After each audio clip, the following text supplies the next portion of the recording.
I'd like to reconvene the regular meeting of the City Council Public Financing Authority. City Clerk, may I have a roll call, please? Councilman Twining, Here. Councilman Kennedy, Here. Mayor Pro Tem McKeon, Here. Mayor Burns, Here. Councilwoman Vandermark, Here. Councilman Gruhl, Here. Councilman Williams. Here. All present.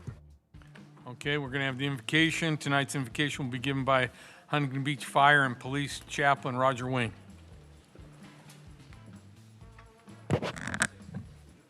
With me as we begin this evening's City Council meeting. Lord, thank you for bringing us back together again to discuss the issues of our city and to seek your guidance and direction for each council member as they prayerfully consider the direction that you would give to them. We pray for your wisdom and guidance as they consider each of the issues on the agenda. May you lead them as they make important decisions concerning our city. And may you bring your peace, unity, and harmony through all the discussions. We pray that you would give each council member ears to hear as they receive the comments from those who will be coming to the podium to speak this evening. And may they earnestly consider all of the concerns that are being voiced. Keep them open to the feedback they receive so that they may graciously lead and govern with the most complete information and to provide the best direction for our city. And Lord, please guide each speaker who comes to the podium this evening, that they would offer their comments clearly and concisely with dignity and respect. We thank you, Lord, for the wonderful and safe year that you've given us and for the enjoyable summer season that you've provided to our city with all of its special events. And as we're now in the midst of the end of the year holiday season, may you continue to bless our city and provide everyone with a blessed and thankful Thanksgiving, reflecting on all the blessings that we've been given by your gracious hand and the blessings that you provide to us each day. And we pray that you'll keep our hearts and minds focused on you as we enter the Christmas season, and help us to remember that you are the reason for the season and what its true significance is to all of us as the Christmas season unfolds. We ask you to bless each of our council members and their families, that you would keep them healthy and safe. We pray for each and every one of our first responders and public servants as they so selflessly and faithfully serve our community. We ask your guidance and wisdom for each of our city leaders and for all of our city employees who so faithfully and diligently serve us all. Bless our meeting this evening, and may your peace and wisdom guide all that occurs tonight. May the joy that you brought to this world fill us with hope and joy as we look forward to all that you will do in our lives and in our city as we close out the year 2025 and enter into 2026. And we ask this in your wonderful name, Lord. Amen. Amen. Please stay standing. Say the Pledge of Allegiance with me. Ready? Begin.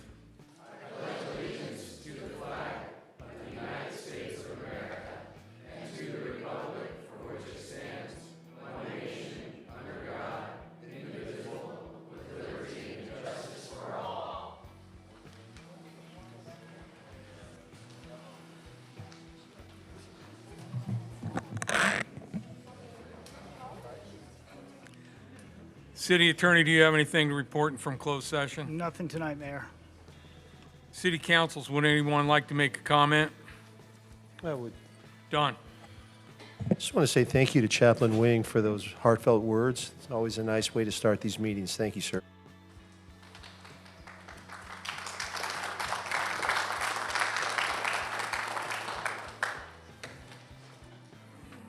Anybody else? All right. Supplemental communications. City Clerk, do we have any supplemental communications?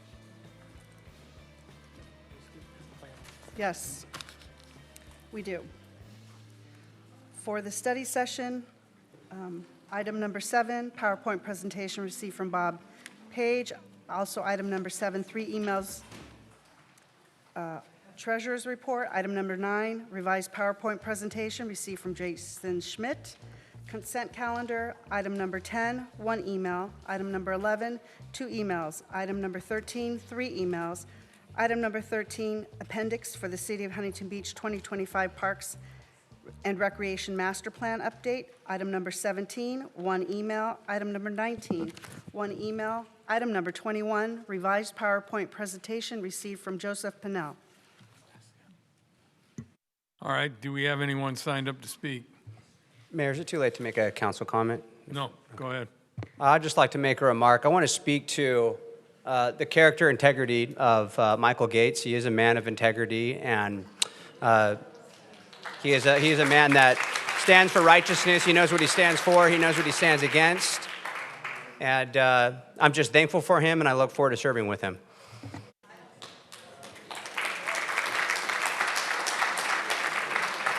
Thank you, I agree. How many do we have to speak? At this time, we have 37 speakers. Okay.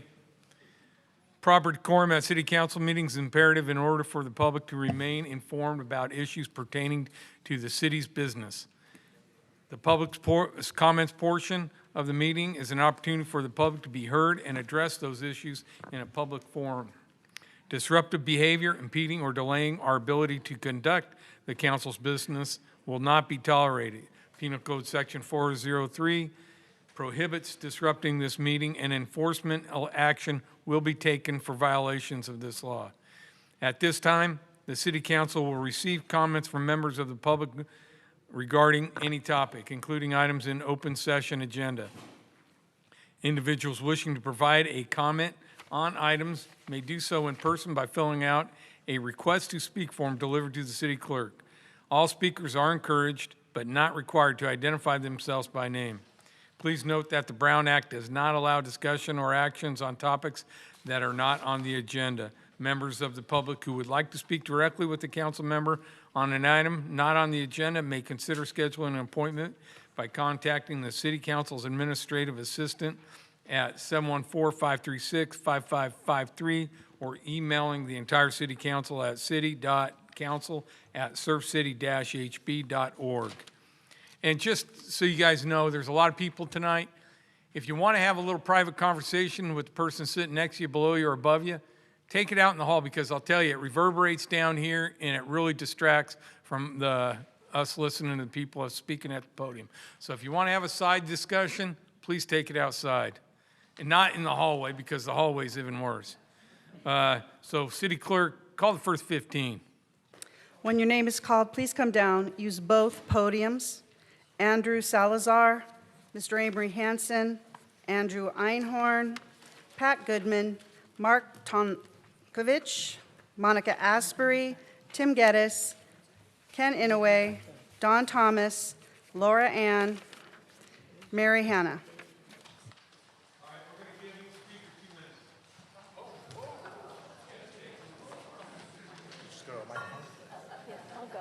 Oh, I didn't say that on microphone, so I'll say it again, worth repeating.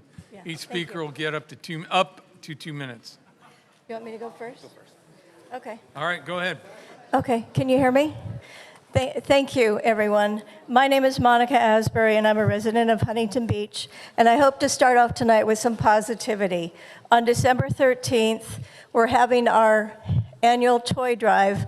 I'm with the Orange Coast region of the Porsche Club, and this will be the 13th or 14th year that we have hosted it in conjunction with the Huntington Beach Police Department and the 5th Battalion, 14th Marines from the Naval Weapons Station from Seal Beach.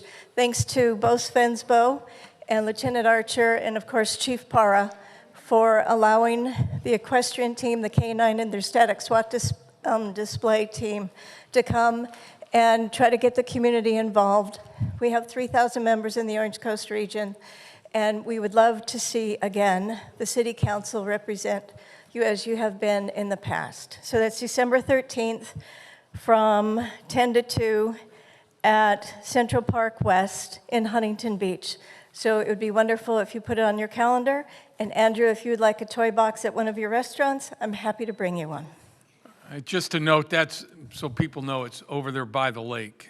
The lake by Right. the lake. Yeah, and we've had it there playground. every year. Yeah. It used to be the picnic shelter? Yeah. Yeah, and those are gone now. So we come, the Marines typically bring their infantry weapons, And we have a huge crowd. We're hoping to fill at least 36 boxes, which is usually the record that we do for them. And again, we'll be there from 10 to 2. The Marines will be there in full force. They'll have their weapons, HBPD, and if the Huntington Beach hazmat team hasn't been called out, they also come to show their support. So again, it's for the underprivileged in Orange County, and it's for the USMC Toy Drive. Great event, thank you. Thank you. Next speaker. Hi, my name is Andrew Salazar, and I've been talking with Chris Cole at the City Council in getting the rights to the lease of the Huntington Beach disc golf course since February. It looks like I submitted a bid, and it looks like they love it, but it's been stuck with the city's attorney, and I'm just kind of asking for advice. He encouraged me to come down here and ask for advice on what to do with that if it's stuck with the city attorney. Fill out a blue card and ask for a meeting. Yeah, we'll get it to you. Okay, and the blue cards are?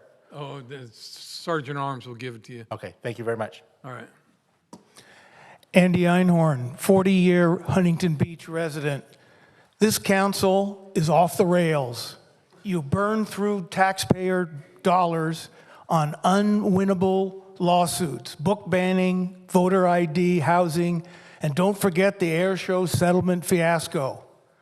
Every dollar wasted defending your failures is stolen from our parks, libraries, schools, and neighborhoods. Your groupthink mentality is not leadership, it's arrogance. This council has divided the city. You are trusted to serve all of it. We need leaders who will govern for everyone, not from the far right or the far left. We need balance, not extremism. Your MAGA orientation is far from the center. Your vision is toxic. Your patriotism is a mask for your power grab. This warped version of leadership has dragged our city in the wrong direction. And I truly hope that possibly some of you can change your ways because Huntington Beach deserves better. Good evening. Next speaker. Mayor and City Council, I'm here to speak on voter ID and the terrible situation of the mail-in ballots that they're sending to everyone, even if you just go to the DMV and get a driver's license, whether you're a citizen or not. Our voter registration and voter situation is really out of hand.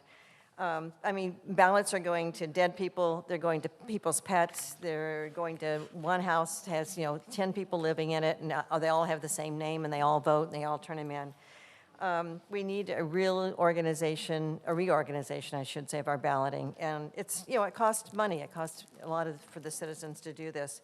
So I would simply ask for a hand-counted process on election night to restore our trust overnight, because there's just no trust in this system at all. Thank you.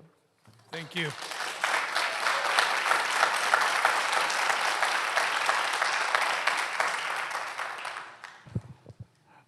Good evening. I was going to refer to Pat Burns as our Minuteman mayor for restricting public comments without real heavy volume, but I was pleased that he gave us 2 minutes. It must have been all the people he's roped into speaking tonight. I wanted to just comment on the previous speaker. I've worked for the Orange County Registrar of Voters for several elections, including the special election just passed. And she is so far wrong, it is just off the charts. So I just want to be able to say, and if she wants to go down and really talk to or tour the ROV office, she's welcome to do that. Anyway, Tim Geddes in the house. I guess Huntington Beach is on storm watch with Hurricane Michael blowing back into town. Whatever our former city attorney Michael Gates did or did not do in Washington, D.C., he helped create a hostile work environment here by pitting our MAGA city council against a large segment of the community and by costing the city big time. There were no guardrails protecting our local government with the scandalous Pacific Air Show settlement fiasco, no guardrails with the ridiculous jousting with Sacramento that may cost the city not only millions of dollars, but also lead to penalties, restrictions, and endless litigation. We need guardrails, starting with the election of community-backed council candidates like Taryn Palumbo and Ben Davis next year. Only guardrail representation will protect us. Thank you. Next speaker, please. Good evening, Mayor and Council. I am Dawn Thomas. This happened to be taken at the Huntington Beach Pier in 2008. This is my son and I. He's military. I actually was an observer at the ROV and watched the military votes be frauded. I have testified to that. Healing after an election is impossible when half the community believes the game is rigged. Transparency isn't a luxury, it's oxygen. Right now, our process is so opaque and convoluted that people walk away convinced something is wrong. Paper ballots mailed to every address, whether requested or not, drop boxes left unattended, ancient voter rolls, it's a recipe for distrust. The only antidote is a process so open and simple that suspicion starves. Let's give our residents that gift. We were promised universal mailing voting would explode turnout. It didn't. We were promised technology would make elections faster and cheaper. It hasn't. Instead, costs are up, timelines are longer, and we've lost trust. Anything is accurate. That's not progress, it's a farce. Bob Page is a good man stuck running a bad system designed by Sacramento. If they won't fix him, fix it. Then let Huntington Beach needs to be in charge and step up and run our own elections the way our grandparents did and our parents did, publicly, simply, and finished on election night. Thank you so much.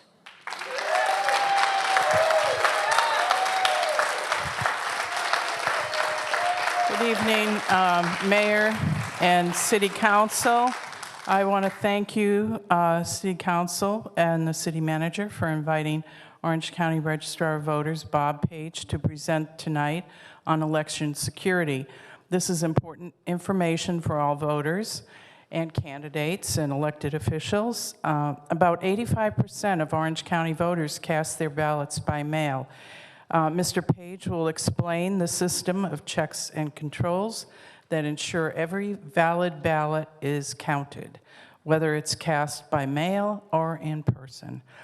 Are there isolated cases of fraud? Yes, but they are not systemic or widespread, which is key. Orange County's election system is secure and transparent, open to anyone to observe.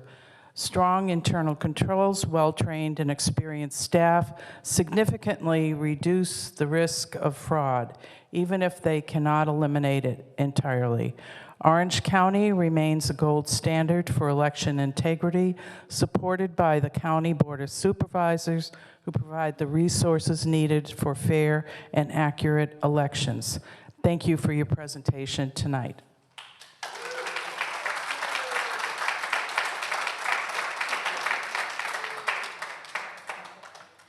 Freedom, democracy, truth.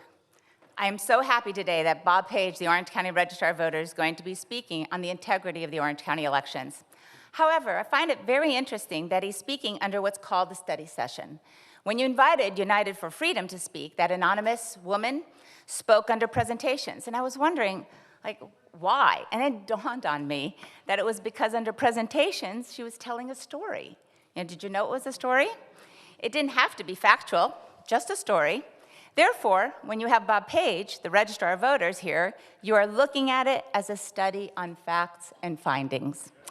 I will tell you that a number of us did go on United for Freedom's webpage, and the claims that they made were pretty muddled, well, untrue, because they claimed to have all these lawsuits, but they failed to tell you that they were dismissed for lack of facts and evidence.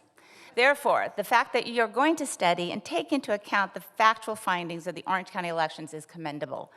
After all, you all are here because of the Orange County elections. And if you don't believe in the integrity of the Orange County elections, then shoot. Why don't we have Natalie, Rhonda, and Dan up here? Why am I not sitting here? They were voted So, out. thank you for inviting Bob Page, the Orange County Registrar of Voters, who will speak to the integrity of our elections. Next speaker, please. Ma'am. Good evening, Mr. Mayor and members of the council. Elections used to be one day of our entire community came together. The neighbors talked, the kids handed out flyers, and we felt involved. Today, we're just spectators watching a black box system that none of us understand. The more we learn about Orange County's administration, the less confidence we have. Costs skyrocket, results take longer, the participation has plunged. Meanwhile, ballots are mailed to everyone, even to a dog that somehow voted in the 2021 recall.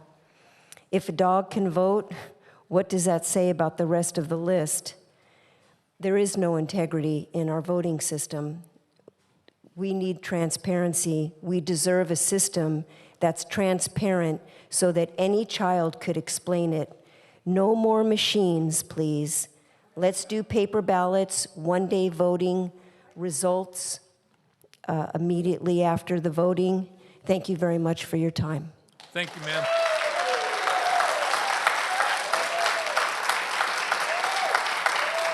Amory Hanson. Thank you, Mr. Mayor. My name is Mr. Amory Hanson. I'm speaking tonight to inform the council that USA Snowboarding dropped its bid to be a governing body of surfing. This means that USA Surfing will most likely continue as the governing body of Olympic surfing. All sports are important to the Olympic movement. It is important that sports govern themselves to ensure governing bodies are truly representative of the sports played. I thank the council for expressing its support for self-governance and democracy in sport. I hope the council will continue to have many successes. Citius, Altius, Fortius, faster, higher, stronger. Thank you. Thank you.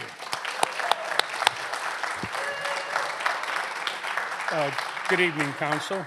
My name is Mark Tonkovich. We voted for and we passed voter ID in Huntington Beach. Of course, it didn't take long for the state to turn around and sue us, so I encourage you to fight them. We voted for it. Our votes won. They want to combat it. The other thing, a picture ID is more secure than anything we're using right now. Every time you go to vote, you prove who you are by pulling that out. The current voter verification is done by comparing previous signatures to current. I vote in person sometimes. Sometimes I use the mail-in ballot. When you vote in person, you fill out a ballot, you scan it, and you sign on a monitor, a touch screen. You ever sign for a credit card at the drugstore? It doesn't look anything like your signature handwritten. So where's the validity behind that? Nothing can beat a government picture ID to be used when checking in. We also ought to go back to precinct voting. That was the simplest. We can turn it around in a few days. And instead of this cycle we're in right now, I believe it's 67 days from when it starts till it ends. Actually, today I checked, we're still counting the votes for Prop 50 in Orange County. So how secure is the system if a dog voted twice? Once voted for the recall and once voted for an actual election. That was done via the mail. I mean, who or what else can vote this way with the mail-in? The woman that did this, she shouldn't be prosecuted for showing holes in our system. She should be given a medal to show the incompetence of the system as it stands.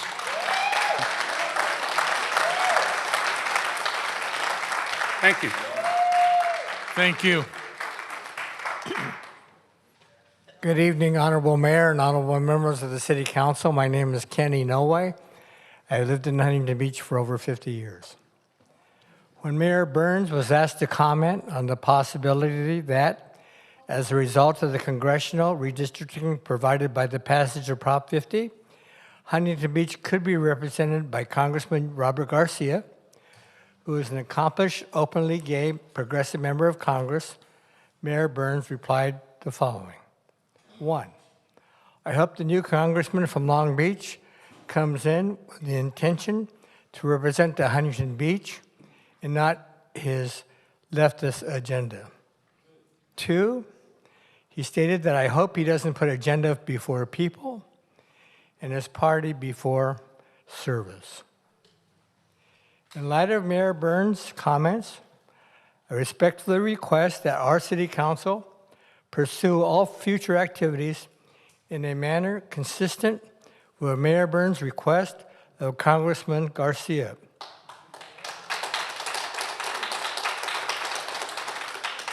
And with the mindset, as stated by one of your supporters, and you know him well, my neighbor and friend, Mr. Ted Ross, who would like our City Council to proceed in a spirit of compromise to achieve shared goals with an emphasis on financial accountability and transparency. Thank you so much.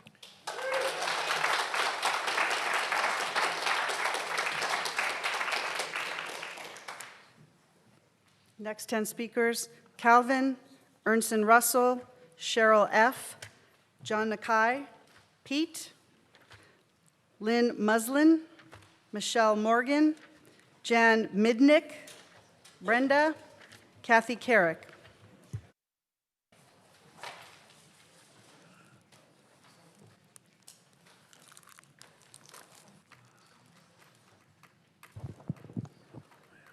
Hello, council members. My name is Urson Russell. Mayor Burns, thank you as well. I'm here to talk about the elections. I'm doing this for a long time, and it's really disparaging and disheartening just to hear the divide that keeps happening in our communities.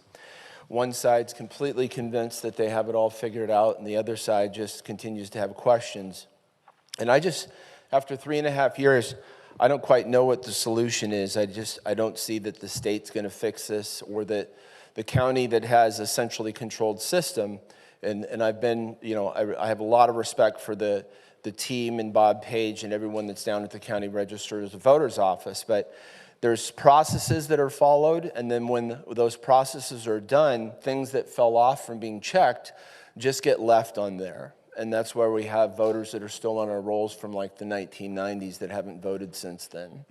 So there's all these examples, and it doesn't point to fraud, but it points to the fact that this very, very complex system that isn't being managed at the county level, that's being managed and centrally controlled at the state on almost every aspect, the process, the policy, and the way that you go about managing the administrations, is taking away the community aspect, and it's continuing to have an impact on our elections. It's disenfranchising voters, because it seems that every election, there's one other pile of ballots somewhere. There's one other questionable thing. There's one non-human that voted.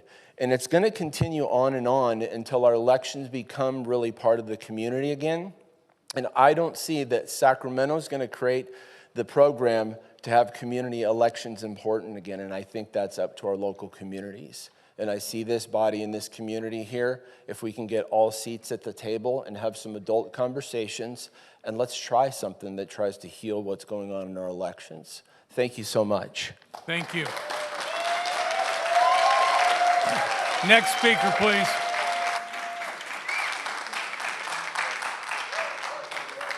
Go ahead, sir. Hello, council members and mayor. My name is John Nakai. I've been a resident of Huntington Beach for the past 20 years, and I just wanted to voice some of the concerns and observations I've seen. We've implemented a lot of the Voters' Choice Act to give people more access, and so we have this mail-in ballot system, which is extremely expensive, and it is wide open to fraud.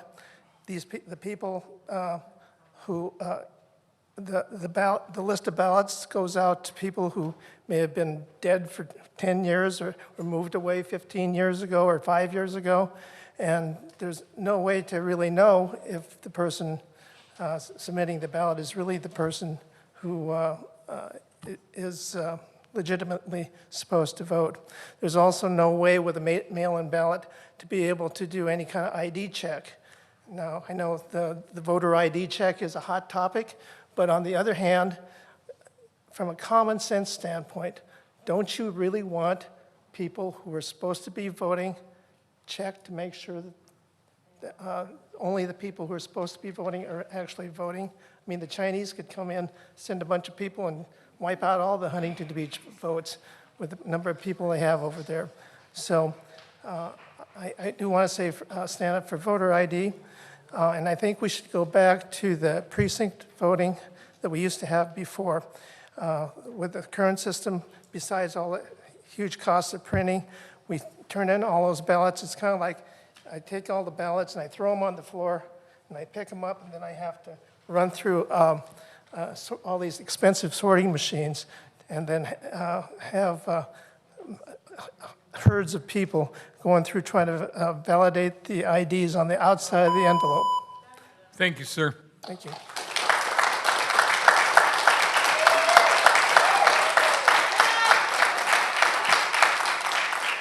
Next speaker, please. Thank you. I appreciate the opportunity to have this clarification opportunity to talk about some of the things found on the Prop 50 election reports that we're seeing currently. In looking at some of the unofficial ballot count reports, and if you can drill down, you can actually see how many yes votes and how many no votes have been cast. Well, as of now, we show 525 more votes in the records that are counted more than the total of the yes and the no votes that were cast. These are concerning because the numbers should match. They did on 11/5, but somehow they've failed to match now. Another report shows Prop 50 election had 488 undervotes. And I'm not sure why a yes-no vote should have an undervote, but this is something it would be interesting to find out. And there's another election result, unofficial election result versus the daily summary turnouts. And on that one, there was some concerns because the vote by mail unofficial election results versus the daily summary turnouts showed that 15,926 deletions were taken away from the turnout vote totals. And then on the vote in person, 4,753 more votes were counted than voters that actually cast an in-person vote. And then on this record, the turnout totals 17,086 deletions versus what actually came through. So those are concerns in numbers, and I think these are kinds of things that should be adjudicated. There's another unofficial daily total versus the raw count of in-person votes. There's 4,767 more votes counted than what they're showing as in raw in-person voting records. So again, there's a big discrepancy there in numbers that need to be adjudicated. Thank you.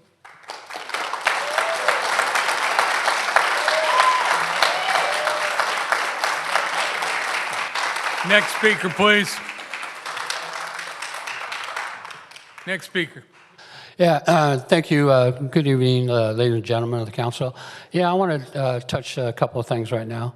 I've been a citizen of California all my life, and I've watched the voting process continue to degrade year after year, decade after decade, and everybody's saying, hey, let's get computers. It'll make it quicker, faster, and more efficient. Well, if you do a study of how much money is spent in the last 10 years on computers, it's costing us more to vote than just the old-fashioned way. I'm speaking about that because if Orange County is the gold star of voting, why is the DOJ investigating the ROV in Orange County? Which the ROV and all management has refused to respond to the DOJ. What does that tell me as a citizen of the state? Something's wrong with the gold star of Orange County's voting. Basically what it is the city, state, county of California, you've eroded voter confidence, and people are they're fed up. They're tired of what's going on. They get no answers. They get no response. They get support from the federal level and the state level box. What does that tell everybody?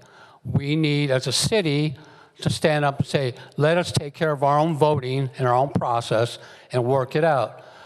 Basically, we are here as we the people to speak out at this fraudulent voting process here in Orange County. Thank you. Thank you, sir.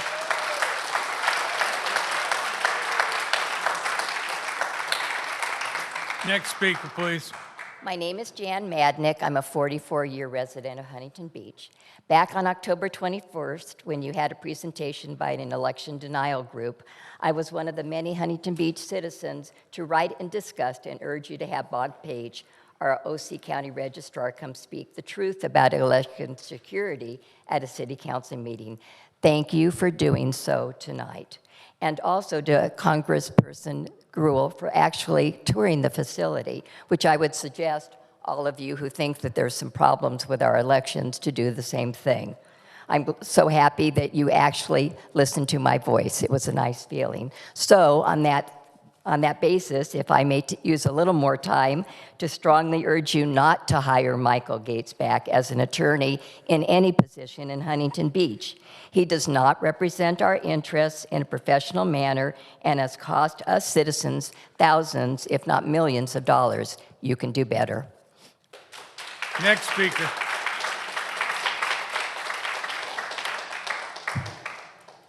First of all, I have gone and observed the ROV, and I've also done monitoring at various voting locations. But I want to commend and thank this council for supporting fair elections here in Orange County, particularly during a time when fraud seems rampant, made easier by drop boxes, mail-in ballots, and the elimination of local vote sites. There's been a lot in the news this week about release of the Epstein files, a call for full transparency, and yet we have those in this county, maybe even in this room, who are trying to block the release of voter records that are under subpoena by the Department of Justice in an effort to have that same transparency in our Orange County voting process. My understanding is that our Registrar of Voters, Bob Page, has promoted this resistance, and that's shameful. I'm sure he will try to justify this. Do not be fooled. I want to encourage you all to stand strong, and on behalf of Huntington Beach residents and all of Orange County, I thank you again.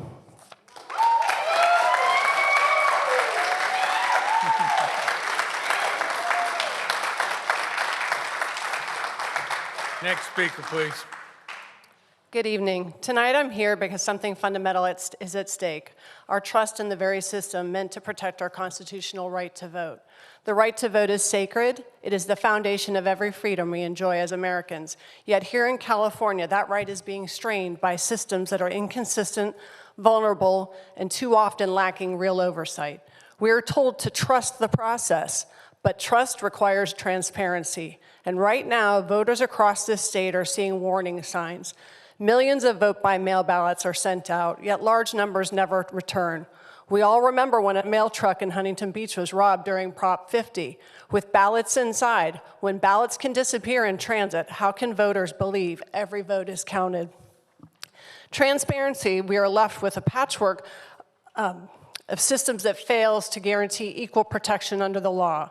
And enforcement, too often when laws are ignored or procedures violated, nothing happens, no accountability, no corrective action, no explanation to the public. When people can't trust that every legal vote is counted and only legal votes are counted, our democracy doesn't just weaken, it fractures. People disengage, people lose faith, and once confidence is lost, it is incredibly difficult to restore. This council has already shown an interest in election validity, and I want to commend you for that, because real reform does not start in Sacramento. It starts right here in our cities and counties where voters demand to be heard. So tonight I urge you to push for stronger, mandatory post-election audits, full transparency in how ballots are handled and counted, strict adherence to certified equipment, meaningful public reporting from the Secretary of State and the county election office. Thank you. Thank you.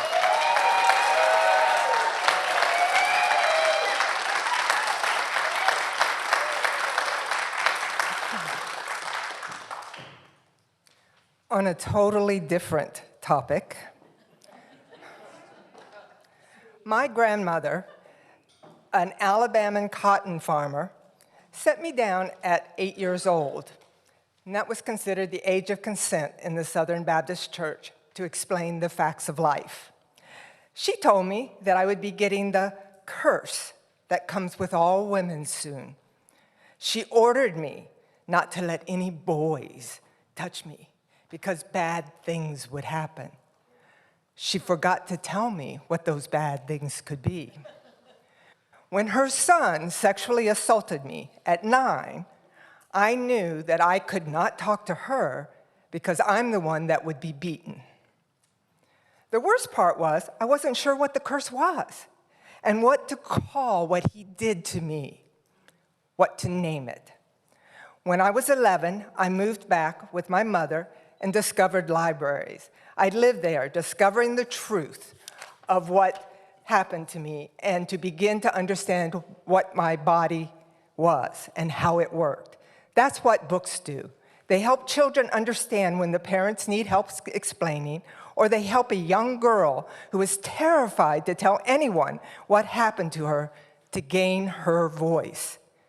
Reopen the teen section and quit trying to say you're doing it for the kids. You're only helping the pedophiles.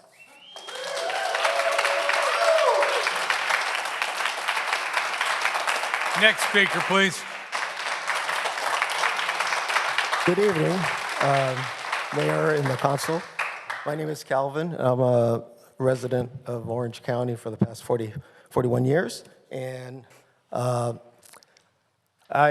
since I retired, I volunteered on a lot of things and decided to get involved with the election process. And the more I volunteered and went to the ROV and then also volunteered to cure ballots, and the more I kind of got disillusioned with the process. You know, there's a lot of holes in it.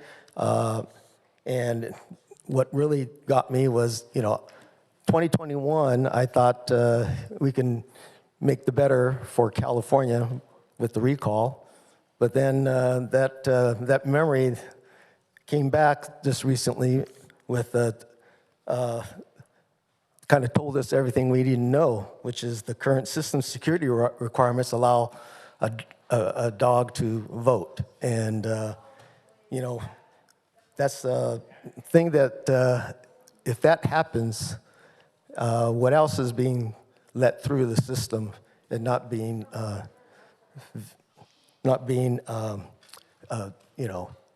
vetted out? We still have, based on some of my research, we still have 125 to 175-year-old voters in Huntington Beach, and also people who haven't voted since the 1990s.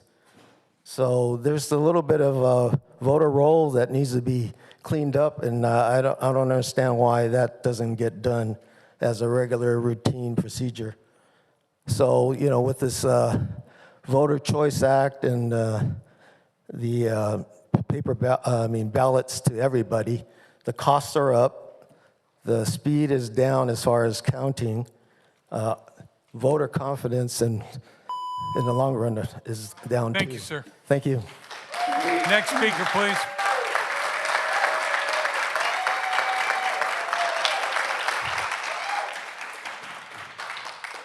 Good evening. My name is Kathy Carrick. I'm a 50-year resident of Huntington Beach.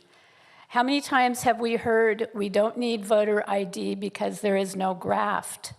The problem I have with that is that it is not logical. When asked for ID at the airport, do we say, I'm not showing you my ID because I don't have a history of crashing planes? When asked for ID when buying liquor, do we say, I'm not showing you my ID because I've never lied about my age? Of course not. We say, yes, here is my ID. The purpose of showing an ID is to prove you are who you say you are. I think we all agree that we want secure and fair elections. We need to have confidence in the results. Voter ID is simply a way to strengthen the integrity of our vote. If we require ID to confirm our identity for everyday financial and safety transactions, it is totally logical to require it for the most fundamental act of citizenship, voting. Stop the nonsense, follow the logic. Let's work together to put voter ID into place. Thank you.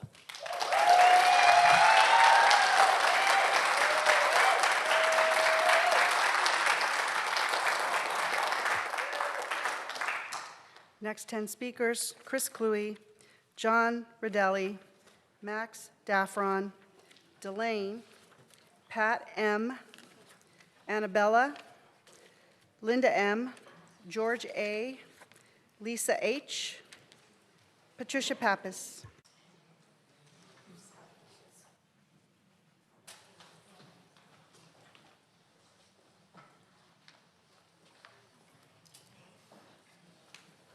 Go ahead, sir. Thank you. Good evening, Mayor and HB City Council members.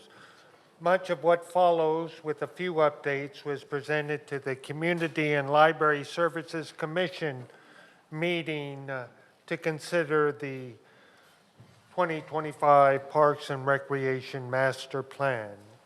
My name is John Rodelli, and I've enjoyed living in the great city of Huntington Beach for well over 20 years. In fact, I graduated from Edison High School in 1974. I'm here to respectfully request two things for consideration as it relates to the potential possibility of 4 more bocce ball courts at Edison Park and the restoration of the existing 4 synthetic resin bocce ball courts at Murdy Park.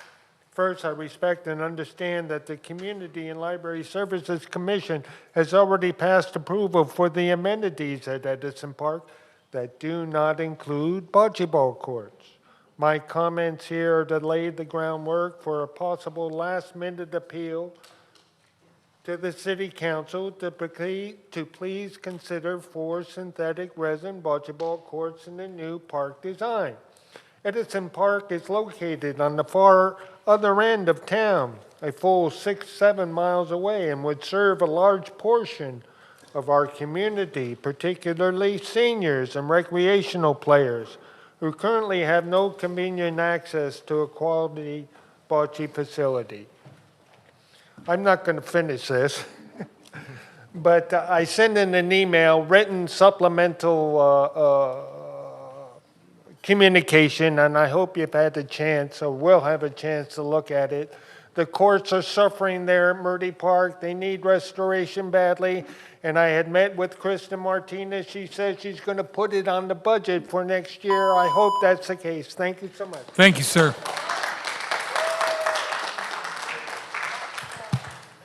Hi, Chris Cluey, Huntington Beach resident. I want to thank the council for allowing Bob Page to present from the OC Registrar of Voters. I am looking forward to the presentation, and I'm sure it will be factual and filled with useful information that I hope everyone pays attention to.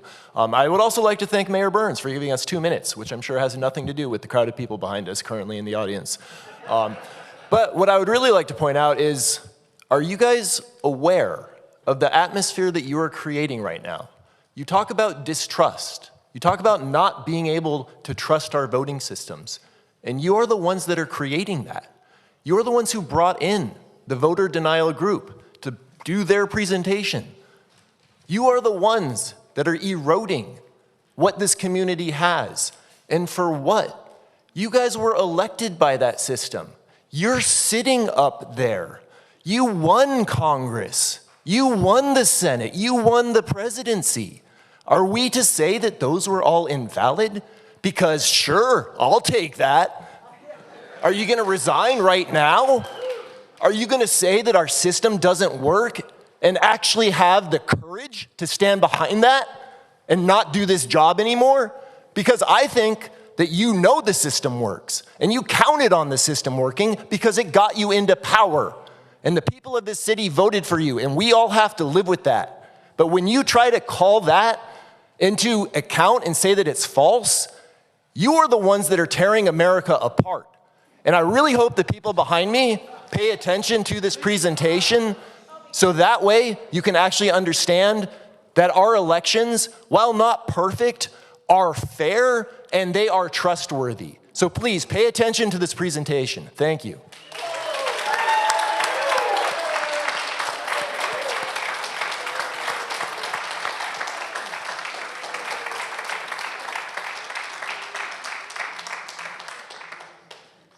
My name is Harry McLaughlin.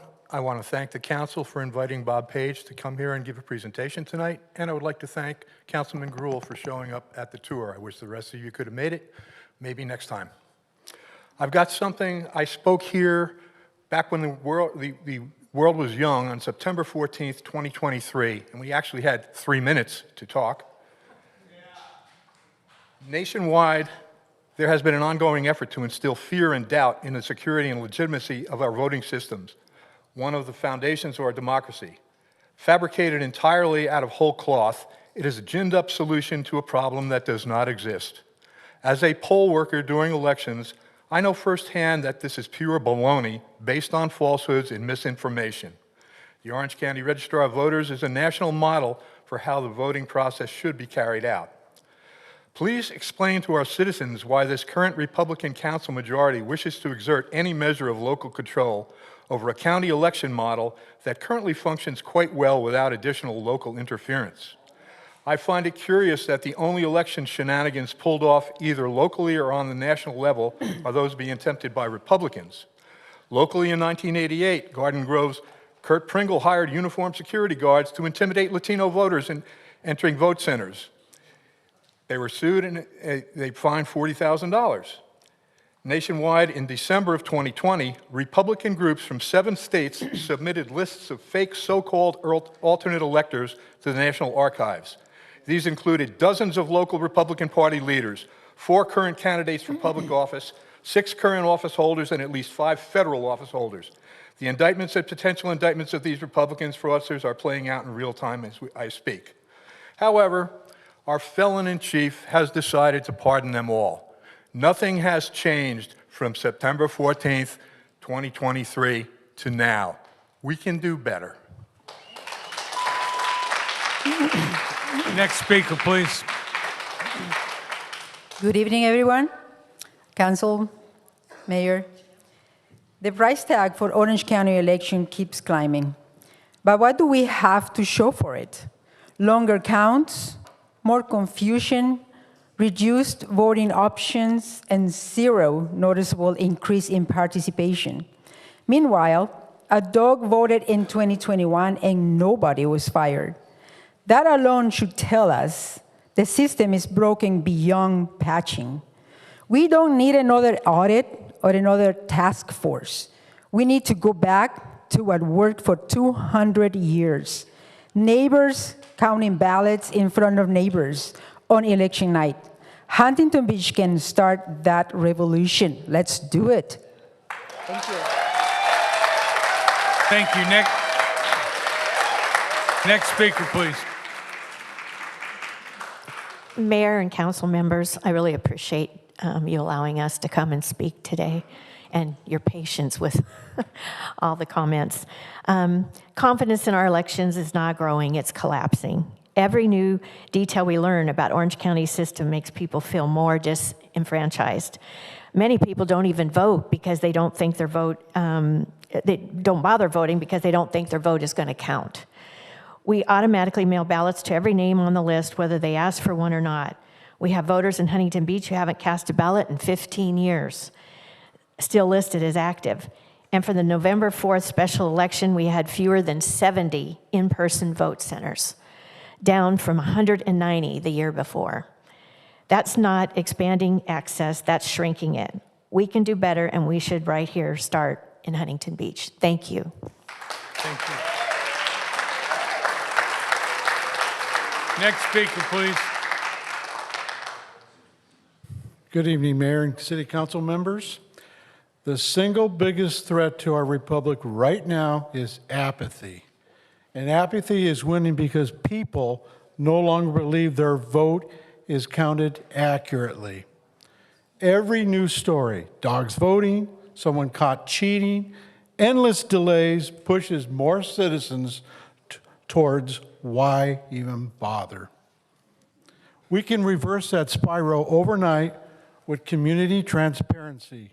One day, in person, hand counted in public. If the state won't permit it, nothing should stop our community from doing it for our own municipal races and showing the rest of California how it's done. We need to lead by example. Thank you.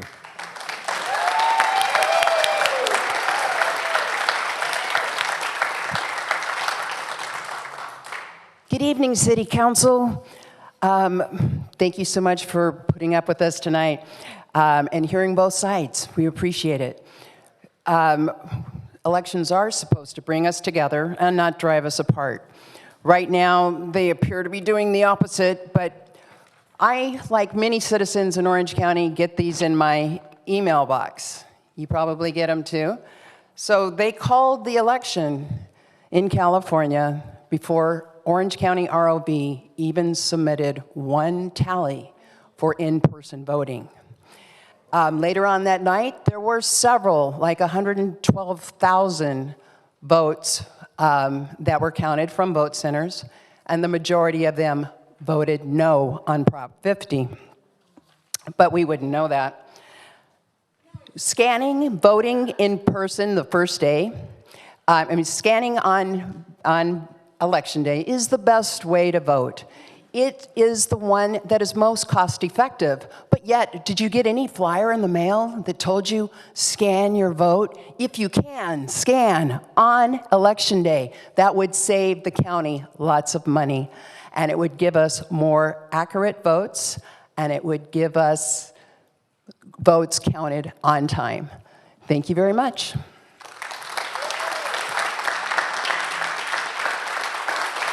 Next. Well, I picked quite the night to come introduce myself to the community. Honorable Mayor and Council, my name is Max Daffron. I've met plenty of you before in the previous week. I am the new president and CEO of the Huntington Beach Chamber of Commerce.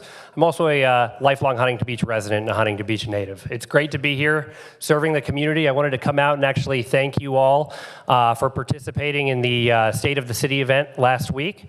The fabulous presentation from the city, Mayor Burns and Mayor Pro Tem, your speeches were incredible. Really appreciate the partnership. Really looking forward to continued partnership with our business community here in Huntington Beach. Really, the possibilities are endless. We have over 10,000 businesses in this great city, and I'm very happy to be home and partnering with all of you in the future to make Huntington Beach the best place to do business in California. So thank you very much, and great to meet all of you. Next speaker, please. Good evening, Council. I'm Delane Bailey, and I'm here because a 12-year-old asked me how votes are counted, and I couldn't give him a straight answer without sounding like a conspiracy theorist. That's a problem.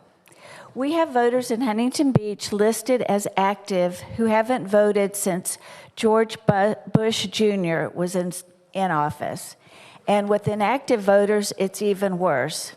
I heard we had a dog vote. Drop boxes have no cameras or way to know who puts ballots in, and yet we're told this is the most secure system ever.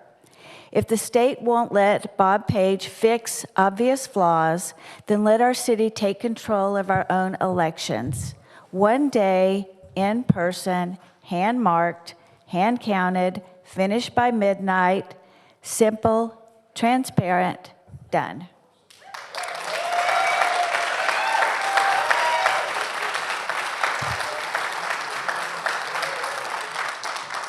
Hello, Patricia Pappas. We're lived here about almost 46 years, and I've prepared a one-page document and asked the officer to bring it to the dais. I actually, on that one-page document, it has 2 photos of the envelopes that we put our ballots in.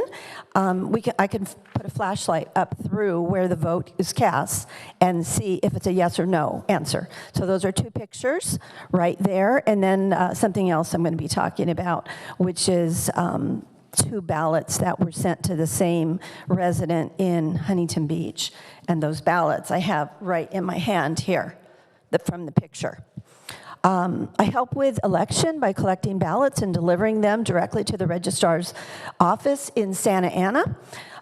So I drove to the ROV on Sunday, November 2nd, 2025, to check in 108 ballots. All 108 ballots were reviewed to make sure that I had signed the top of each ballot envelope, and I asked the person at the check-in window to answer a question for me. I told her my girlfriend's daughter had received 2 ballots and asked why this would be. She gave me the frequently asked questions card with a scan code to use, and also told me that I could call the ROV. And I said, but I'm here at the ROV.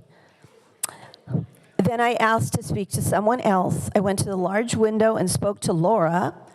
I told her that my girlfriend's daughter had received 2 ballots and asked her why that might happen. Laura stated, well, she probably requested another ballot. And I said, no. Then I said, well, Laura said, it was probably raining. And then she said to me, well, if you would all just do what you're supposed to do and mail in your ballots, then we would not have these problems. Thank you.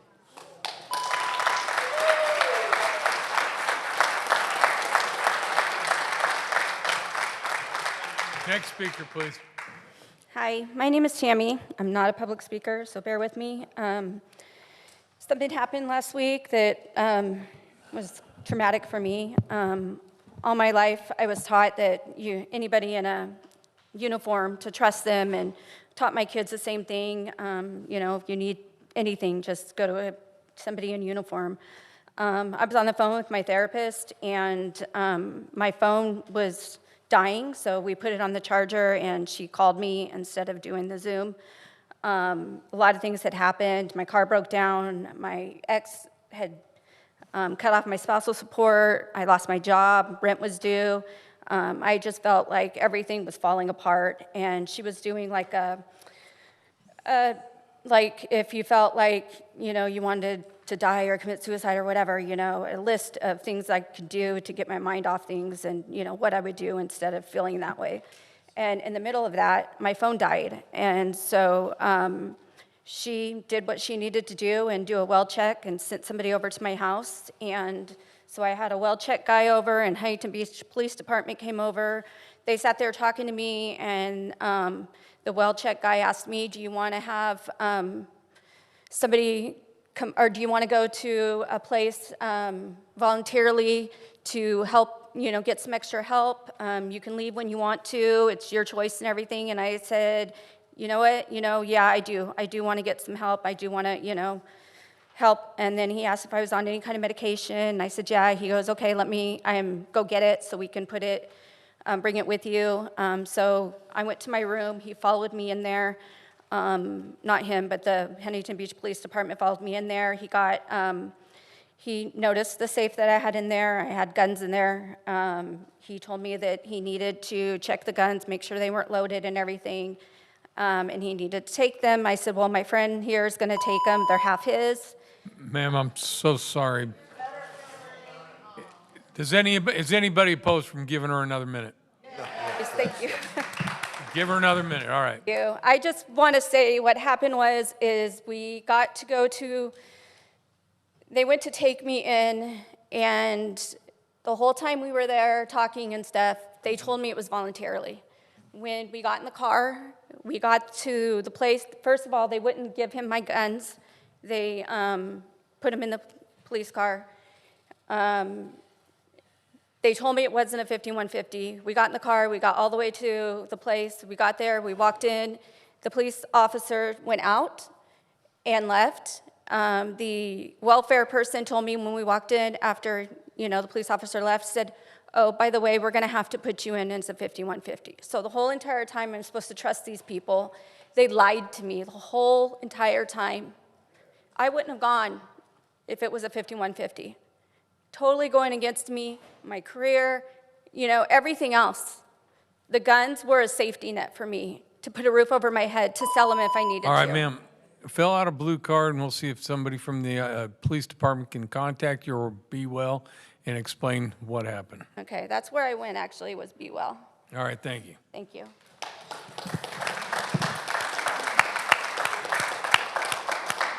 Oh, Roger Noor, let's hear it. Oh, the funny part was I was there for most of the time because she called me up and said, what do I do? And I go, well, store your guns because they're probably going to take them. And then They took the guns and they took everything that was in the safe. She's a responsible person. She locks everything up. She, in fact, her daughter put $200 worth of ammo inside the safe, and they took that, okay? And now she owes her daughter $200 because she doesn't have, it's nuts. And now she's probably gonna lose her permit. And the whole time they're saying, yes, I could take the guns, and I could take them as long as the guns were in the car and the cartridges were in the trunk. They was telling us this the whole time until they went in the back, and then they completely changed. They lied, and I want to see a tape. I asked them if they were recording. They said they were recording, and this is exactly what they do, so in that way they can kiss ass to a police chief that was the one that was running, the chief of police here, man, is a person that ran the jails for 20 years, the jails, and he created all the gang members, all the gangs, the LA sheriff's gangs. There was only 3 of them before he started over there. Now there's 17 of them that were confirmed, and Chief Para owns all of them. I mean, it's insane on how powerful this man is. This guy is a dangerous person that's a sheriff, and everybody wants to lie. All the cops are telling, they're telling people that they're not going to put them on a 5150. They tell them, then they throw them in jail. They put them in a 5150. They lose their guns. I mean, she doesn't have any money to pay for rent. And this was a security thing that if she needed money for anything, she would sell some of the guns legally and everything. And now she can't even do that, so she's going to be homeless. Thank you.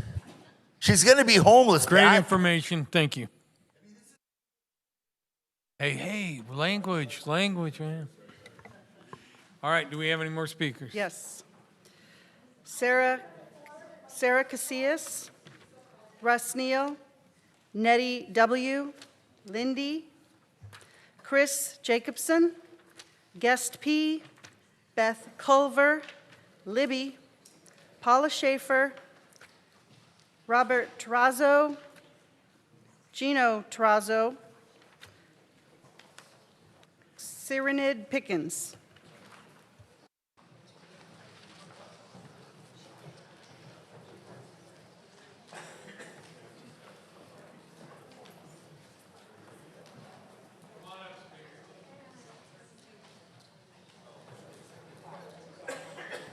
All right, go ahead, sir.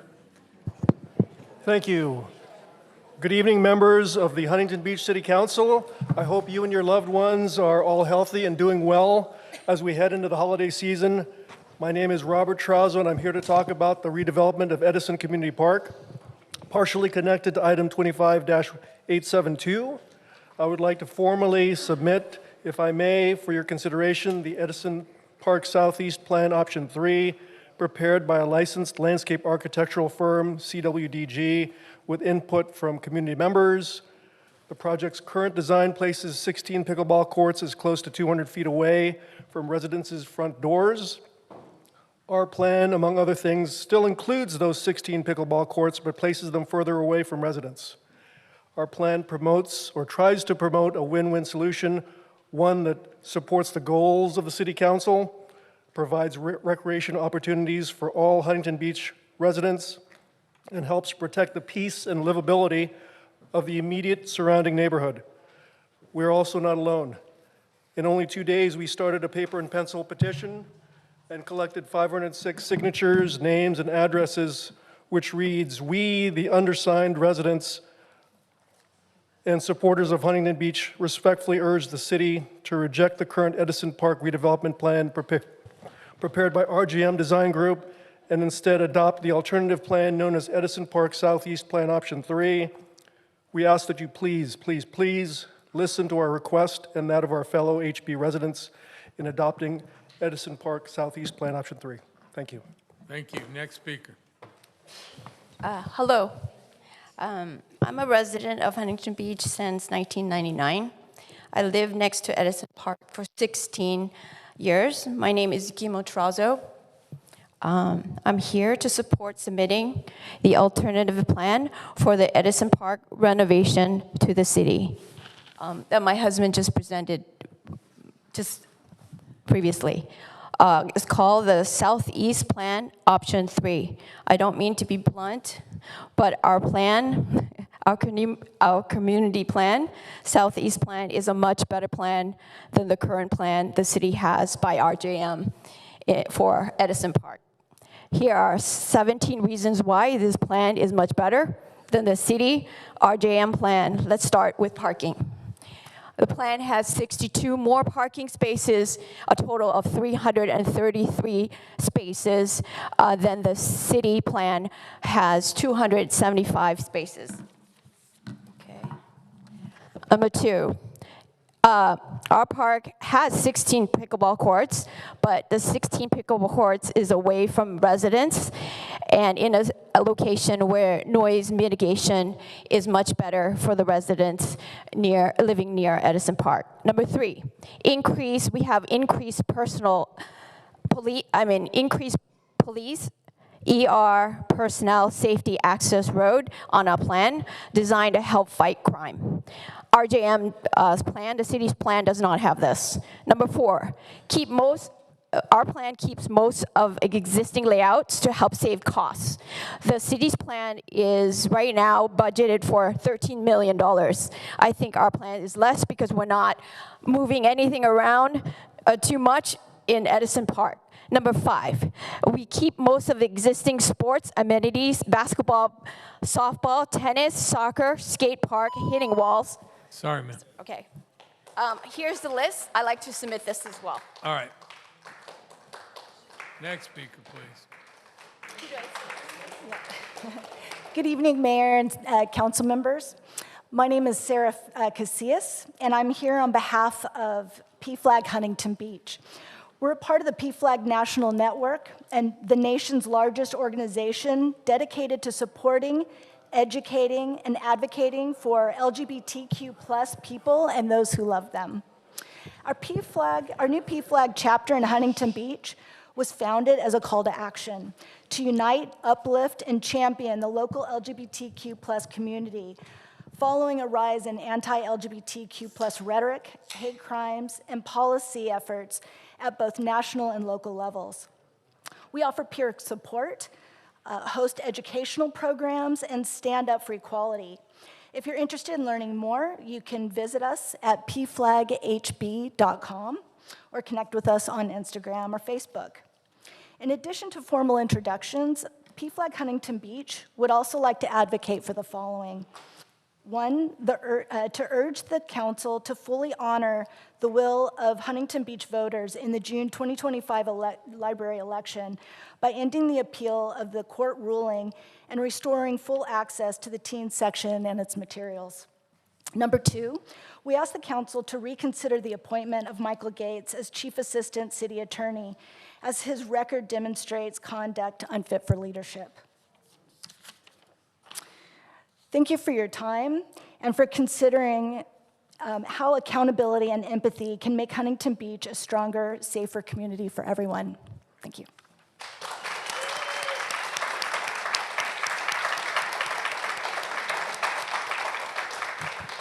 Mayor and council members, my name is Paula Schaefer. I'm thankful that you acknowledged your constituents' concerns and invited the Orange County Registrar of Voters, Bob Page, to speak tonight. I'm also encouraged to see that Mr. Andrew Gruhl attended the tour of the ROV. I think that if you would, maybe some of you did that as well, but it's really important that people find this process for themselves instead of just relying on information that they get elsewhere. The second item I'd like to talk about tonight is not on the agenda, but I think it warrants discussion, and that is that the announcement regarding the hiring of Michael Gates. Mr. Gates' history as a city attorney resulted in the city's insurer paying $2.5 million in damages to two former city lawyers that worked under his supervision. In the same matter, the city paid approximately $1.5 million in legal fees to outside legal counsel. This incident alone should be sufficient reason to disqualify him as an attorney suitable to work in the city attorney's office, even when the current city attorney would be supervising him. I urge all the decision makers on this matter to rescind any offer of employment to Mr. Gates, as the other information that's come to light about his employment at the Department of Justice has come to light. So any investigation should be done promptly. The result will probably be that you would want to rescind the offer of employment to him. Thank you.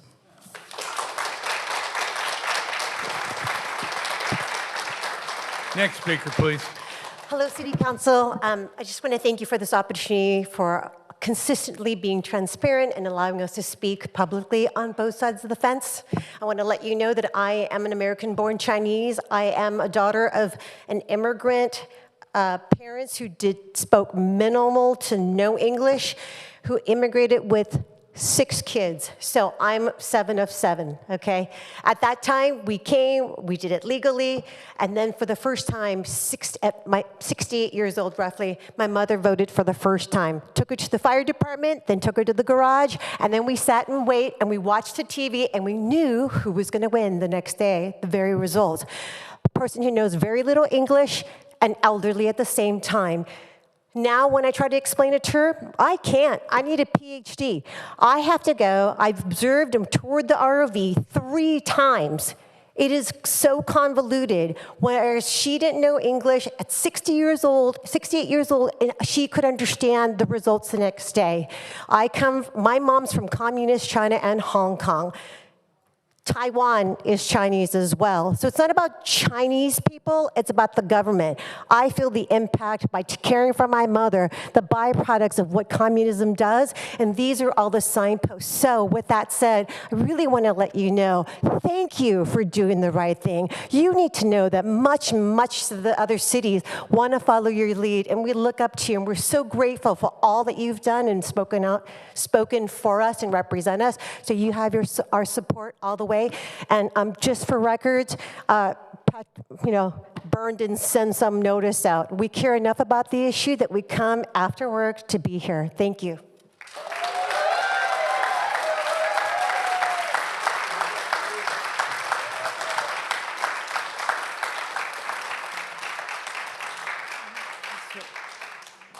Greetings. My name is Beth. I wish I was a resident of Huntington Beach. I happen to live in Cypress. When I first came to Huntington Beach years ago, I remembered the red line tracks and the sand along the highway. Does anybody else remember them? Anyway, I remember them. So I've been here for a long time, and I've lived in Seal Beach, Long Beach, and Costa Mesa. But the thing that is the best about Huntington Beach is you guys. I'm in awe of this city council. Your courage, your knowledge of our Constitution, our state and city laws, and those that laugh are clueless. Anyway, your laws, your rules, how you persevere in the face of seditious, bogus rhetoric being hurled at you. You are an example for all city councils. And the Voters' Choice Act is pure, convoluted, unprocessed sewage, and is a created and complicated, obscure, expensive system. I've endured 10 years at the the ROV, and I've despaired at how easy the shenanigans create fraud. It's wonderful. It's really kind of something to be written about. It ruins one's health, and those machines, forget it. Because I remember when it was precincts, one-day voting. It was a community. You all got together, and you knew you held each other accountable. And by the end of when the doors closed, you knew who won, and everybody knew it. And you could present that in. You had a nice little chain of command that turned those votes in.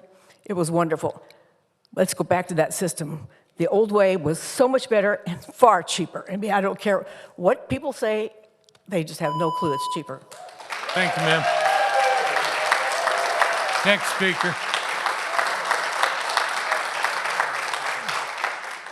Good evening, Mayor Burns and City Council members. Thank you so much for this opportunity, and thank you for your attention. I really appreciate that.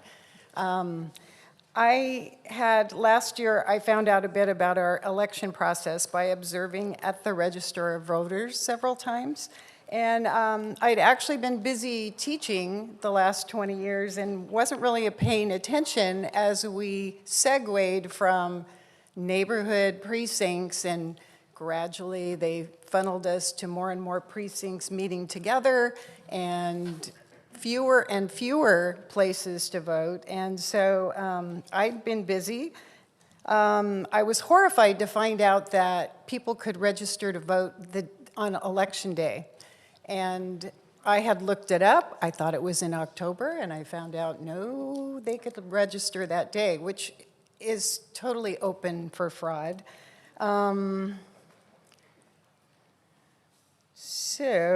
Okay, sorry. How many of us could explain our current election process to a friend without notes? Signature verification algorithms, batch uploads, United States Post Office chain of custody breaks, and the voter boxes, or the where we drop our ballots. I'm sorry. I'm not used to doing this. Without cameras. It's absurd. We used to vote in our neighborhoods, and we knew our neighbors, and often we would recognize people that we knew that lived on our streets. And so if somebody came to vote, it would be obvious if they didn't live in our area. And so now we're asked to trust the experts, and I'm sorry, I don't trust anyone anymore with everything that we've seen come out. I'd rather trust my neighbors. So sorry. It's okay. Anyway. Next speaker.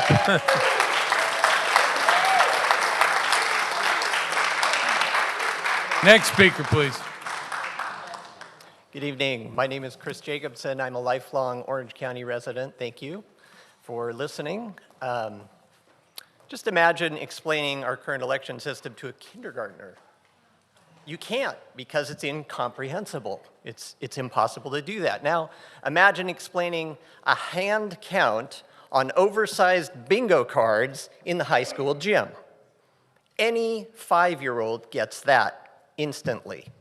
That's the difference between trust and distrust right there. We don't need more technology, and I'm a tech guru and I'm a tech head, but we need less. We need paper. We need simplicity, openness, and as many of the speakers have been espousing, we need same-night results. If Sacramento and Orange County refuse to deliver that to our community, Huntington Beach should.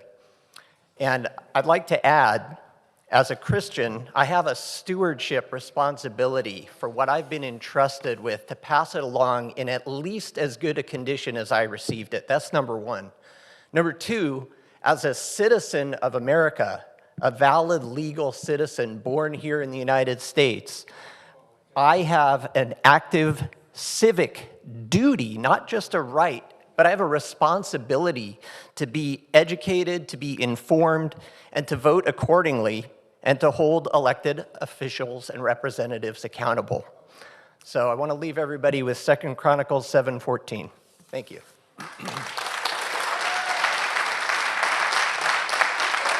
Good evening. I wasn't going to speak tonight, but I was motivated by listening to a lot of the questionable comments from my friends on the left. It reminds me of the person that poisons the water one day and they show up the next day as a water commissioner. And so what we have here is, the gerrymandering here in California, we're like the kings of gerrymandering. California, 43% of our voters are Republican, and yet we only had 18% representation. And now with this latest proposal on 50, we're down to 18%, we're down to 6% representation. If it was flipped to the other side would be going crazy, burning buildings and pushing over cop cars. It's absolutely ridiculous. Now let's look at why. If you look at California, we have the supermajority is the Democrats up in Sacramento. You've got things going on like the bullet train where there's billions of dollars wasted. You have sanctuary cities where we have illegal aliens all over the state of California, and they're allowing them to vote. That's why we don't have voter ID. Voter ID, you show it when you go to the bank, you show it when you buy liquor, you show it when you go to the airport, and yet when you're voting, you don't show your ID because it reeks of fraudulent voting. At the end of the day is when you have over 1 million voters or more when you do a census, you have 1 million more residents, that gives you another congressman. And I think what's happening on the Democratic side here in California is they want to continually have illegals come to California so they can have more Congress, and then they'll continue this fraudulent process. By the way, Florida is a state that gets everything done in 1 day. 7 million votes, and it's a clean system, and it doesn't have fraudulent issues like we here have in California.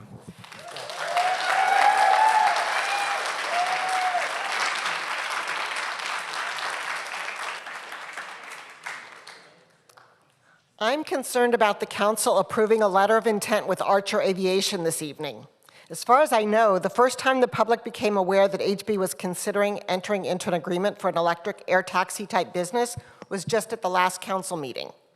According to that presentation, Archer has several competitors in this emerging technology, yet we've only heard from Archer.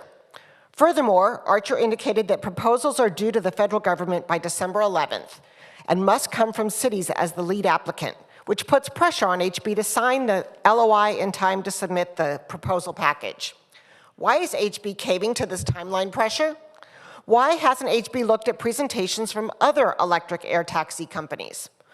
Why isn't staff presenting a full analysis of this concept and why it's good or bad for the city, and why Archer is the right partner for this endeavor?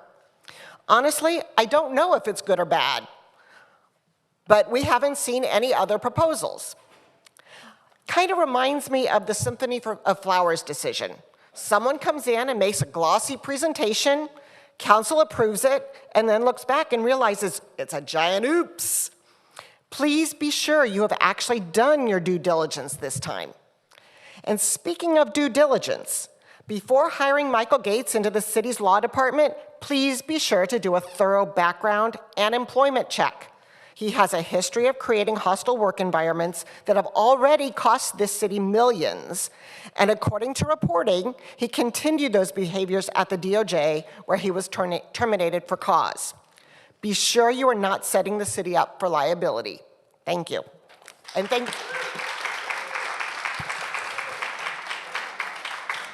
I'd like to thank Bob Page for coming out of his busy schedule to speak to us tonight. I know the 2 people on the dais there did take the tour and probably can vouch how safe and secure our elections are. I know I hear this nostalgia lane having, to vote in your garage, how you could count them by hand. We have how many voters in Orange County? Over 3 million. How are you going to do that one night?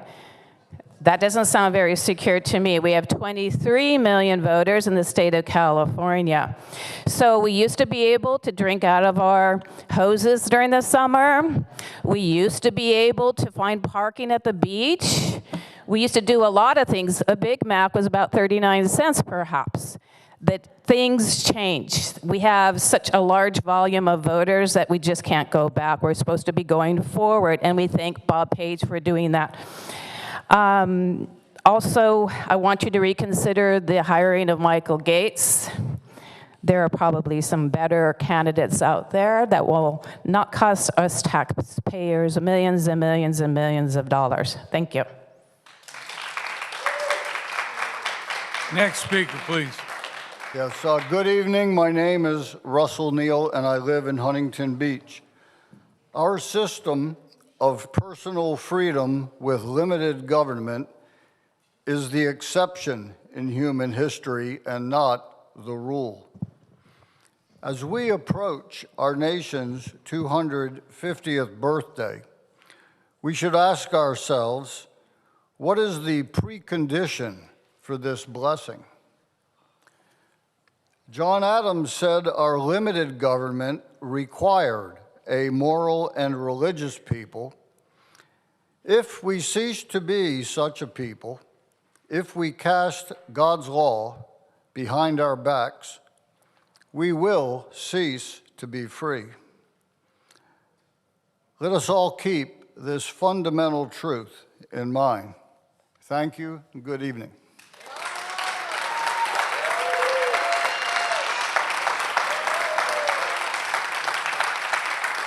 Next speaker, please.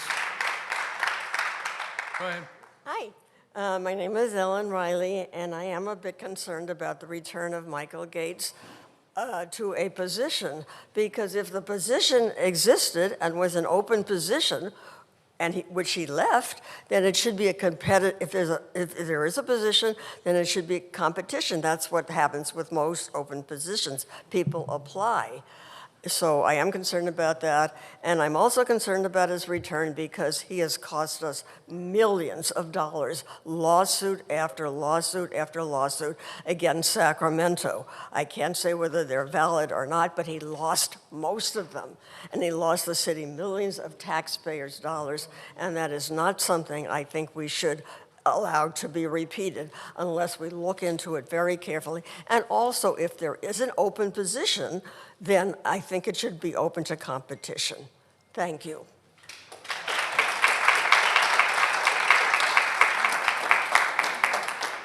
Hello everyone, Jignesh Padyar, a lifelong resident here in Huntington Beach. It seems like a broken record that we're back here talking about voting again and again. Huntington Beach voted almost close to unanimously that we wanted voter ID. But we passed by 80% almost, 75%, right? And you guys are chuckling over that. It's sad. Voter ID protects Democrats and Republicans. The only people it doesn't protect are those who are illegal and those who do not want to work the system correctly. Like, this is why we can't have common ground. You guys don't even want to have voter ID. It literally is who you're supposed to be, is who you vote for. It takes California weeks to decide on an election. India, the largest democracy, has over 640 million votes, and they can decide after one night who won. Like, this is ludicrous. The longer that this goes, the more we believe that there is fraud, and then we begin to think that it's actually occurring. So voter ID, at the end of the day, is not meant to just protect yourself as an individual so a dog doesn't take over your vote, but it protects everyone else around you.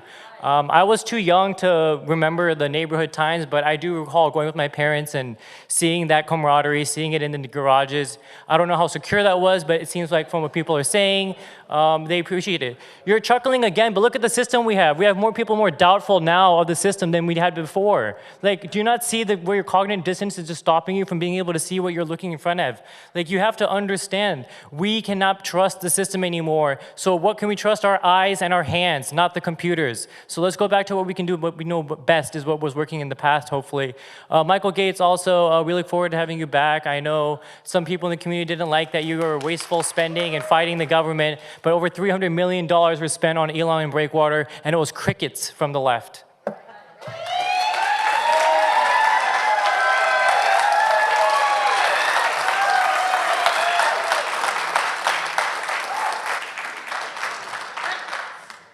We're done? There are no more speakers, Mayor. All right. Oh, we got Butch still. All right. Council committee appointment announcements. Anybody? Andrew? Yes, I've got an appointment here.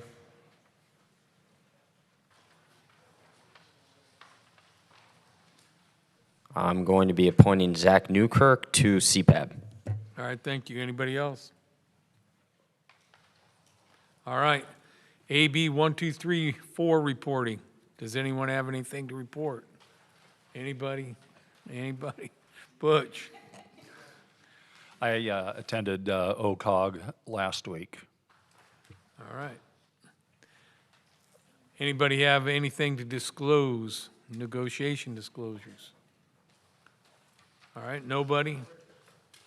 Okay, now we're going to go, Mr. Page, you ready? We're going to go into the study session. Presentation from Bob Page. Hey, Mayor, I did have one item. Oh, did I miss you? No, I just wanted to pull item 24. Okay. The agenda, the public hearing, item number 24. All right, item number 24 is pulled. We will not be hearing that. Yeah. My computer here, and then I'm also going to pull it up. No, not a clue. All right. I want to thank you, Mr. Page. I've got to admit, I didn't think this would happen. You're exposing yourself to a hell of a night. Well, I appreciate the opportunity to speak to the council, and I appreciate the invitation. And the one thing I'll say about answering questions is that state law requires that any voter who has a question about process, that I'm required to answer it. So I will continue to do that during my tenure. Hopefully you'll answer some tonight. Yeah, I figured you guys will have some questions. I will provide an overview on some of the measures that we put into place to secure the election and the equipment and the vote. First of all, I just wanted to share our mission statement at the Registrar of Voters, which is to provide election services for the citizens of Orange County to ensure equal access to the election process, protect the integrity of votes, and maintain a transparent, accurate, and fair process. And then our vision statement is to ensure excellence in the administration of elections, to inspire confidence and trust in the democratic process. So, you know, those sound nice, right? But how do we do it? So this is a list of the different things that we do to try to accomplish that. I know tonight I'm going to be focusing just on the security measure bullet here, but if you have other questions in the future, I'm happy to answer those. So as some people have mentioned, we strive for having every election be accessible, fair, accurate, secure, and transparent. Now, there are a number of different things that we do. I'm going to highlight some here. There's more on the slides than what I will actually talk to, given the time limit that I have. But We got, sir, take your time. well, yeah, I want to make sure I have enough time for your questions. Yeah, all right. So there are physical measures that we put into place. And one of those is that before an election, we test all the equipment we're going to use, and then once it's passed the test, we put numbered security seals on all the equipment before they're delivered to the vote centers. And then when they get to the vote centers, those numbers are checked to make sure that the seals aren't broken and haven't been changed. The other thing about our drop boxes, which have been talked about tonight, they are very sturdy, made of thick, secure metal. They're bolted to the concrete, and each one is individually keyed. There's no master key that would allow somebody to go to every single one of our boxes and open them. Technical measures, one of the things that we protect against double voting is we use an electronic voter roster with poll books, which share encrypted information about voter participation, very limited information about the voter, just that they cast a ballot or they sign the roster, is shared in near real time between each vote center and with our office in case we get a vote by mail ballot that we start processing in our office, and then a voter shows up at a vote center an hour later, the roster is going to show that we already received a ballot from them and started processing it. I know I do hear from time to time that people want us to make sure that all ballots are cast on paper. That's already the law in California. Every single ballot that a voter casts is on paper. They may use a piece of equipment to mark it if they need assistance marking the ballot, but that accessible ballot marking device that we're required to have in all vote centers actually prints an actual ballot, and that printed ballot is what gets scanned. There's no vote tabulated in that piece of equipment that marks the ballot for the voter. The other thing that we do is as I mentioned, we test the equipment. So before an election and after the election, we create test ballots, and then every single scanner that we're going to use in the election, we run those test ballots through each scanner before the election to make sure that they accurately count the votes that we pre-marked on those test ballots. And then after the election, we just did that at the beginning of this week, finished our post-election logic and accuracy test to ensure that all the scanners that we used in the election are still accurately counting the votes on those test ballots.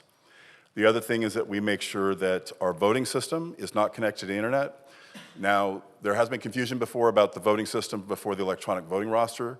Those two things cannot talk to each other. So we do have an electronic roster that I shares time in information in near real time, but that's just saying that the voter actually cast a ballot or signed the roster. Has nothing about how they voted. That's actually in the voting system on the ballots that are scanned, and those two systems do not talk. Every piece of voting equipment that we use in the vote centers, the printers to print ballots, the ballot marking devices, the scanners, none of those are connected to the internet and do not even have a hardware installed in them to be able to connect to the internet. In terms of process, so voter file maintenance, I know that's something that has been talked about tonight. That is something we do on a daily basis, that within 5 business days of receiving information either directly from the voter or from an official government source, which includes the United States Postal Service's change of address database, we are required to update that voter's record. And we're doing that on a daily basis. And then we go above and beyond that, and actually before statewide elections, we will compare our voter registration database to a third-party credit bureau to see if they've got a different address for any of our voters. And then if there is any kind of difference in addresses, we will send a notice to that voter saying, hey, we've got information that you're at this other address rather than the one we have on file. Please respond to us to let us know where you are. We can't actually change somebody's registration based on third-party information, but it does give us a clue as to where we may need to look, how we have to reach out to the voter, or to look at other governmental sources to see if we can confirm the third-party information that we've received. As was mentioned, every single vote-by-mail ballot that comes in, we are required to verify the signature on those envelopes. The signature on the envelopes is compared to every signature we may have on file for that voter, and we're looking for similar characteristics. It takes 3 members of my team to be in agreement that there are significant differences in characteristics between the signature on the envelope and what we have on file to be able to challenge that ballot. If we do challenge, if there are 3 members of my team that believe that the signatures do not compare, we're required then to send that voter by first-class mail a notice that their ballot has been challenged and give them an opportunity to cure that signature challenge, whether they forgot to sign it or whether we found that the signature didn't compare. That's the process right now. There was a mention that we're not done processing ballots. All we're doing today is waiting for cure statements to come back. We have processed all the vote-by-mail ballots we received and either accepted them or challenged them. We've processed all of the provisional ballots that we received in the special election, and they've either been accepted for counting and added to the results, or they've been challenged. And we've duplicated every single ballot we needed to duplicate because of an error by the voter or damage to the ballot. All that work's been done. We've completed our 1% manual tally audit, where we hand count every single ballot in 1% of the precincts that are randomly selected for the audit. All that work's been done by this week. By yesterday, this morning we finished the 1% manual tally. We finished processing the last of the provisional ballots yesterday. And so right now, when the Sacramento called this election, they required us to give voters until 5 p.m. on Sunday, November 30th to cure a signature challenge to the ballot. So I am prohibited by state law from certifying this election until Tuesday, December 2nd. But really all we're doing right now is just waiting for voters to potentially cure. And because the media called the results of this election at 8 p.m. when polls closed on election night, none of the political parties have requested lists of challenged voters from us to go out and knock on doors. So I'm not expecting a huge amount of response from voters to cure their challenges. We've received about 28% of the voters that their ballots are challenged has sent back cure statements that we've reviewed, but I'm not expecting to get a ton more because there's no political parties knocking on doors this election. Now, in terms of the people that, for every election, we have about 70 full-time employees in our office and in our printing shop. We hire for a statewide election like the general one in November 24. We hired another 2,000 temporary employees to help us with that election. Most of those people work in the vote centers themselves. We make sure all of them go through criminal background checks. We train them. The people in the vote centers are trained for at least 2 full days. With hands-on training, we put experienced people from prior elections, either as a lead in each vote center or supervising 4 or 5 vote centers to help support them. So we go through a lot of that information to make sure that they are prepared to serve the voter and provide them their ability to access voting and to cast a ballot. We also, whenever we are collecting ballots or even in our office moving them between one point and another, there are always 2-person teams that are doing that. So our ballot collection teams that go out to all the drop boxes, they do it in 2-person teams. We're monitoring where they are through GPS on their cell phones. We're in 800 megahertz radio contact with them at all times. They're required to take several photos before they're allowed to leave the box to go to the next one on their route. And that includes showing that they removed the ballots from the box, that the fire suppression device that's inside the box is still intact, that they have locked and closed the door and put a sticker seal across the gap between the door and the box, and then when they get back to their vehicle, they have to show that they have the key. And so all that stuff gets sent up through an app on their phone. We've got a 3-person team that's monitoring where they are at all times, that are looking at those photos and then radioing them saying, you are cleared to go to the next drop box. So those are some of the things that we do. We also have a command center. Whenever the 11 days of in-person voting that we have at vote centers, we have a team dedicated to answering any calls from the people working at the vote centers. Who every vote center has a cell phone to call in if they've got issues, if there's a disruption, or if they have questions. So there is a team dedicated to answering their calls and their questions at all times. We also have a sheriff's deputy or sheriff's sergeant that's stationed in that command center, so that if there is a disruption at a vote center, that they're there to help us triage it and then communicate to the local police department to explain to them that yes, electioneering really is a crime. We do need you to go out there because this person's not heeding the instructions from the registrar of voter staff. So that's part of the stuff that we do. We also have rapid deployment teams, 10 teams that are stationed throughout the county to be able to fix any technical issues that get called in, replace equipment, replace batteries, provide extra ballot paper if it's needed. They're out there and ready to help whenever it's needed. The last thing I'll just mention is that we have a culture in our office where we are constantly looking to improve how we do things and identifying areas where we can improve. If there is an oversight or an error made, we are trying to get to the root cause of why that happens so it doesn't happen again. That commitment to our quality management system resulted in early 2022, the Register of Voters received international certification under the ISO program for its quality management system, and we get audited every year. They review how we're continuing to manage the quality management system. So that's kind of the overview. I figure each of you may have some different questions that I will attempt to answer. What percentage, I'll start, what percentage of votes do you think possibly are inappropriate, illegal, or that shouldn't be counted, that do get through? I'm assuming that that's zero. I know there's a possibility, but I don't make a determination. I don't make a determination about whether. I'm giving you from your expertise. What would your estimate be? That's all. What would your estimate be? But if we suspect somebody like in November, okay, so I won't say zero because we do have every election. We have people who attempt to vote 2 ballots.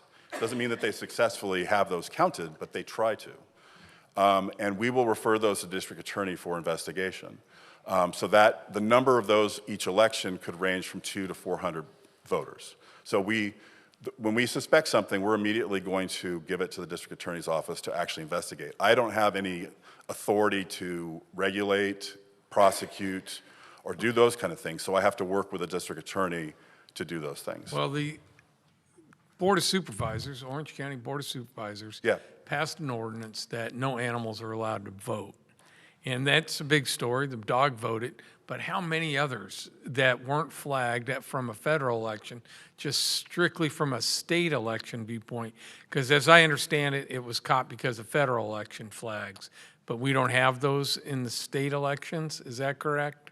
Yeah, so I will say what I can because that is still being prosecuted.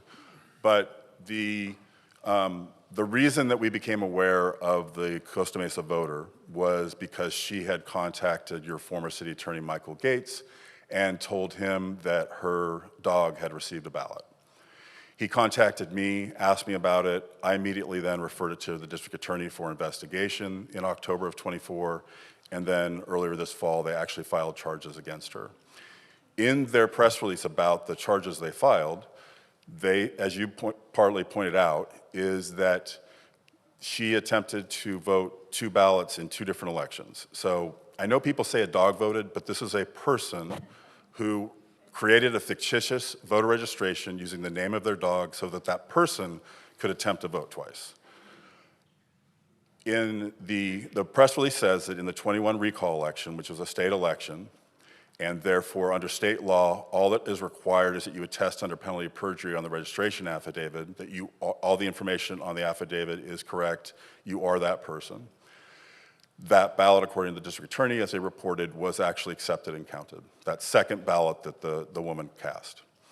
The other thing that's in that press release is the second ballot that she cast in the 22 primary election, which is a federal election, and then falls under the Help America Vote Act, which requires that the voter at the time of registration provide proof of identity. And if they don't at the time of registration, before they can actually have a ballot counted, they have to provide that proof of identity. So in that press release, it says that the second ballot that the woman from Costa Mesa cast in that 22 primary was rejected because that proof of identity was never provided for that fictitious registration. And that was a federal election. Correct. That involved the federal election. Yes. Okay. We know the dog got a few votes, but do you have any estimate how many dogs are registered now? The Board of Supervisors, you mentioned ordinance, it wasn't an ordinance. They asked me to gather animal license information from all the cities to compare the animal license information with my voter registration roll. We've had 23 cities who have provided their animal license information that we've compared against our voter registration record. And there was only one registrant who we suspect might not be a person. And we referred that to the district attorney's office for investigation. But that registrant we suspect of not being a person has never voted. All right, yeah, because I know last year when these guys were running, somebody showed us a ballot that was in their dog's name. They claimed that they didn't have any idea how the dog got registered to vote. But at that same time, a man who was applied for his citizenship, he was very scared because he got a ballot. And he was very scared because he thought he was being tested. And he said, God, if I vote, I'm not going to be able to become a citizen. But the whole thing is, he wasn't a citizen, he got a ballot. And and along with that kind of person getting a ballot, I get contacted too often that their son or daughter, people have moved away 8 years ago to another state. They haven't been around, and they get several ballots to their house in different names. If they've lived, moved into a place and there are several residences, like an apartment, but they say, yeah, we get like 6 different names to our house still. That has got to, and you don't know the number of those kind of ballots, is that correct, that are out there? Well, what I will tell you as part of our process before we mail ballots is every one of the envelopes that contains the ballots before we mail them, that has a barcode that's associated with a voter. Those barcodes are scanned on every single ballot to ensure that if we know whether another ballot has already been inserted and ready for mailing out. So if a second one somehow got through the process, we're catching that before it gets mailed. But if they're in different names? If they're different names, the other thing we do before major elections is that we review every address that has 10 or more voters at it and to try to determine whether or not that address could actually have 10 or more voters at it. Is it a group home? Is it a retirement home? Is it an apartment complex that has the same street address but potentially different unit numbers that may not have been added to the registration? So we're looking at those every election. And then ultimately, if you get somebody who says that their child who moved away 6 years ago is still getting a ballot, then what I would ask that parent to do is to write, not at this address, on the envelope and give it back to the postal carrier so that it comes back to me, and then I can inactivate that voter so that no mail goes to that person ever again. If the parent just holds on to it and doesn't tell me about it, I can't do anything about it. So, unless there was something where the child did a change of address, so they showed up on the national change of address database that the Postal Service has, I could find it that way. But if they didn't do that, and the person at the address is not sending it back as being not at that address, so that it comes back to me undeliverable, and I can inactivate the voter, and then after 2 November even-numbered year elections, if the person has not responded to a notice I send them that's forwardable to update the registration, at that point I can cancel them. So every voter that was inactivated before the 22 general election that we sent notices to, earlier this year we canceled more than 176,000 inactive voters. So there's a process. There's nothing in federal law or state law that says if you don't vote, you can be canceled. 176,000? Inactive voters. But they were inactive since before 22, so they have not received any mail. But we got something. That was Orange County? Yeah, that was Orange County. Okay. Well, not to cut you off, but so you don't have with that kind of numbers, You still don't have a guesstimate on how many are possibly illegal voters out there? Ballots, state ballots that are getting through the system and counting. No, all I can give you is when we find something we suspect of somebody trying to vote twice, or if we get something referred to us that somebody says, I know this person's not eligible, I know how many things we refer to the district attorney for investigation. Well, how many ballots get returned under those circumstances? Like somebody says, hey, my son doesn't live here anymore, or hey, these 6 people don't live in this apartment anymore, but we've received ballots. So, yeah, so approximately, just guesswork. Yeah, I actually have that number. I don't need to guess. Nice. So in 2024, in the primary election 24, 1.6% of the ballots we sent out came back as undeliverable, which was about 0.5% less than the statewide average, as well as significantly less than the United States first-class mail undeliverable stat of 4.3% last year.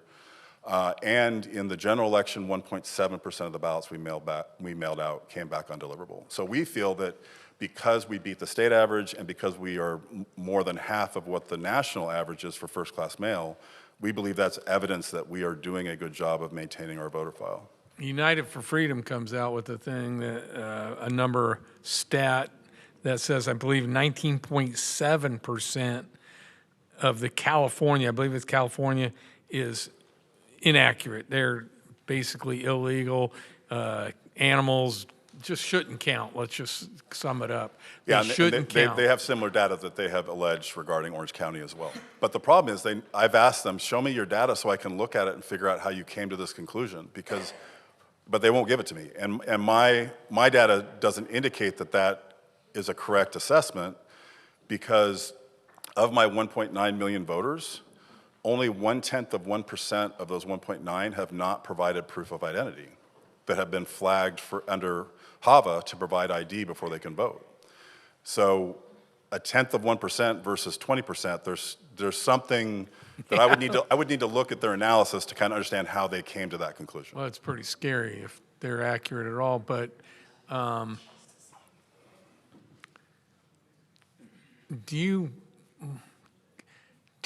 have two, I'll do 2 more questions before I pass it on. Mm-hmm. Can you briefly explain the Voter Rights Act and how it costs us, what it costs? Are you talking about the Voters' Choice Act? The voter choice, I'm sorry, yes. Yes. Sir. So yeah, the elections have gotten more expensive. Part of that is because in 2019, the Board of Supervisors decided that we would conduct all future elections under the Voters' Choice Act. And so at the time they made that decision, about 75% of all Orange County voters were permanent vote-by-mail voters. So it was an increase of about 25% of our voters that we then started mailing ballots to. But the cost increase is not just because of the Voters' Choice Act. There have been a number of changes in state statute that apply to all counties, regardless whether they're doing Voters' Choice Act or they're doing polling places. Like polling place counties are required to have ballot drop boxes just like Voters' Choice Act counties are. Polling place counties are required to mail a ballot in California law to all of their active registered voters, just like a Voters' Choice Act county. That wasn't true in 2019 when the Board of Supervisors made the policy decision to conduct elections under the Voters' Choice Act, but that has been true since the November 2020 election. Every election since then, every California county has been required to mail a ballot to all of their active registered voters. But not everybody participates, right? Correct, yeah. It depends on the election. A presidential general election, you may have about 70% or more participation. In a primary, it may be in the 50%. In a election like the special election we conducted for Huntington Beach in June, it can be closer to 30%. It depends on the election, it depends on what's on the ballot, and who is financing any kind of campaign to get the vote out. Our office has the charge of educating voters about how to vote, their options for voting, that there is an election coming up, answering any question they have. But my office is not a get out the vote entity. That is handled by candidates and political parties and campaigns. Okay, my last question. I personally professionally or whatever, would love to see the voter rolls completely cleaned up. I would love to, well, I think there's a great integrity question, you know, being called with our elections and the validity of, with like a dog voting, no flags in California elections, but in federal elections. Do you think that voter ID would help the integrity of the, and cleaning up these rolls where maybe we scrap them and start from scratch and have people come register again with an ID? I'm just asking you, sir. Do you think that would help? I'm an election administrator, so I do not have a public opinion about whether voter ID should be implemented. What's your If personal opinion? If that became state law, then I would implement it. You would, but professionally, you I'm think not it would gonna- make your job easier? My responsibility to be a nonpartisan, impartial elections official and administrator, it's not my job to take policy positions. Policy positions are taken by city councils such as yourself or the board of supervisors, not by a county elections official. All right. Oh, good. Here you go, Butch. Yes, sir. Thank you. You probably don't remember. I met you when our city clerk, Lisa Lane, and I came down there, and you were kind enough to come over and talk to us, and I appreciate that. And Yeah. I like to think that my personal invitation to you a couple of weeks ago is why you're here, but maybe somebody else invited you. I don't know. Anyway, well, thank you for coming. I don't have as many questions as our mayor did. Did you say that I know that the envelopes that are mailed to us have an identifier, you know, like a barcode on the outside. Does each ballot have an identifier on it too? It could be scanned and it could say Butch Twining is No. voting for? There's nothing on the ballots that identify it came from a specific voter. There are barcodes on the ballot that identify what precincts it's from so that the voting system can accurately, you know, in elections, obviously this election, there was one question on the ballot for every single precinct. Right. But in a normal election in a November even-numbered year, there's going to be Lots of contests, Yeah. and so the voting system needs to know this is from this precinct. These are the contests that should be on this ballot from this precinct. So a target filled in at this place on the ballot means this vote for this candidate or this yes or no. So there's nothing on the ballot itself that identifies the voter. Once for vote, so if somebody shows up at a vote center, state law requires them to verbally say their name and their address. They're looked up on the roster. Then my staff member will then flip around the roster to show the person, say, is this you? The person signs under penalty of perjury on the roster that they are that voter and that they understand the penalties of impersonating another voter. They're given a ballot to mark. There's nothing on that ballot they mark that has that voter's information on. All we know is that that voter showed up at the vote center to vote and was given a ballot, and then we compare the number of check-ins to the number of ballot sheets that were scanned to make sure that those balance. Okay. One of the areas when I was down at the ROV that very much interested me was the signature verification, and I thought that was really cool. And I saw the difference between signature comparisons from previous elections, and then I saw some that there was no signature verification from previous elections, and I remember asking you, I go, well, what's that signature up? And I was looking at, I think it was the right upper corner of the computer screen, and there was a signature, and I said, where did that signature come from? And I believe you told me the DMV. Is that correct? Yeah, so for people who register online or at the DMV, if they register to vote, and they provide a driver's license number, the last four of their social, and then VoteCal, the statewide voting registration system, compares that information they provided to make sure that it matches everything else that was filled out. It then pulls the electronic signature from the DMV record into the voter registration record. One of our processes, if that, you know, because obviously it was mentioned here today, how somebody may finger sign on a touchpad looks nothing like how they may sign it with a pen. And so when either ballots that are challenged because there's significant differences between the signature on the envelope and the signatures we have on file, or if we just notice some differences, even if we see enough similarities we can accept it, but we see enough differences to concern us, we we mail out a paper affidavit to all those voters a few months after election to encourage them to fill out a new paper registration affidavit, to give us their signature handwritten on that affidavit so that we have a new signature. But we're also required under law, every time we accept a signature either on the ballot envelope or if their signature is initially challenged and they send in a cure statement to us and we accept the signature on the cure statement, we're required to take those signatures and add them to the voter's registration record for future elections to compare against. Great.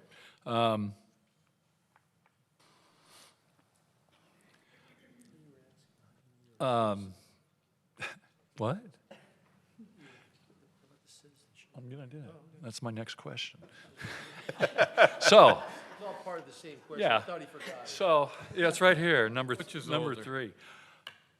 I've just pulled up the form. It's on my computer right here. A guy applying for a driver's license. Okay. So new guy, new person, goes in, applies for his driver's license, and item number 6 on the California DMV driver's license application says, do you wish to register to vote? Yes or no? All you have to do is check yes. Right. See, now, this is another question I asked you. You may remember. I know you see a lot of people. I go, well, how do you know that guy's a citizen? You don't.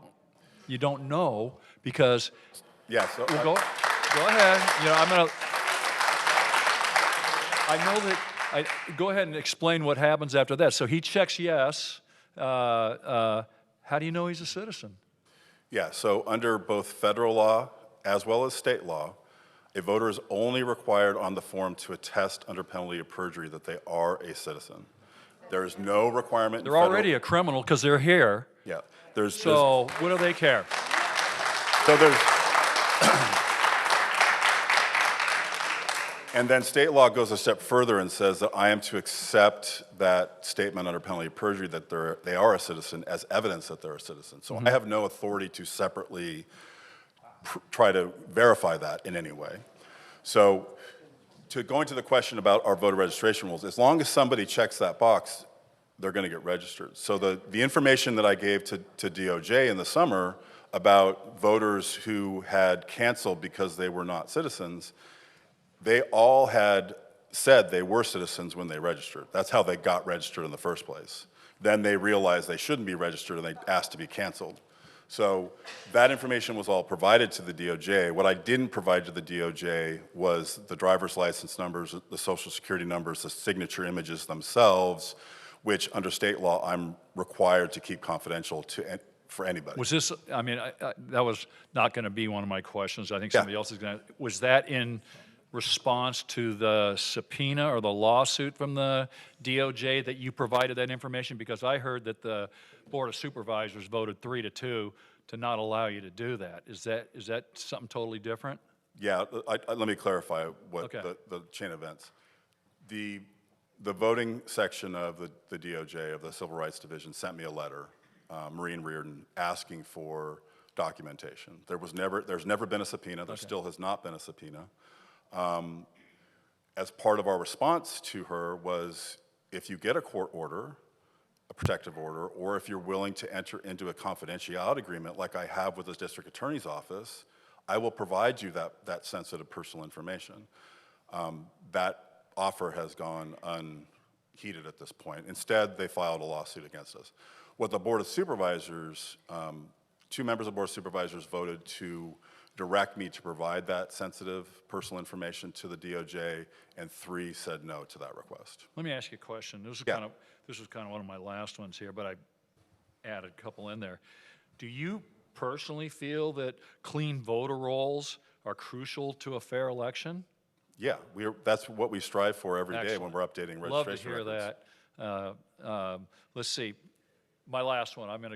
This is going to be my last one, and I'm going to leave the other 20 on here off. Military ballots. I was in the military. Councilman Williams was in the military.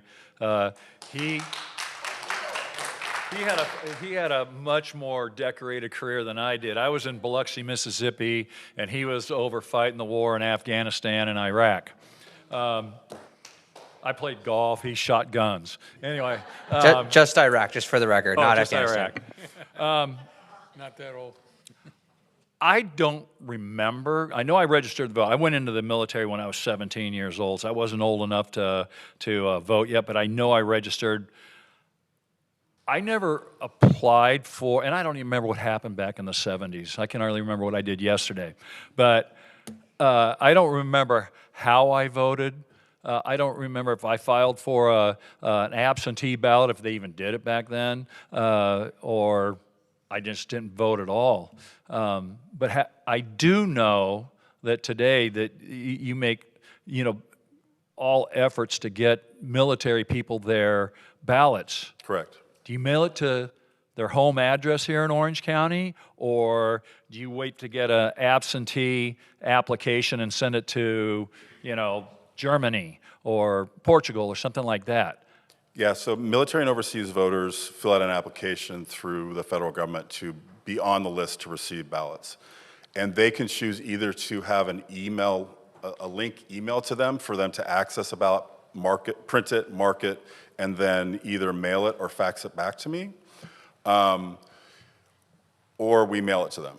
Under federal law, anywhere between 60 days before Election Day and 45 days, we have to issue those ballots to military and overseas voters. And if we were to miss that 45-day deadline, we'd most likely be under some sort of consent decree with the federal government for missing that deadline. So we do not miss that deadline. Okay, just a follow-up to that one. If the soldier doesn't provide an application or an absentee ballot application, but he is registered and he lives right here on 2000 Main Street in Huntington Beach, does he get a ballot at 2000 Main Street? Yeah, if we don't know that he's overseas and not at that address. And then could yeah. anybody, his mom or dad or his brother or sister, open that ballot and fill it out for him and put it in the envelope and forge his name? They could break the law, yeah. Okay. That would be illegal. Okay. I want to thank you again for coming. I appreciate it. It's good seeing you again. And again, thank you for coming. Thank you. Don. Thank you for coming, sir. A few questions here, and we'll probably bounce around. Can you re-explain the duplicate ballot protection? I mean, there's a record here of a duplicate ballot with the identical name, address, everything. There's nothing different other than the barcode on the envelope. So this is a one-time example. But can you explain to us how you avoid that and how, if you have a process in place, how this happens? Yeah, I'd have to look at each individual instance to kind of try to figure out how that instance happened. But the general process, as I laid out, is that Orange County is the only county in the state that is actually a certified ballot printer to mail out our own vote-by-mail ballots. So our print shop actually prints all the ballots. We have 2 mail inserting machines that insert all the materials into envelopes. Every 100th ballot is quality checked to make sure that the right precinct ballot is in that envelope, that there's no printing errors or issues with the ballot, and then it's sealed up. And then before they're actually then trade to give to the Postal Service for mailing, each one of those inserted ballots, the outgoing envelope, are run through one of our 4 mail sorters to identify that voter who's going to be receiving that ballot is going to be mailed a ballot. If for some reason there was some error and a batch of ballots was printed a second time and inserted a second time, at the moment we then tried to sort those ballots a second time, the system would indicate this voter has already received a ballot, that ballot will be outsourced and not mailed. There are possibilities, as I said, if we get information for maintaining the voter roll, if we get information from the voter or an official government source, we have 5 business days to make that update. So at any given point in time, there may be a voter that has 2 records because they updated something and it hasn't been merged at that point. There wasn't enough similarity between the 2 documents where the state didn't automatically merge them, and it was sent down to us to evaluate to see whether they could be merged. So that's a process that we're doing every day, but it is possible to run a voter file where there are still some records that haven't been updated by that that 5th business day yet. So you will periodically get a situation where somebody may get 2 ballots because they had 2 registration records at the time we ran that registration file. But if they tried to send both of those back, by the time we mail them, we've now merged those records. We know that they're for 1 voter. If they tried to cast both those ballots, we would only accept the first one, and then if there was a second one that came in, we'd refer that voter to the district attorney for investigation of trying to vote twice. So on that note, I guess you're able to say adamantly that there's never been one person that's voted more than once that hasn't been caught. I'm saying that when... Well, let me rephrase that. So with that process in place, and obviously the district attorney has charged a woman in Costa Mesa. Right, no, I'm not talking about that, but every person who's, with that system in place, anybody who's ever voted twice would be caught, 100%. They should be. And you can stand behind that? Yeah. Okay, it's a pretty strong statement. Can you explain one more time, maybe you kind of touched on it with Councilman Twining, the online voter registration. Forget about, is there other ways to do it tell me about the online voter registration, let me just ask that. Yeah, so the Secretary of State has an online registration portal.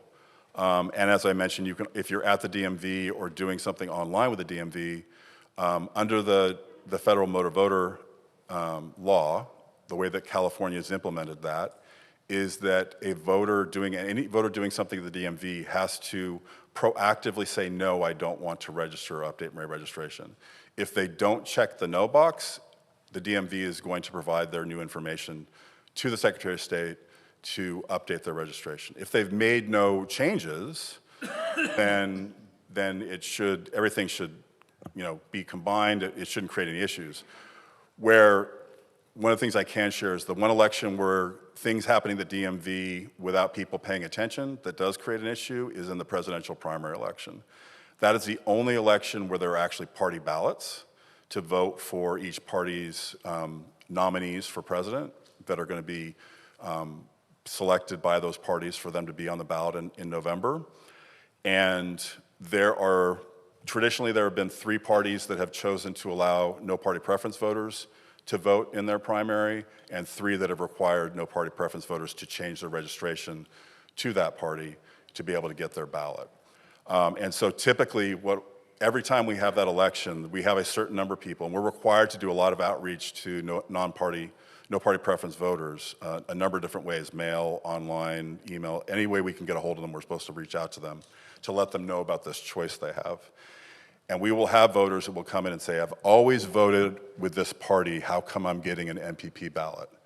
And I will tell you, almost every time we look at their record, it's because they did something in the last few months at the DMV and didn't realize that they didn't check no, they didn't want to update their registration, and then when they didn't pick a party preference as part of those screens, it automatically then made them a no party preference voter because they didn't select a party at that step.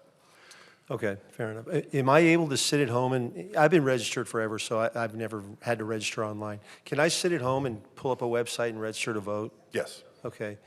So you kind of touched on it. I guess it comes down to whether or not somebody wants to perjure themselves, right? Because they say, yes, I'm a citizen, or yes, right? Yeah, well, as was mentioned when I was talking to the mayor, if there's a federal office on the election ballot, then the Help America Vote Act requires that voters at the time they register provide proof of identity.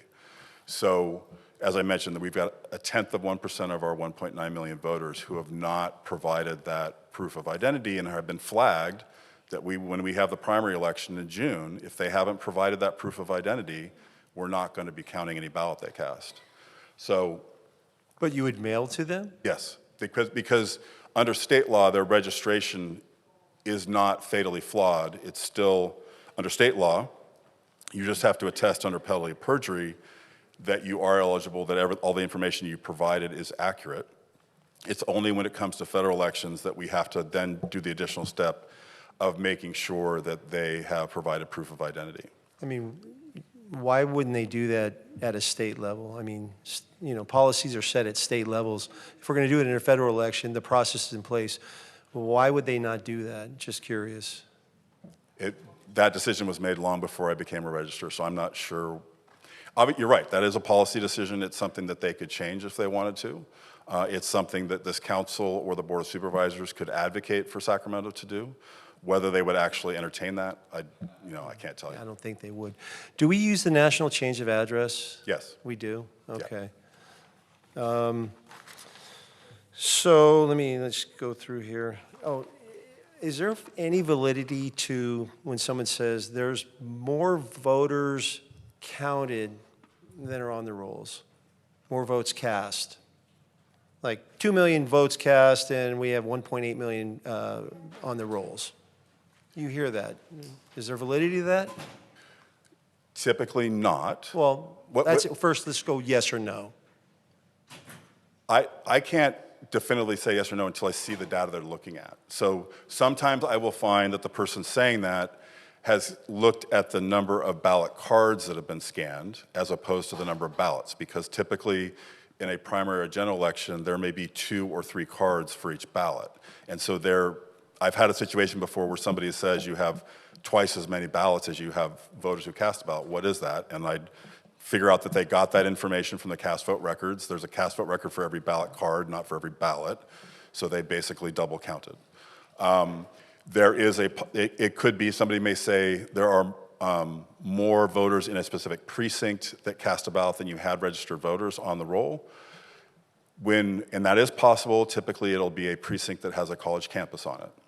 And what will happen is that on the results, the number of voters on the results report is based on how many voters there were 15 days before Election Day. And that number does not change on the results. It's based on that number. Under California law, somebody can do same-day registration and voting a ballot. So in the November 24 election at the vote center at UCI, for every 1 voter that was already on the rolls, 2 more came and registered at the vote center. So obviously, when you look at that data, it's going to look like there's more people voting a ballot than there were voters at 15 days before Election Day. But only people who actually registered by the time they cast the ballot will actually be counted. So there's that possibility. The other thing that I will find is sometimes somebody will state a number that doesn't include all the ballots. They may say that you've got more in the count than you actually had people casting a ballot, but the report that they looked at may not include provisional voters, which if somebody votes a provisional ballot, that's confidential. It's not something that's going to be on a report. It wouldn't include somebody who's a confidential voter. It wouldn't include somebody who voted in jail. So there are certain subsets of voters. But the number would match their registrations, though, the voter registrations, correct? Yeah, Doesn't matter if they vote that in last example was confidentiality. given that somebody mentioned earlier before I spoke about how some of the numbers from this election weren't balancing in their mind. And I was trying to explain that the reason for that is that there are certain ballots that weren't in the reports that that person was looking at. So in terms of more voters than there are registered voters, those are the 2 examples that I've come in contact with, which is that somebody looked at the cast vote records, which there's 1 for every single ballot card, and basically double counted ballots.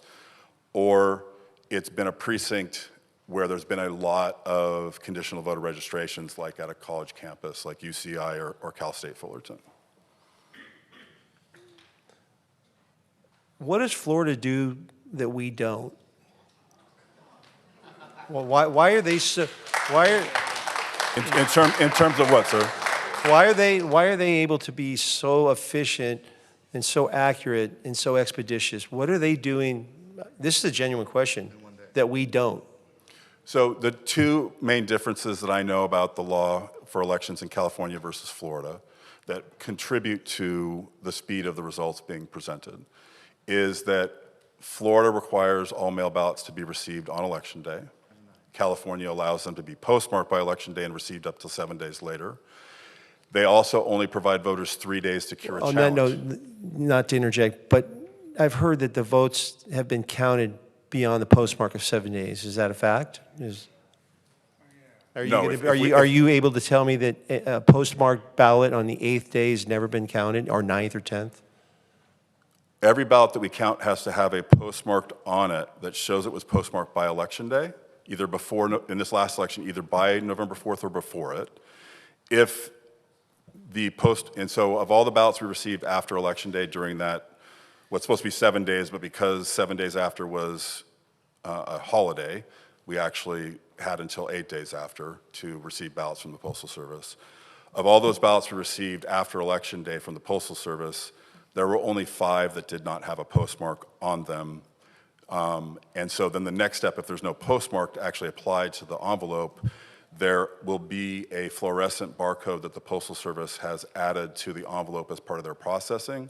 We have a special scanner that we can use to scan that barcode, which includes the information about when that entered the mail system. So if that barcode shows that the ballot was in the mail system by November 4th, then we will accept it as being not too late.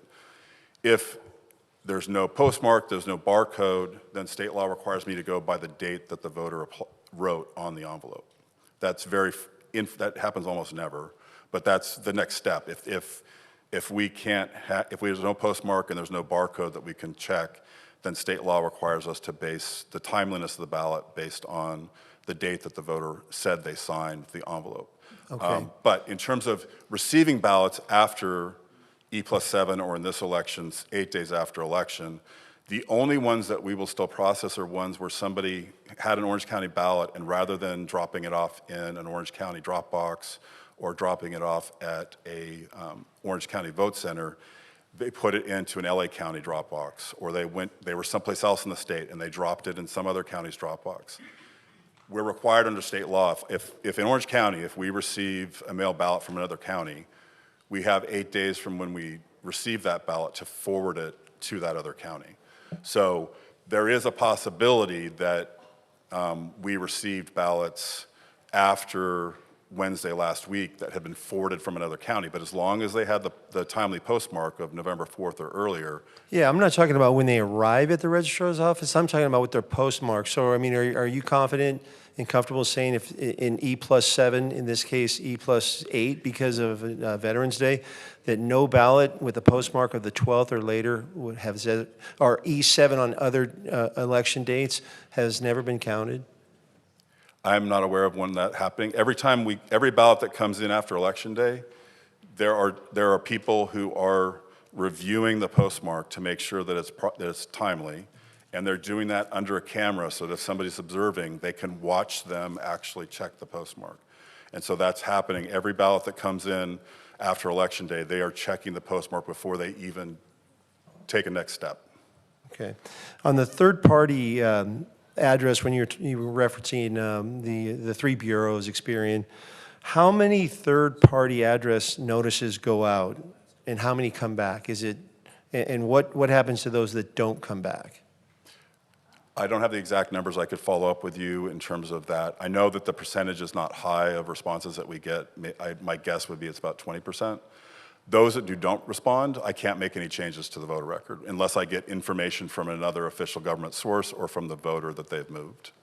So what do you do in that case? And by the way, just 20% is a big number, and all I can use from an election standpoint is usually there's pretty big deltas, not 20% in a winner or loser, but I can cite a longtime friend and cohort of Huntington Beach, our Orange County supervisor, who's won many elections in a 1 million vote cast election, and I went back and looked at the OC vote. She won by 3 votes. Yeah.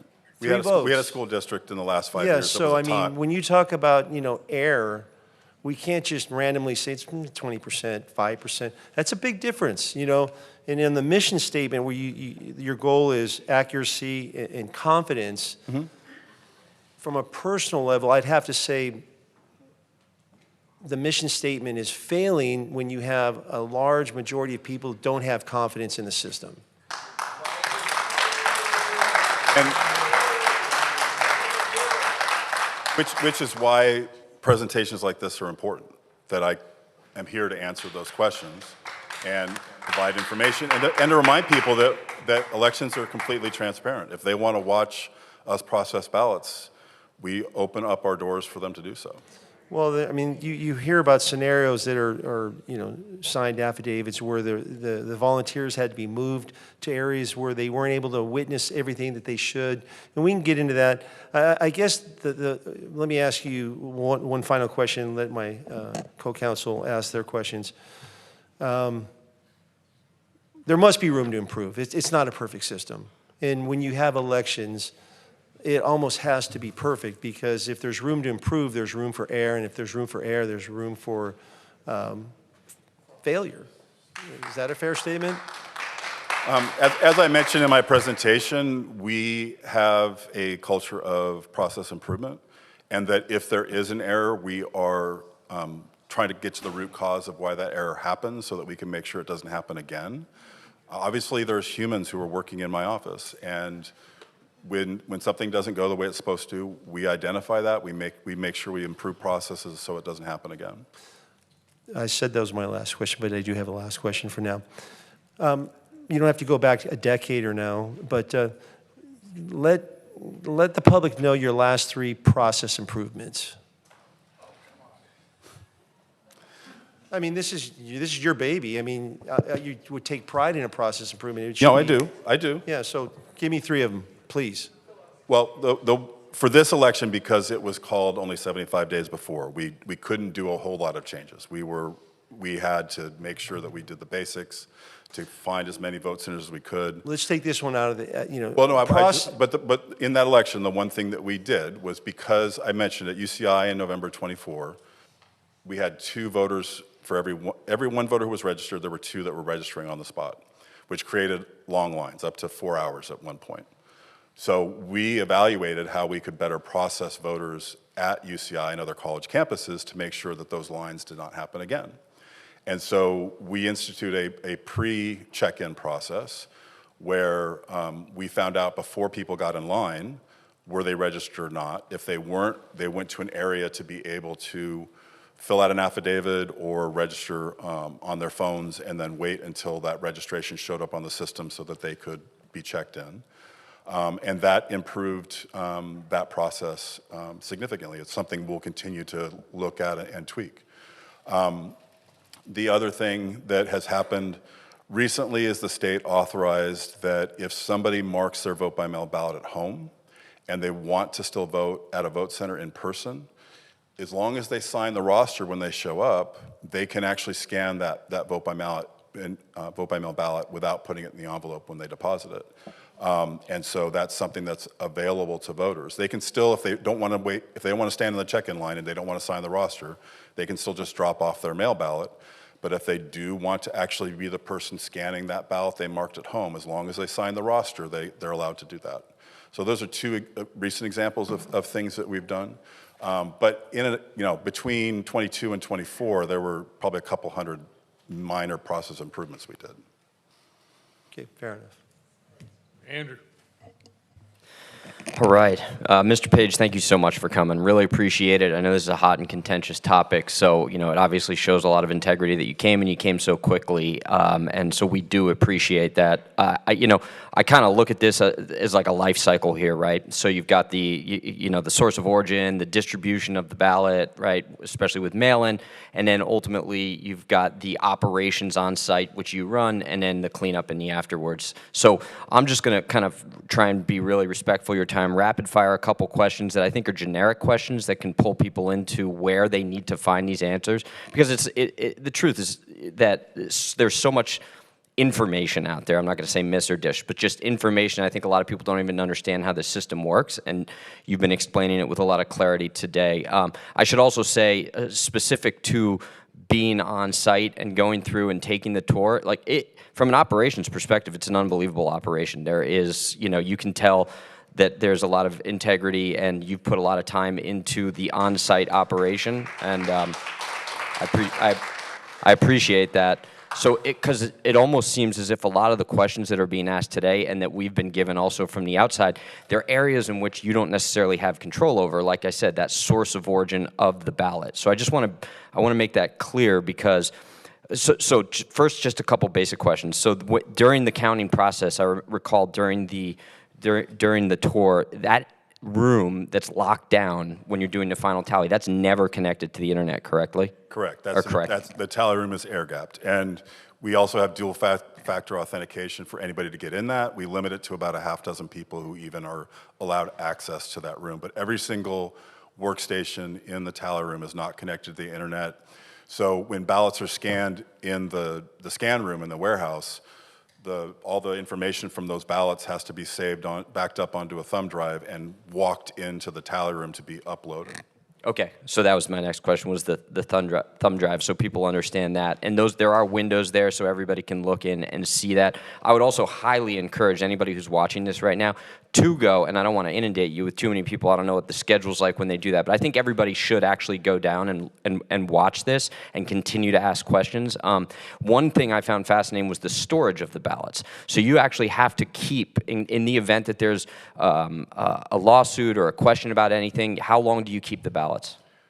It depends on whether there's federal offices. So if there's federal offices on the ballot, we're required to store securely. I can't even access them. Once we're done with the election, I have to seal the boxes, and without a court order, I can't access those ballots. I have to store them for 22 months. And then if there is no election challenge litigation that's been filed that's ongoing, there's no district attorney's investigation of criminal behavior regarding the election, then I'm mandated by the state to destroy all of the ballots at that point after 22 months. We always make sure that we contact the DA's office before we actually take that step, because we don't want to delete any evidence that they may need for anything that they're working on. For this election we're conducting now, when it's just a state election, we only have to store it for 6 months. Okay, 6 months by the state, got it, 22 months federally. And then you also said that it was 1/10 of 1% of the ballots that were questionable, right? Can you just clarify? I meant 1/10 of 1% of the voters. Of the voters that had issues with the... That have not yet, that have been flagged because they have not provided proof of identity. Okay, perfect, thank you. And then also, in regards to somebody mentioned in the comments, and I just wanted to make this clear, because I also don't, I think there's some things that you can control and other things that are outside of your control. The calling of the election, that's not the... That's the media. That's just the media, okay. Yeah. All right. Yeah, I mean, there's and I get this, because the media historically has called elections pretty quick. Obviously this one, their polling indicated that they could call it as soon as the polls closed at 8 p.m. But because of changes in the way prior to Prop 50, the creation of an independent commission to create districts without paying attention to political party preference or anything else, looking for communities that should be together, that has created closer contests. The threat and litigation of cities, school districts, and special districts to go from at-large representation like the city council has here to going to by district creates districts with smaller pool of voters to vote, which ends up with closer elections. So I would agree that there are closer elections, but it's not taking us any longer to process ballots than it did before. Okay. And then in regards to the signature piece, that was fascinating, right? You have three screens and everybody's kind of pulling up the signatures and looking at it. They don't get any other information, so it's really just signature analysis right there. Do you foresee that in the future that would end up being automated, or there would be an AI approach to that, or is it always going to be the human eye? One of our process improvements we've been looking at since I've been there, starting in 22, is whether or not the first review could be used. We could use automated signature verification software for that first review. We have not implemented it at this point because, as mentioned, for a lot of voters, the only signature we have is their DMV signature, which is very low resolution. So the software does not work real well with low resolution images. So we've been working to make sure that as we accept ballots, we're making sure all of those accepted signatures are being added to the registration records. We're sending out paper affidavits to people, encouraging them to give us a handwritten signature so we can improve the quality of those signatures, so that there'll be value in actually implementing the automated signature verification software for that first review. If that software challenges the signature and says it doesn't compare to the signature on file, the state law will still require 2 humans in my office to agree that there are significant differences between the signature on the envelope and in the file. Got it. Okay, and then I just want to pull together, there's been bits and pieces about the dog voting, and, I'm going to push back into a heavy topic here. I want to make it clear for those that are watching at home. So what you're saying is it's not like Marmaduke is walking in there and pulling the lever, right? Scooby-Doo's not getting crazy in the ballot room. I think I would notice a paw print on a ballot. So what it is that it's that somebody is registering on a state level, and they are attesting that they, by obviously they're perjuring themselves and saying, oh, this is a person, right? Or to Butch's point about when they register, if it's somebody who's illegal and isn't here, they're saying, yes, I'm doing this. But the framework of a rule has nothing to do with you, right? That's on a state level. So if theoretically people who have a problem with that ever wanted to change that, that wouldn't be in your office, that would be Sacramento. Yeah, in order to do more on that situation, yeah, I would need a change in state statute. Okay. But as I mentioned, even with the case with the Costa Mesa woman who created the fictitious registration using her dog's name, as soon as I was given information about that situation by Mr. Gates, I forwarded it to DA the same day to investigate. And they investigate it, and they file charges. So that's what I can do. If I get information from people that, hey, I know my neighbor's getting a ballot, but he's not a citizen or she's not a citizen, I'll forward that to the district attorney to look into. Okay, yeah. Personally, under state law, have the authority to verify somebody's citizenship if they attest under penalty of perjury that they are citizens. Okay, yep, and I just wanted to make that clear that in that system that is something so that people who do have grievances with it, they understand they need to address this with their assembly people, they need to address it with senators. It's not, writing you emails isn't going to change anything. And there is a bill in Washington, D.C. that's in the Senate, the SAVE Act, that could potentially require voters to provide proof of citizenship. For the initial registration process. Well, actually, the way the SAVE Act is written, it's written for the initial and every time somebody updates the registration. So every time they move, every time they change their political party preference, they would be required to come into my office and provide documentary proof of citizenship. So it would be even more, have more requirement than even having a real ID where you just do it once and then you have that real ID. The way the SAVE Act is written right now, it would require people to come in every time they updated the registration, which is why when it passed through the House of Representatives and was pushed onto the Senate, I pointed out that serving those voters to make sure that eligible voters could actually stay on the voter rolls would cost about $6 million a year for my office to make sure that we could serve all of those voters. In 24, we had 847,000 registration transactions in the county, an average of 81,000 a month. That's a lot of people to serve. So they would, under this hypothetical, they would come into the office and then they would present the ID, and then your team, so you would obviously expand your team. Yeah, I'd have to basically double my staff. Okay. And get new space to house them. Does of the number of registered voters in Orange County, and this is a little bit off topic, but what percentage of them are voting? And I know it changes a little bit by election, but is it like a 50%? I think I saw in the last numbers, or?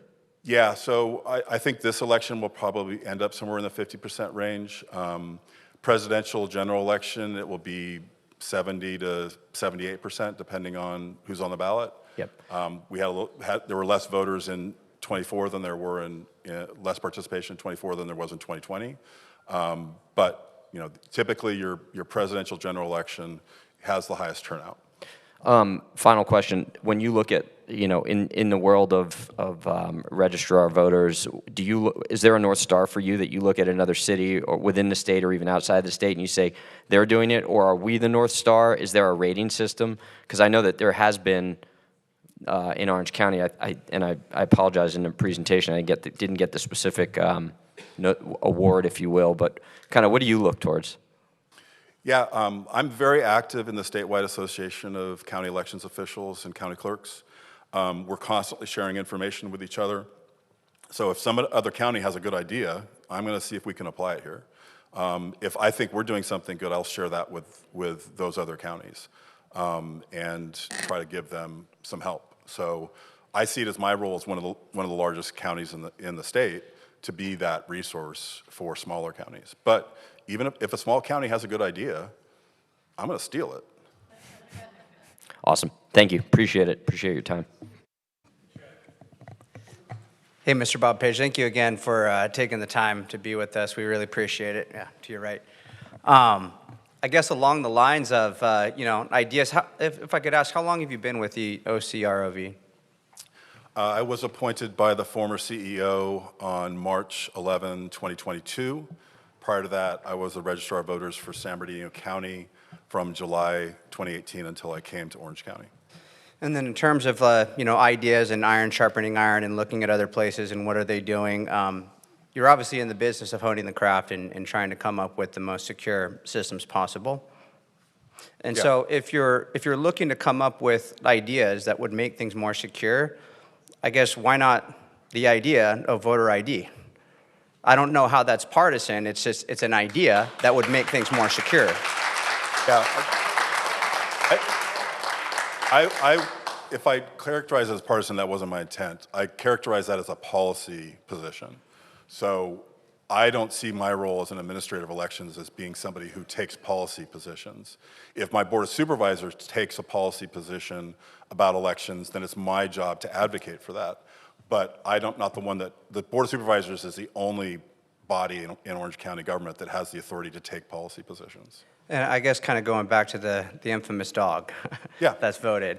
How many elections did it vote in here in Orange County before it finally was caught? How many votes were counted under this fictitious dog? Yeah, so as I mentioned, what the district attorney's press release says is that the woman in Costa Mesa voted 2 ballots in 2 different elections, the 21 governor recall election and the 22 primary election. The press release says that because it's been mentioned that state law only requires a voter to attest under penalty of perjury, that they are eligible to vote. The ballot for the 21 recall was actually accepted for counting. The ballot that was cast by the woman, according to the press release, in the 22 primary was rejected, was not accepted for counting because the registration never provided proof of identity under the Help America Vote Act. So safe to say that it was proof of ID that finally authenticated, or at least... I would say that what led to the prosecution was the voter herself admitting to it to Mr. Gates. Interesting, Who then yeah. me. But at the end of the day, I guess the only way to really verify, right, was because of voter ID. Well, under HAVA, it's proof of identity. So what typically is talked about with voter ID is in-person voting, that somebody showing up to vote in a polling place or a vote center has to provide ID of some sort to be able to sign the roster, as opposed to what state law now says, which is the voter just has to state their name and their address and then sign under penalty of perjury that they are the voter. So that when people talk about voter ID, that's what they're talking about, is in-person voters being required to show ID before they're given a ballot. For people who vote by mail, which is still a large percentage, in the November 24 election, 22.5% of people voted in person, the rest voted by mail. But depending on the election, like this election, it's probably going to be closer to 90% voted by mail. That the vote by mail ballots, what we do is we do the signature comparison, which has been talked about here. There's no voter ID associated with vote by mail. Okay. And then along the lines of, this vote by mail, I guess the only way to really authenticate that a person is who they claim to be is by checking their signatures? Currently under state law. Currently under state law, yeah. Okay. I've heard proposals to Sacramento about adding an ID number requirement to the ballot, but right now, state law just requires us to do signature verification. Yeah, and just kind of coming at this from a common sense off the street perspective, it's amazing because we all have conversations, and I'm astonished by the fact that like the signature that's on my driver's license looks absolutely nothing like my signature 2 years later. Right. And that signature looks nothing like the signature another couple years after that. And I mean, the evolution of signatures, people's signatures change, and I don't know. Yeah. And we have to account for changes over time.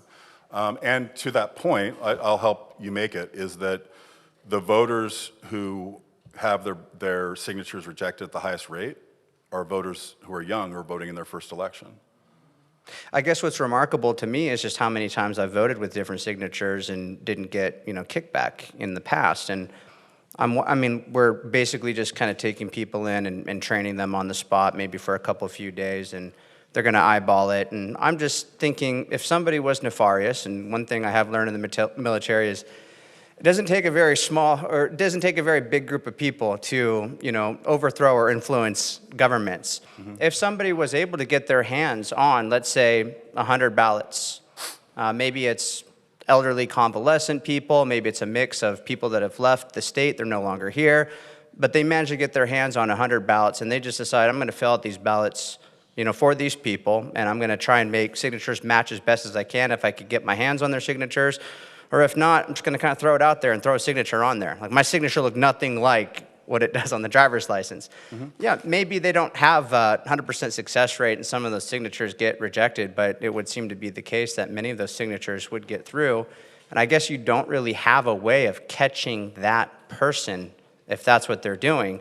And if you multiply that, you can extrapolate it from that person gets their hand on 100 ballots to maybe 1,000 ballots, and maybe it's a team of 10 doing what I'm asking. What I'm asking,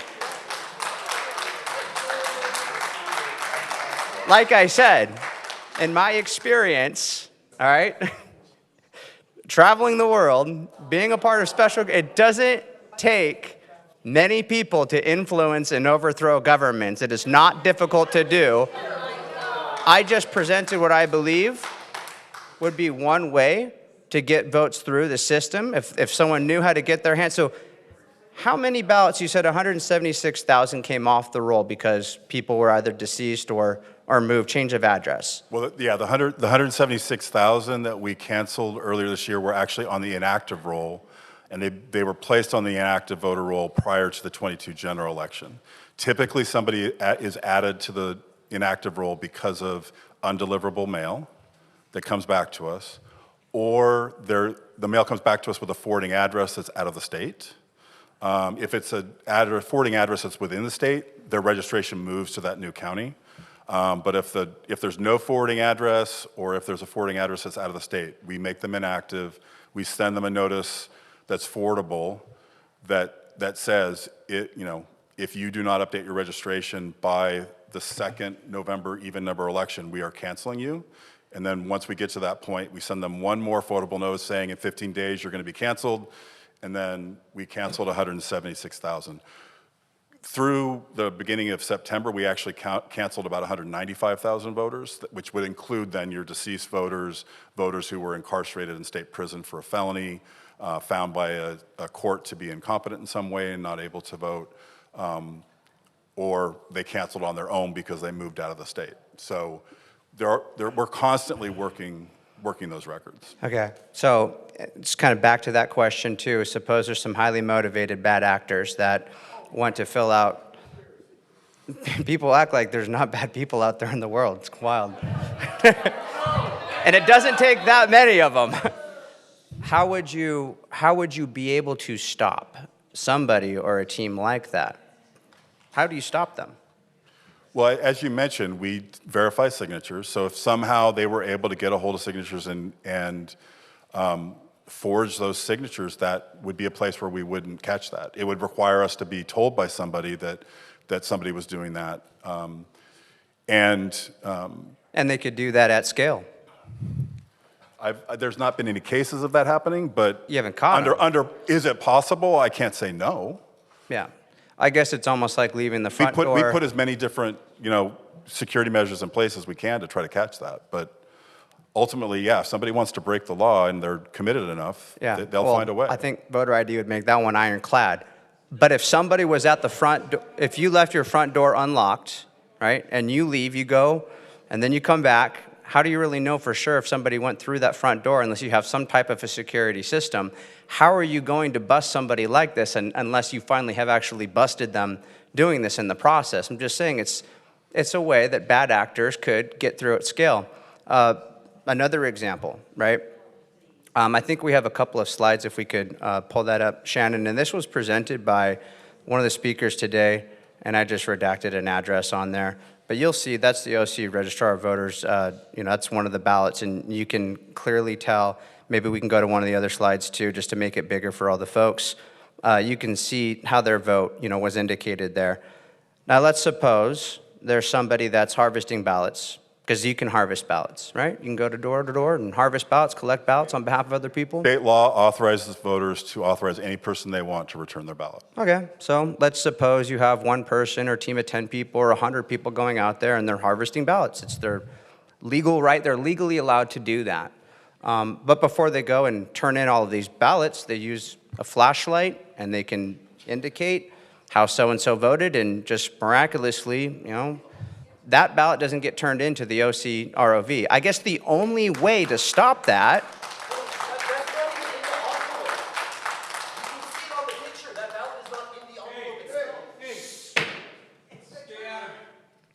It's not your turn. Either shut up or go. I will say that the truth is that experiment, shining a flashlight, we tested our office, and you were able, if you put the flashlight in the right place, you could see how the ballot was marked. Okay, well, it says special election, California, November 4th, 2025. All three photographs pertain to the 11/4/2025 election. It's another example. I remember I was actually there that day, October 7th. Could I just say one more thing about the example you brought up? Yes. So you are correct that a voter can authorize any person that they want to return their ballot. What I advocate and I educate voters about is that they should only give their ballot to somebody they trust, and then they should verify that trust by signing up for ballot tracking, so that when their ballot is received by my office, they'll get a text notification or an email saying that their ballot was turned in to the Registrar of Voters. And if it's not, then contact me. Yeah, and I mean, we can suggest that people don't trust princes that call from Africa to send them, Bitcoin. But unfortunately, people get scammed. There are scammers out there, and they're very successful at doing it. Going back to last year, October 17th, it was at a meet and greet when we were campaigning, and I remember exactly where we're standing on Twilight Drive when there was a gentleman that walked up and with a ballot in hand, wanted to know if the city attorney was around, and approached him, and I'm standing right there. So this guy says, hey, family member of mine who is not American citizen, he is living with me. He was given a ballot from the OCRV. Is that possible? Or is that even permissible? Is that allowed? The answer simply was absolutely not. And so we all stood around saying, how can this be? And I guess that would be the question, how can this be? Yeah, so that was referred to me by Mr. Gates as well, and that example was referred to the Secretary of State for looking into. As I mentioned before, without specifically talking to that example and violating that voter's confidentiality, we only register people who have checked the box under penalty of perjury that they are citizens. Now, in cases where that lady signed up a fictitious dog, I guess a stranger could sign up many fictitious people, right? And what are you going to go do? Go after a fictitious person? I mean, how do you unwind it? How do you follow it back? If a fictitious person did get signed up and they vote, how do you know that that's a fictitious person? And how do you get back to the person that signed them up if they're hiding behind anonymity? I guess that lady, the only reason you got her, right, is because she came forward and said, I did this. But how many countless others are there out there that we don't know about that could be doing it? At the very least, they've been shown the game plan on how to do it. This is how you do it. Just don't go call the press and tell them that you did it. And the consequences are 6 years in prison. Right. And as I mentioned, under federal law, voters are required to give proof of identity when they register. So if somebody creates a fictitious registration and doesn't provide a driver's license or Cal ID or last four of the social that matches the information they put on that affidavit, they're going to be flagged as not being able to vote in a federal election. Yeah, so I'm guessing. And before, as I mentioned, before every election, if say it's under your scenario, they've created 10 or more fictitious registrations all at the same address. We are reviewing every single address in our county that has 10 or more voters to confirm whether or not that address can actually have 10 people at it. What if they're not, that dumb to do that? They would choose maybe 10 names and 10 addresses. Yeah, so as I said, then you're looking at, did they provide proof of identity? And if they haven't, then they're not going to be able to successfully vote in a federal election. But they can vote in the local elections, no problem. They won't get caught, just stay off the Fed's radar. Well, right now, under your charter, the municipal elections are held in concert with a federal election. So somebody, as long as you keep your municipal elections in November of even-numbered years, that federal requirement will apply to the ballots that contain your contest on it. It's just like the election we're holding right now, where there is only a state question on the ballot, and there's nothing else where that HAVA ID does not apply. Okay, so, I mean, I'm going back to the dog thing then. How many elections did it vote in before it was caught? As I mentioned, the district attorney in their charging documents and in their press release said that the woman cast 2 ballots in 2 elections. Okay. In the 21 gubernatorial recall election, which was a state election, no federal offices, and in the 22 primary election, which did have federal offices on it. Okay. And so just, I guess just to recap, you know, based off the picture that we see here, if someone were harvesting ballots and persuading people to hand them over to them, and if they had a way that they could distinguish which way that person voted, they would be able to dump them if they voted the way that they didn't want them to. And obviously there is the threat of, you know, perjury or the threat of doing prison time, but there's plenty of people that are willing to risk that. Our prisons are pretty full. You know, there's bad actors out there in the world. And so there's no real way to stop, I guess, that scenario. So that's a little concerning. I'm just trying to think, how do we lock that up? I wouldn't agree with that. As I mentioned, I encourage voters to sign up for ballot tracking. So if they give their ballot to somebody and then it doesn't show up in my office, they'll find out. Yeah, and then they'll go through the paperwork and say, hey, send me another ballot. I'll do it again. Ballot, yeah.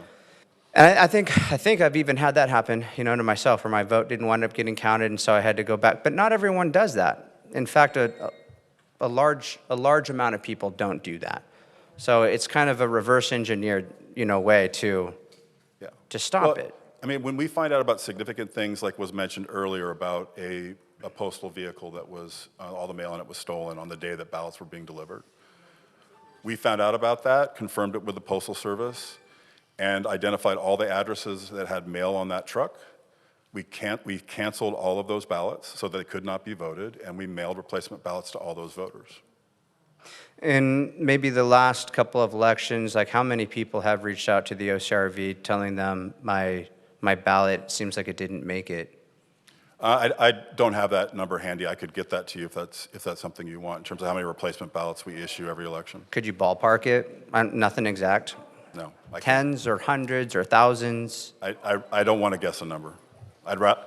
Typically, I don't memorize all this data. I know where to find it. So if I get asked a question, I look it up and provide real data. So I would prefer not to ballpark something I haven't looked at recently. I guess how would we stop like 10 people that are highly motivated to gather a bunch of ballots and sign on behalf of others and just, you know, accept that maybe a large percentage of them don't make it through? How do we stop that? You have to actually catch them doing it, right? Yeah. Yeah. Which is how people running a red light get caught. Somebody has to see them doing it.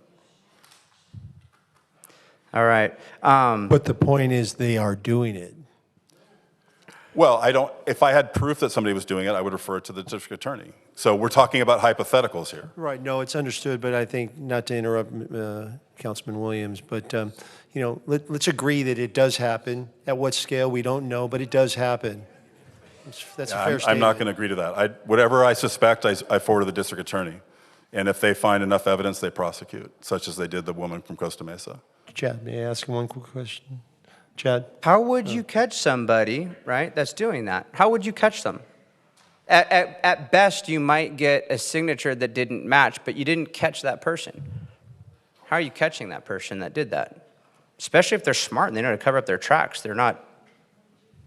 How do you catch them? If somebody tries to, in the examples I gave, if somebody tries to cast 2 ballots, we refer them to the district attorney for investigation. If we get information from somebody that somebody voted illegally, committed fraud, isn't eligible, we refer that for investigation to the district attorney. So you can only do it if you got information. So I'm just saying, if there's a person... Or if we found information. If there's a situation, say there's a household where there are, say, 4 voters, 2 parents and 2 kids, and we reject 3 of the ballots in that household because the signatures did not compare. And then we go back and we look at all 4 ballots. And we believe that the 1 ballot that was accepted was signed the other 3 ballots. That person's getting referred to the district attorney for investigation. Okay, I'm going to put my place in the feet of a bad actor, right? That's probably not the way they would do that, all right? I'm guessing the way that they would do it is they'd get their hands on ballots from all over the place, not in just one particular place to bring a lot of heat on that one address. They would do it from all over the place. And then they'd gather them up and they would just fill them out, get the signatures on them, vote a certain way. And if you guys reject even half of those signatures, you reject half of those signatures and you send mail back or whatever, but they got through. They got through with the other half. And the only way to bust that person for doing that is if somebody rats them out or they get caught in the process of doing it. But if they're good at what they do, they're not going to have somebody ratting them out, and they're not going to get caught in the process of doing it. At worst, I guess their only risk is that they might not get as many votes through if they didn't do a good job of putting a signature down. And my whole point, too, is that it's kind of just funny on the street. People will say, yeah, my signature doesn't match anything like my driver's license. My signature looks completely different and my ballot gets accepted all the time. Well, I mean, in your case, if you only registered once, you've never moved, you've never changed your political party, you've never re-registered for any reason. Never moved. I mean, I've moved all over the place, but Had to re-register when you moved. Always been in California, home address. Yeah. What I'm saying is every time you moved, you had to re-register, so a new signature was acquired. I guess, no, it's going from the signature that you have on your driver's license. Mm-hmm. At some point, there's a different signature. Maybe it's when I moved. Now I got a new signature when I move. Mm-hmm. So which one are you going to count? Which one's the real Chad? The first review, we're looking at the most recent signature in the file. If that signature is found to not compare by the first person reviewing them, we look at all signatures in the file. And so there could be 10 different kinds of signatures by the same person. Which one's the real person? I'm not alone on this. I know many people have signatures that look very different than they did when they were younger or when they were middle-aged or when they're elder. It changes. So, like, which one's the real one? The law requires us to look for similarities in the signatures and to look at all the signatures, not to make a determination of which signature is the real one. Okay. And then I just think the common person off the street would tell you my signature doesn't look anything similar to what it did when I was younger. And if we identify those, we mail them a letter a couple months after the election and encourage them to sign a new affidavit to give us a handwritten signature as it exists today. All right. So we can use that for comparison the next time.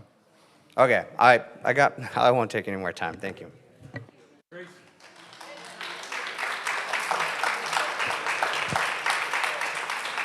I also would like to thank you for coming. Actually, I'm surprised because we're a very passionate city, and having that we're the only city in the state of California where we put voter ID on the ballot and it passed. Pretty important to us.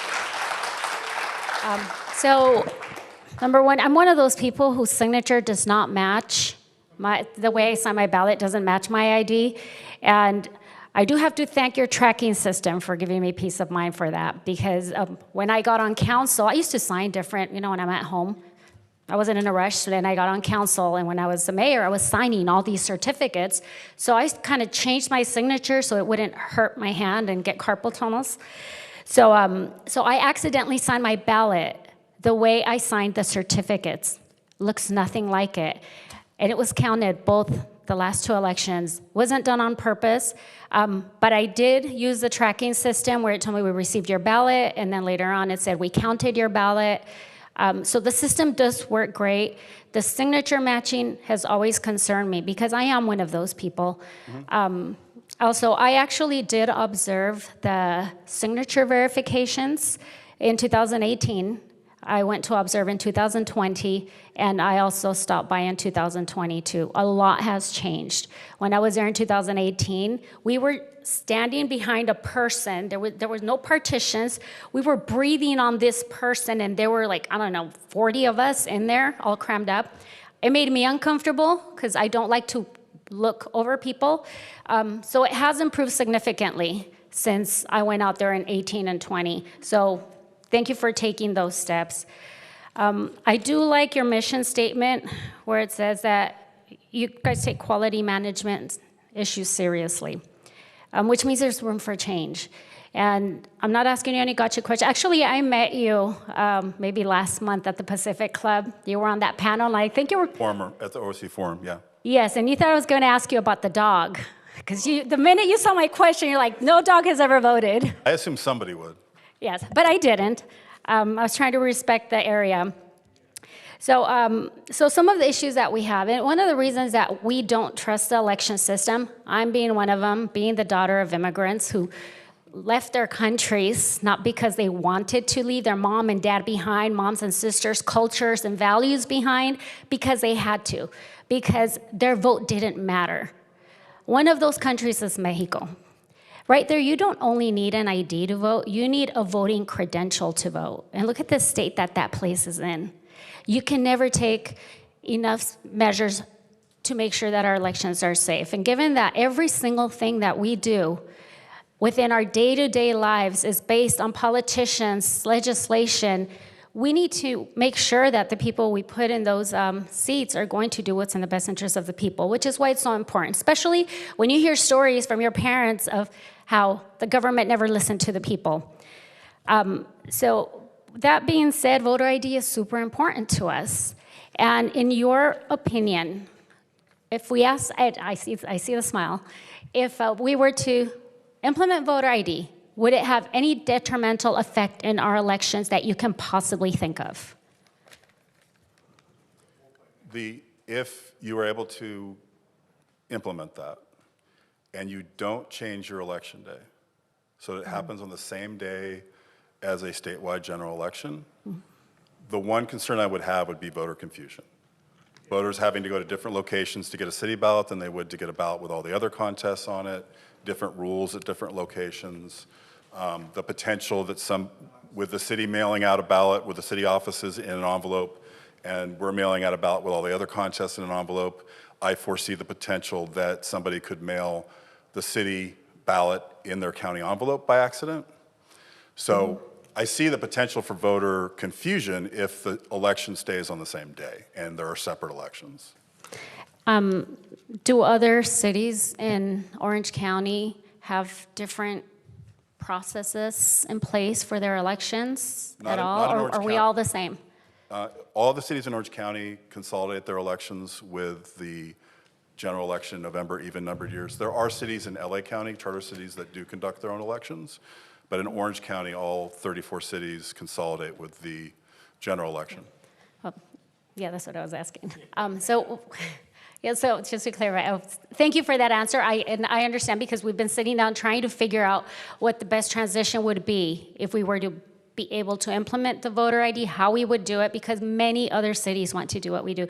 We do not think that asking for voter ID will disenfranchise voters. We do not believe voter ID will target minorities. I'm one. And you know, a lot of communities, one of the excuses was that voter ID would disenfranchise low-income communities of color. You know, we lacked resources, not brain cells, so we always figured out how to get an ID. And so my question is, if we were to implement voter ID at a statewide level, do you believe that that would make our elections more secure, or do you not think do you think it wouldn't make a difference? If that became state law, I would implement it. Yeah, but as a normal person. Yeah, I'm not going to get into a policy debate about what's better or what's not. I am an election administrator. You guys are policymakers. If this is the direction you want to go, then you're pursuing it, obviously. But I'm not going to say it's the right way or it's the wrong way. Okay? If it becomes state law, I will implement it. Okay, so one of the concerns. Or if it became federal law. If Congress decided that they wanted to weigh in on how states conduct elections and require voter ID for in-person voting, then I'd be required to implement it. So some of us, we just don't trust a whole lot because we've seen the ballots that people are getting when they're not citizens. I was there when that gentleman handed out the ballot.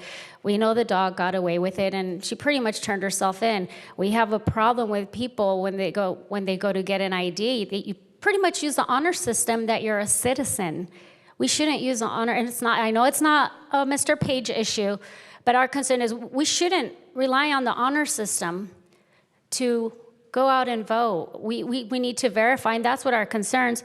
There was a woman who came up to me, people when we're out there, and she came up to me and she said she signed her husband's ballot and submitted it because he couldn't make it back to sign the ballot, and they counted it.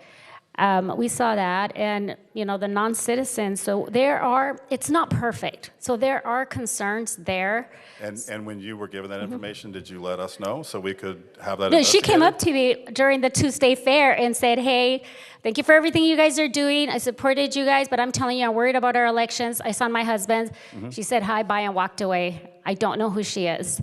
Okay. But I have no reason to not think she was telling me the truth, because there really was no reason to share that. But once I know something, I can't And I keep it to understand. myself. I've got to do something with it. I don't know who she was. She just came up to me downtown and said something on the street fair. I'm not going to follow her home. So anyway, we're concerned. We're not trying to be difficult here in Huntington Beach. We are concerned, and we do have valid issues that have come brought to us, and that's why we're asking these questions. Number one, I also want to thank you for being so respectful, professional, and not being condescending to our concerns. You've answered every question in a very respectful manner, and that means a lot to us. When we have people, thank you. So when you have people that we say there are concerns and they say, oh no, the system's perfect. Nothing is perfect. Nobody will ever convince me that anything is perfect.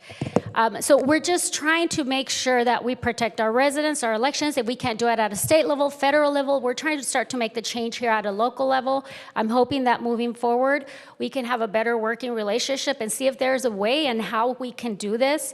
Because at the end of the day, there's nothing like peace of mind when it comes to voting. If I have to show an ID to go buy cough syrup, I have to show an ID to get a massage. It just seems ridiculous that we don't show an ID to go vote. So I'm hoping that later on we can continue this dialogue, have these communications, find a way to implement this, and give the voters the security that they need. The people who are sitting here right now, what time is it? It's 9 o'clock. Most of them are here to come listen to this because they're concerned. And when there's a concern, we need to find a way to find a resolution. So thank you for being here. We will definitely be reaching out to you some more, and I do appreciate you taking our concerns seriously and actually taking the time to come knowing the temperature of what this and the controversy this issue brings. Thank you for inviting me. Thank All you. right, one more. Casey. Mr. Page, I'll keep it brief. Thank you for coming. Obviously, the comment that the individual made earlier and who keeps giving outbursts from the audience that we are tearing America apart by simply asking questions and concerns about our election process is flat out outrageous. And talk about like silencing dialogue and open debate. So we're just here because residents have expressed concern, and there's nothing wrong with asking you questions, which I appreciate you doing today.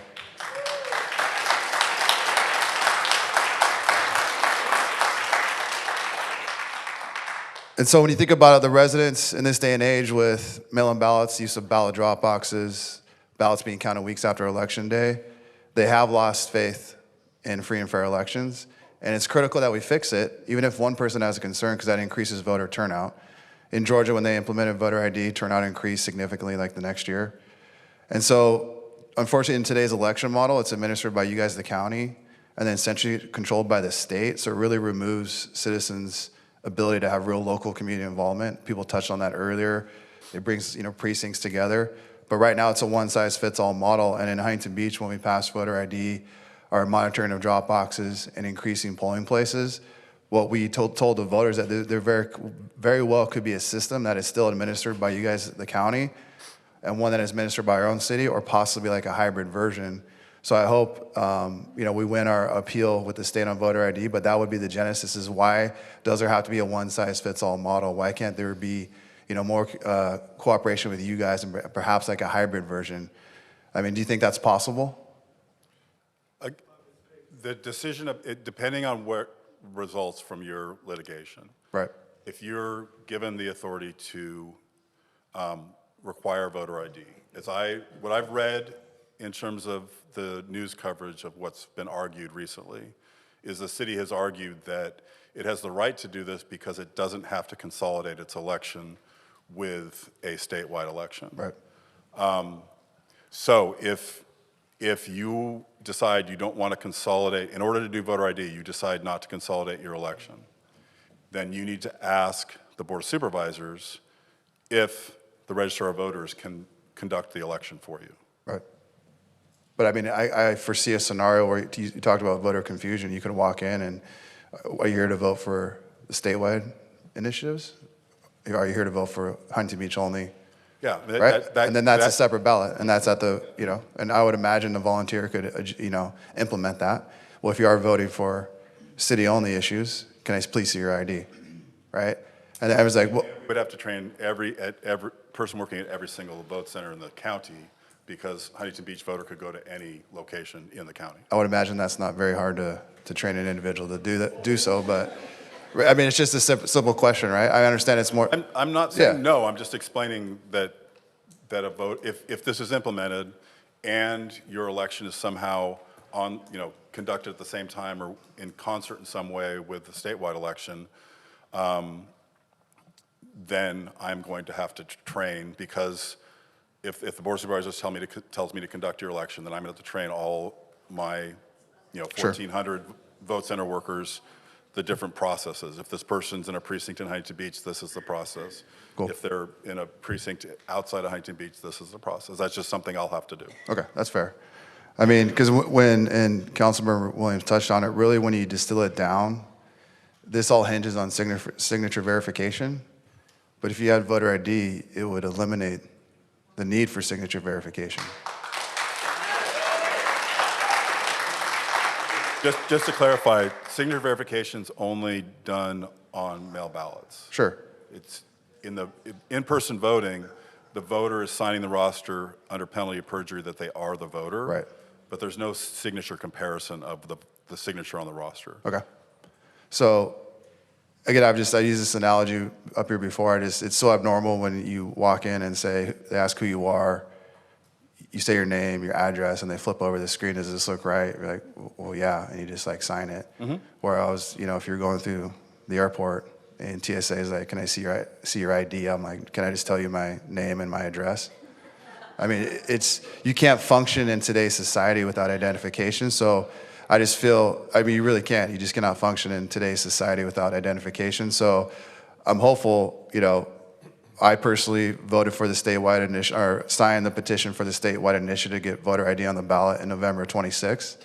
I'm obviously hopeful as an individual that it passes, because I think with working with you guys, if that other layer of protection is implemented, it's really to give people more faith in our elections to increase voter turnout.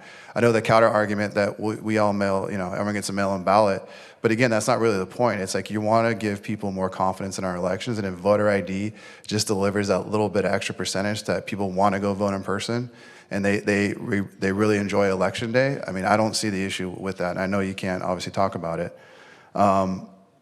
Cleaning the voter rolls. So, like, what is the current process to clean the voter rolls?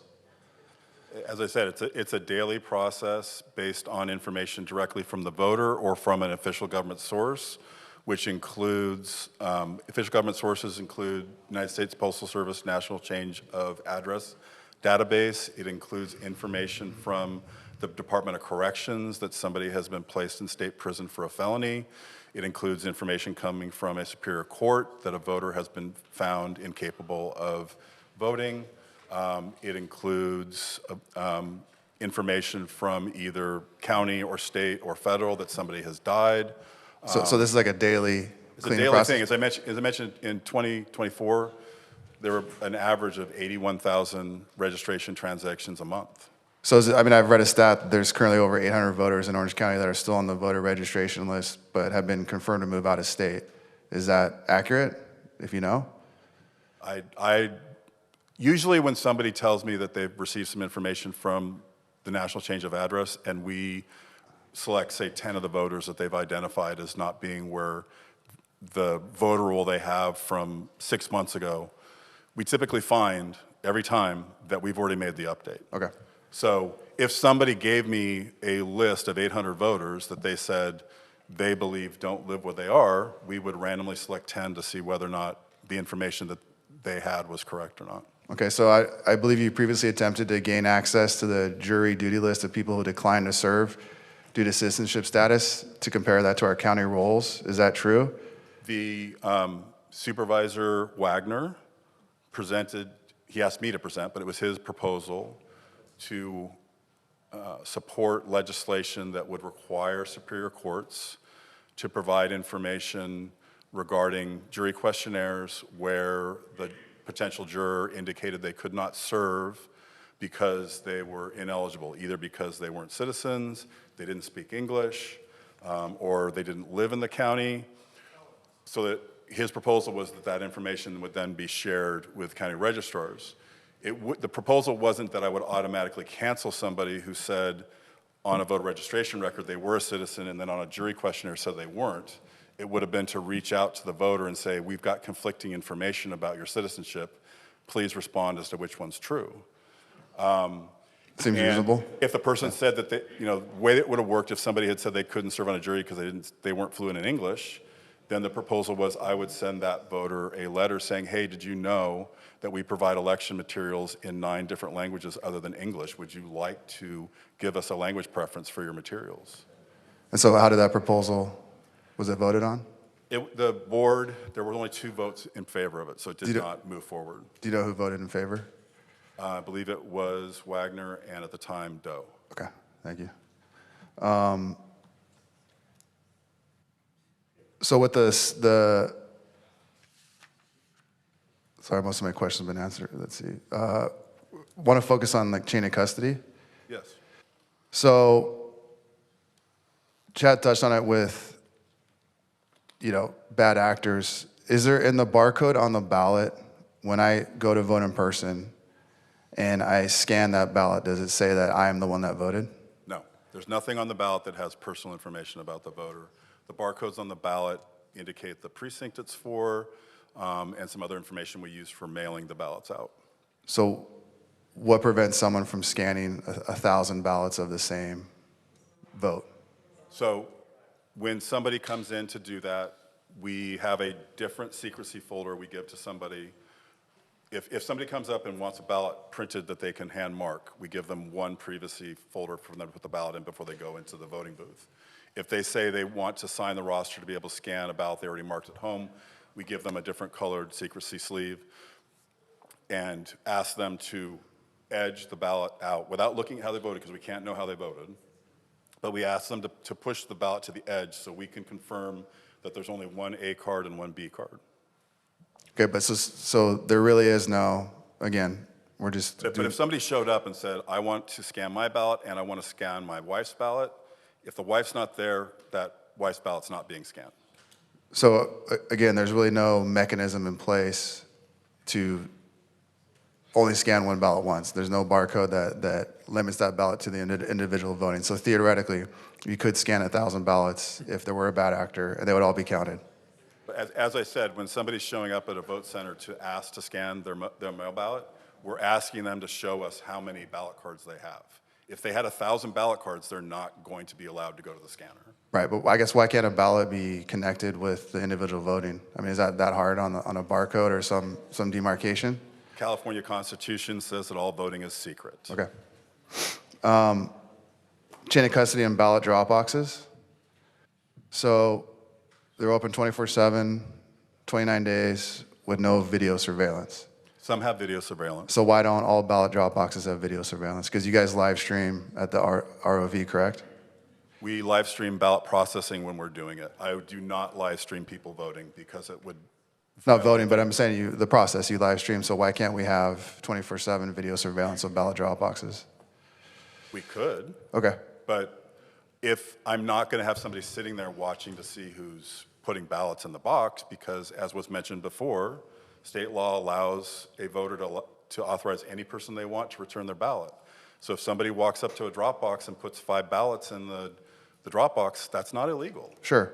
But so that was my next The only question. reason I access the video footage is if somebody tries to tamper with a box, break into it, then I need evidence as to what happened and who tried to do that. Well, you kind of led me to my next question. So that was part of our charter amendment, was to monitor ballot drop boxes. So you have ballot harvesting, which is legal, and you have ballot trafficking, which is not. Can you kind of explain the difference between ballot harvesting? And what was the last one? Ballot trafficking.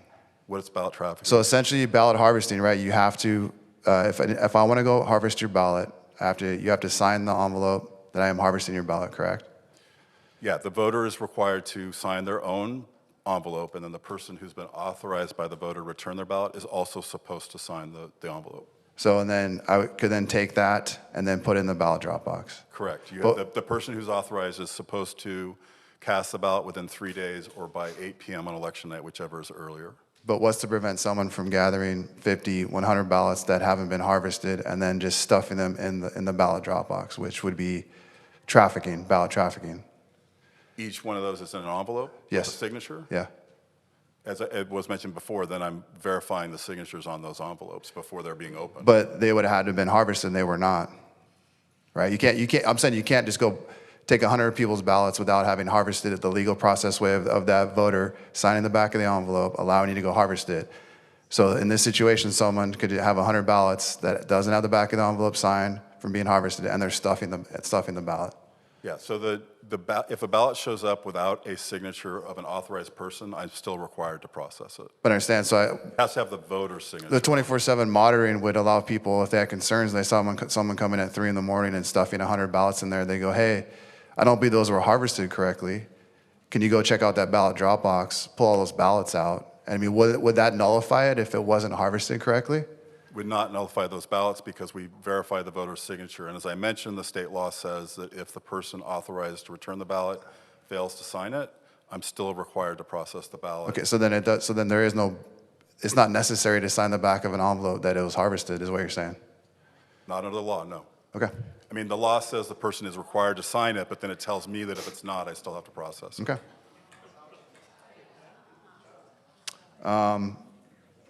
That was it. I mean, the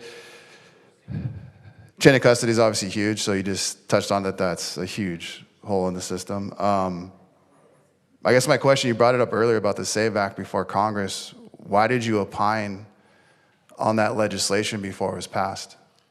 I made a statement about the potential cost, Why? our estimate, because it passed out of one house. Were you asked to do so? No. Okay. But couldn't that be seen as like you putting your thumb on the scale potentially before the Senate passed that legislation when you were not asked? It was perceived that way by some, but Sure. every bill that goes through Sacramento, if it's got a cost, we're estimating the cost and providing it to the legislature. But you were not requested this? No, Okay. but it was an important enough bill that it had a significant enough cost. I thought it was important for people to know how much it would cost Orange County to implement it. But when people see that, there was that perception that you're putting your thumb on the scale because you were not asked Yeah, to put a cost that. Some people perceived it that way. That was not my intent, but that was how it was perceived. If you're trying to be impartial, again, we're trying to, give people faith in our free and fair elections. Like that, to me, was an error because it showed partiality to a lot of people. And it just, again, that's why you're here. We appreciate you're here. And there's nothing wrong with asking these questions, but, Yeah. I just. Yeah, I just would stress that I see it as part of my responsibility as an administrator if there's legislation proposed to put a cost to it. Okay.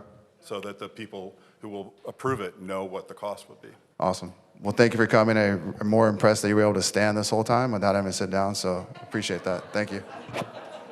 Real quick. Big Bush has got to follow. Oh, yeah, well, real quick, how many cases do you refer to the DAs and how many get filed? Oh, numbers. I actually brought that. Hold on. And while you're looking, are you guys subject to the constraints of SB 54 where you're not supposed to comply or assist ICE? Like if you come across information that a person who is here illegally and they voted in a federal election, are you barred from assisting ICE in giving them that information? Never asked county council that question before. All right. If I was given information that somebody was not a citizen and was registered, as I said, I'd give that to the DA to investigate. So I would report it, whether or not But I if was, ICE came to you,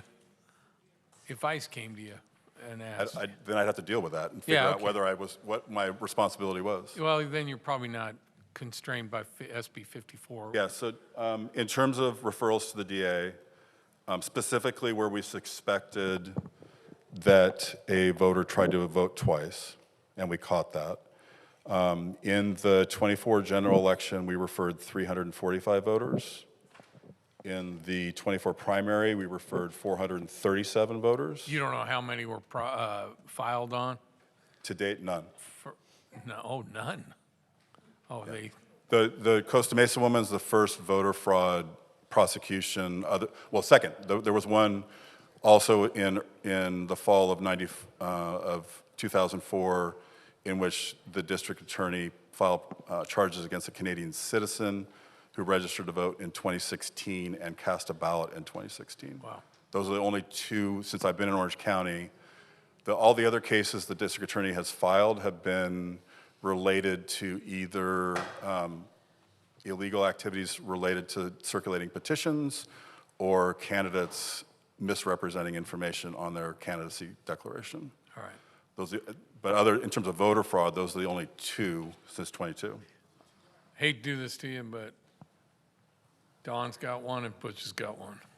Okay. Well, you just answered one, and that was how many have you referred, meaning your system caught it, right? I was going to ask you how many you've referred to the DA. It's really disheartening to hear that you've referred close to 800, and there's no files have been filed, no charge has been filed. Yeah, the DA's investigated them, but they've got to, you'd have to talk to the DA, but I believe they would only file charges that they could prove intent.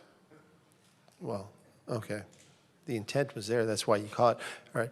Yeah. Again, you'd have to talk to the DA. I know they investigate I just wanted to make sure that you are referring. everything we refer. If you would have told me 2 or something, I'd be like, well, then either there's no voter fraud or you're not catching anybody. But I guess if you catch a couple hundred against a couple 100,000, maybe you're catching them all. I doubt it. So the 2 things that are a little disheartening, and then I'll let Butch ask this question. One, we've got 2 out of the 7 people up here that have given you classic incidents where their signatures don't match and their votes have been counted time and time again. So I think there's a lot of room to improve that. Maybe that can be a process. I think that's a flaw right there. Mm-hmm. And then hearing what you just told Casey, that one law says you have to sign the back of the envelope, but you don't have to enforce it. You're still going to count it. To me, that's a big breach positioning right there. Somebody could, back to the bad actor, you could go around and just forget about harvesting the ballot from the people. You should be grabbing ballots.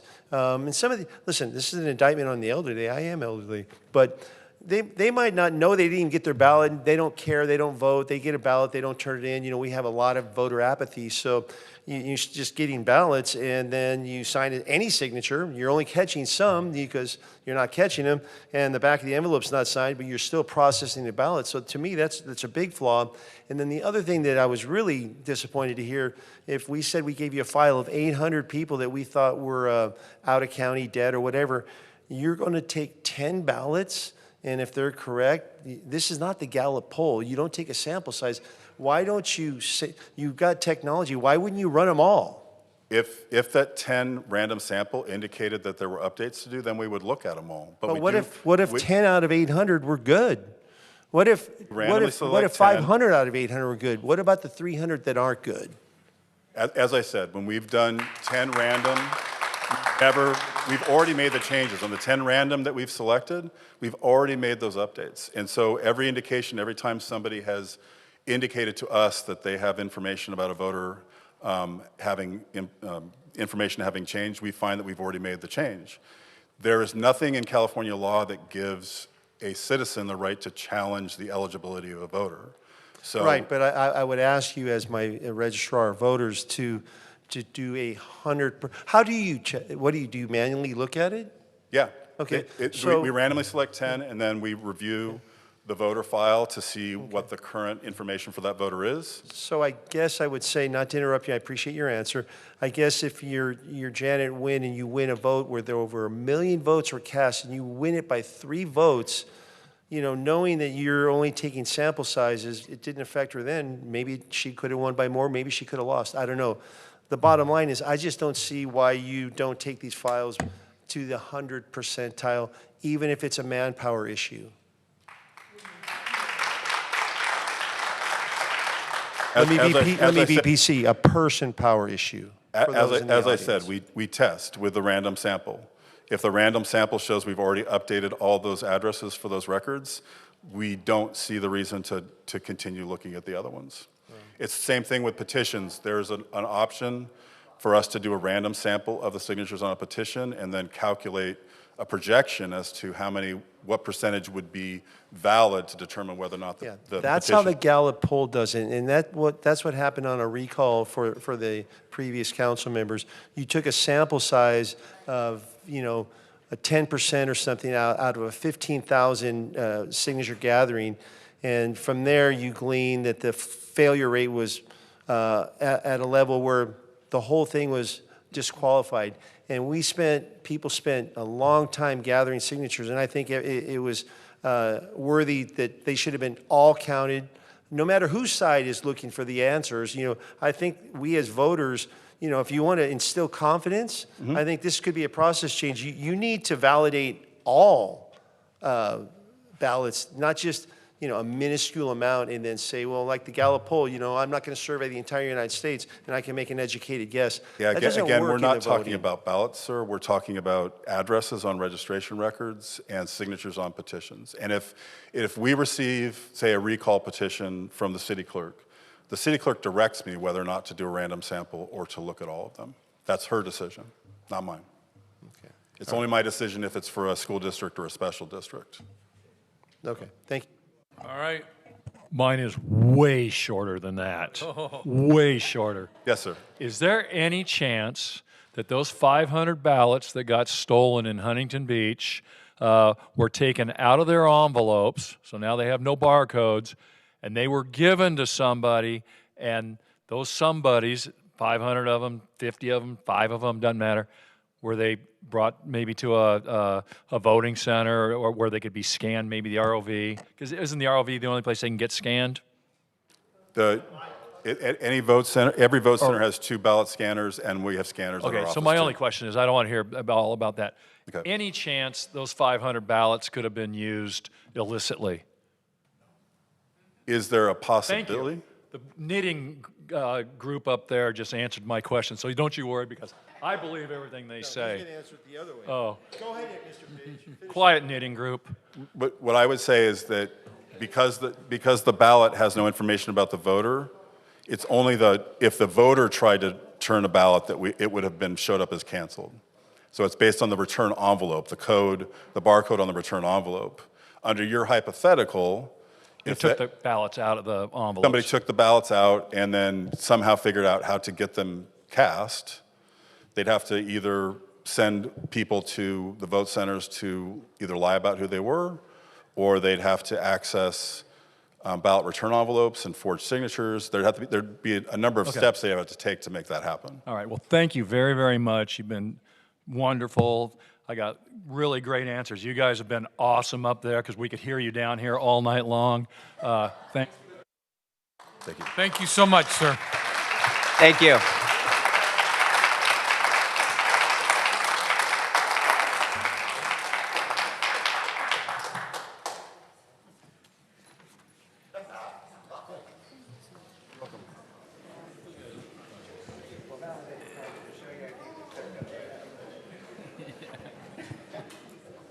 You guys shouldn't leave. We're going to go over our strategic plan update, which is the results of all our achievements and hard work If you want to postpone, that everyone complains about. I'm going to do it. You guys should stay and see it.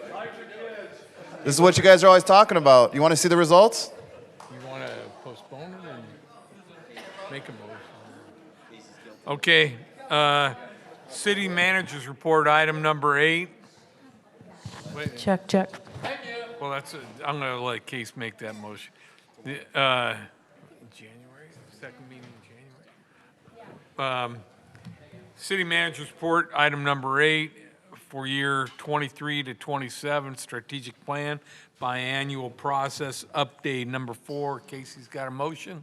Yeah, Travis, I mean, this is too important. The ROV took a long time. So this strategic plan update shows all the projects that we have approved to move forward, everything we're working on. A lot of the some residents that come here always complain that why aren't we focused on the normal functions of the government? This strategic plan will show the results of all our efforts with crime, homelessness, public safety, infrastructure, et cetera. I think it's too important to not give it the highlight and the spotlight it deserves. So I think we should table this to the second meeting in January so it gives it the attention it deserves because it's really impressive. It's a really impressive report and results, so I really want to give it the daylight it deserves. So I say we table it to the second meeting in January. Second. Pat seconds it. I done mine. Yeah. All right, we got a motion and a second. Butch has got lost again. He's looking for his ID. Yeah. He wouldn't know how to read it. Yeah, just vote. Here he comes. Oh, there he, there's Butch.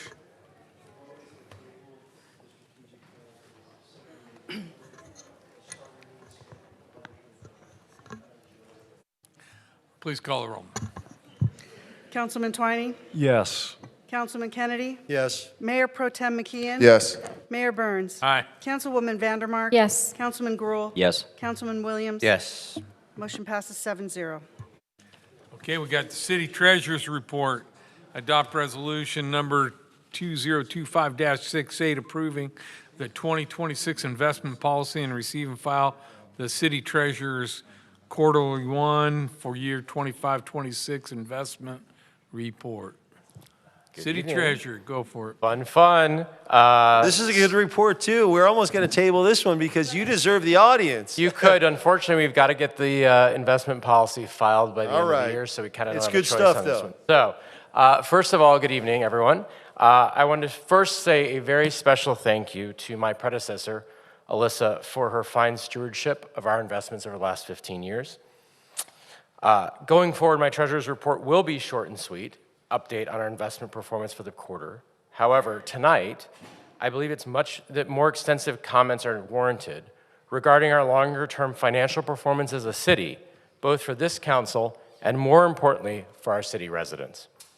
Given that this is my first presentation as your new treasurer, this is the first time that we've had a new treasurer in 15 years, and I'm filing a new investment policy for 2026 for the first time in a number of years. I know that some of this presentation is going to seem elementary to most of this council, but I think it's critical for all of us in Huntington Beach to be operating from the same baseline set of facts regarding our city's financial investment situation so that we're making the most informed decisions. So, as a reminder for everyone, our city's investment strategy is governed by two things: our annual investment policy and the prudent investor standard. In the wake of the Orange County bankruptcy in the mid-1990s, which was the largest municipal bankruptcy in U.S. history, the California General Code was modified to strictly limit municipal investments, and all municipalities, including charter cities, adhere to those strict standards and apply even stricter ones, and that's where this prudent investor standard comes in. Under these modifications, every single treasurer must prioritize an absolute order of safety. An absolute order of the safety, then the liquidity, then the yield of our investments. This is why our Treasury, like every municipal government, focuses on extremely safe assets, like U.S. Treasury bills, and actively avoids risky assets like stocks. That's why you're never going to see NVIDIA or Meta anywhere in our portfolio. I'll talk about these concepts at greater length in my presentation. So, it's been a few years since we've overhauled our investment policy. So we did so this year. We placed a focus on making our policy more comprehensive for professionals and more readable for our city residents. We used a robust process that included alignment with the California code changes. We benchmarked against the 7 largest Orange County and LA municipalities, and I did informal, individual peer evaluations by 6 different California municipal treasurers of this policy. After this policy it gets approved tonight, we will send it to both the CMTA, which is the California Municipal Treasurers Association, and the APT, which is the Association of Public Treasurers, which are the 2 governing bodies for official scoring. This has also not occurred in a number of years. Feedback on this policy from an informal basis was extremely positive. with some peer reviewers calling it one of the best municipal policies that they've seen in the state of California. State law and investment changes were minor, which is down on the bottom. We focused on eliminating investment types that have not been used for decades in Huntington Beach. We shortened the maximum maturities on certificates of deposits, and more importantly, we limited the amount of long portfolio investments defined as 4 years or more from 50% of our portfolio to 25%. We're currently operating well under that threshold. This move is critical for us to ensure the liquidity given our city's large capital projects. So just for your reference, included here is a comprehensive comparison summary of our policy relative to the California General Code. Like all municipalities, we are as strict as the code and have opted to be more conservative in certain less utilized investment classes such as certificates of deposit, repurchase agreements, money market mutual funds, and joint powers authorities. The most important focus of our Treasury is ensuring that our city investments are kept safe and do not incur any losses.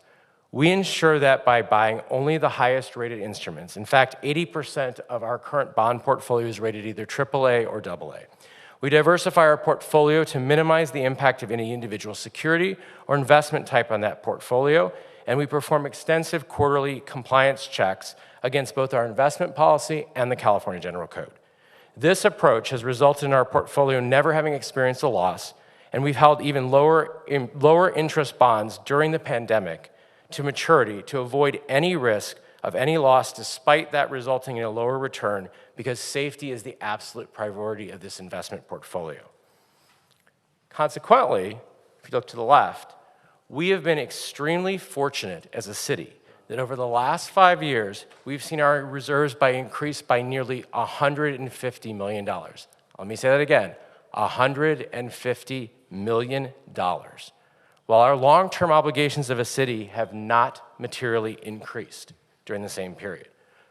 Our current investment portfolio of over $400 million ranks as one of the top 5 in Orange County on both an absolute and a per capita basis, making us an extremely healthy city from a financial perspective, rather than the doom and gloom picture that some traditional or social media outlets might want to present about our city.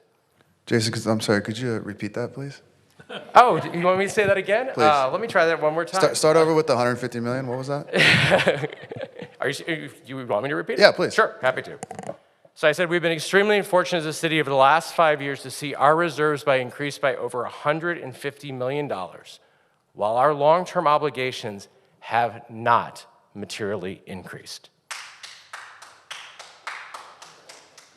And this portfolio, $410 million sitting here, not counting another almost $90 million in fiduciary funds, ranks in Orange County as one of the top 5 on both an absolute and a per resident basis. So now I'm going to make 2 critical caveats here for all the positive here. First, like every municipality, most of these reserves are earmarked funds, which means they are for specific needs, things like sewers, things like infrastructure. So we've marked them out for future capital investments that we know are critical to making HB thrive. In addition, we do have $400 million in long-term obligations, roughly 75% of which are pension liabilities. Surprise, surprise. So it is vital that we continue to be fiscally prudent and keep growing our cash reserves as a city over the coming years. AKA, we're not going to Vegas and going to put it all on red. I think it's helpful, and we're going to spend a lot of time on this come early next year, Travis and I with you, to see what the source of the fund balance increases has been. I specifically want to highlight the detailed bridge here to see how it's done, specifically because the great news is that much of the increase over time has taken place either in our general fund, which we often focus on what we call economic uncertainty, also known as the rainy day fund, or categories like infrastructure or pensions, which we know we're going to have to spend resources on over time to maintain our city. So Travis and I are planning on returning to this council early next year to have a much more detailed discussion related to our reserve fund balances and the options that might be available to this council to alter our reserves policies going forward, and provide ourselves with more degrees of freedom for the amount and the project uses of some of our reserve funds, because they have cascaded on top of each other over time over prior councils. A large chunk of our reserves are actually due to prior council policy, not due to either state or HB voter requirements. So let's turn the clock forward a little bit. The second most important focus and absolute priority for our city investments is liquidity. Liquidity here does not just mean having enough cash overall as a city.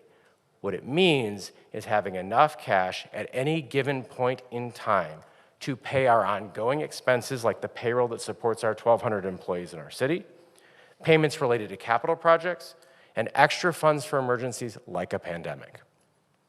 As you can see here, our cash position can shift by over $100 million across any given year, so we need to keep large cash reserves.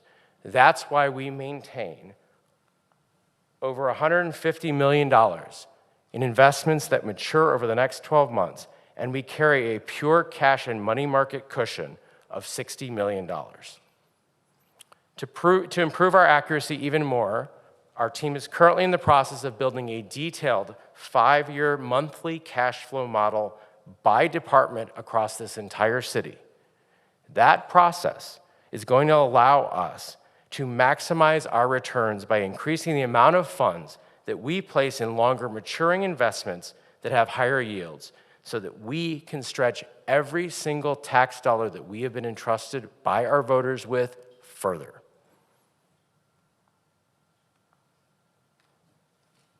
The last priority in our sequence is yield, and that's our actual financial return.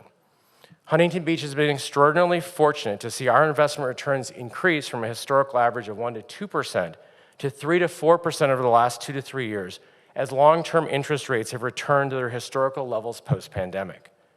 That interest rate movement, coupled with our higher reserves, has resulted in our investments generating an extra $10 million per year for our city.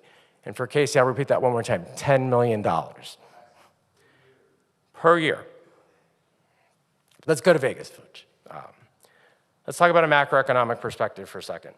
Over the last year or two, we've been in a relatively rare situation of an inverted yield curve. If you look at 22, that's a standard yield curve. That means as you go further out, months of maturity, you normally make more money or more return on your investment. In 2025, as you can see, further out you actually make less, which we call an inverted yield curve. Now, nearly every major economist believes that the inverted yield curve will end over the next year as the Federal Reserve lowers short-term interest rates. At that point, longer-term investments will go back to generating a higher return than our short-term investments. What that means for our purposes is the reality is that will make our cash flow modeling that we discussed earlier even more important, so we can invest more of our portfolio in long-term investments that generate higher returns.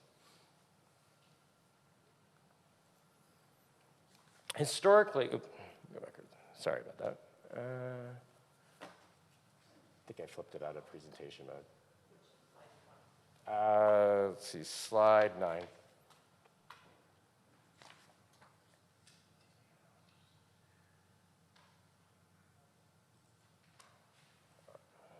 Got it? There we go. Historically, Huntington, that's that guy.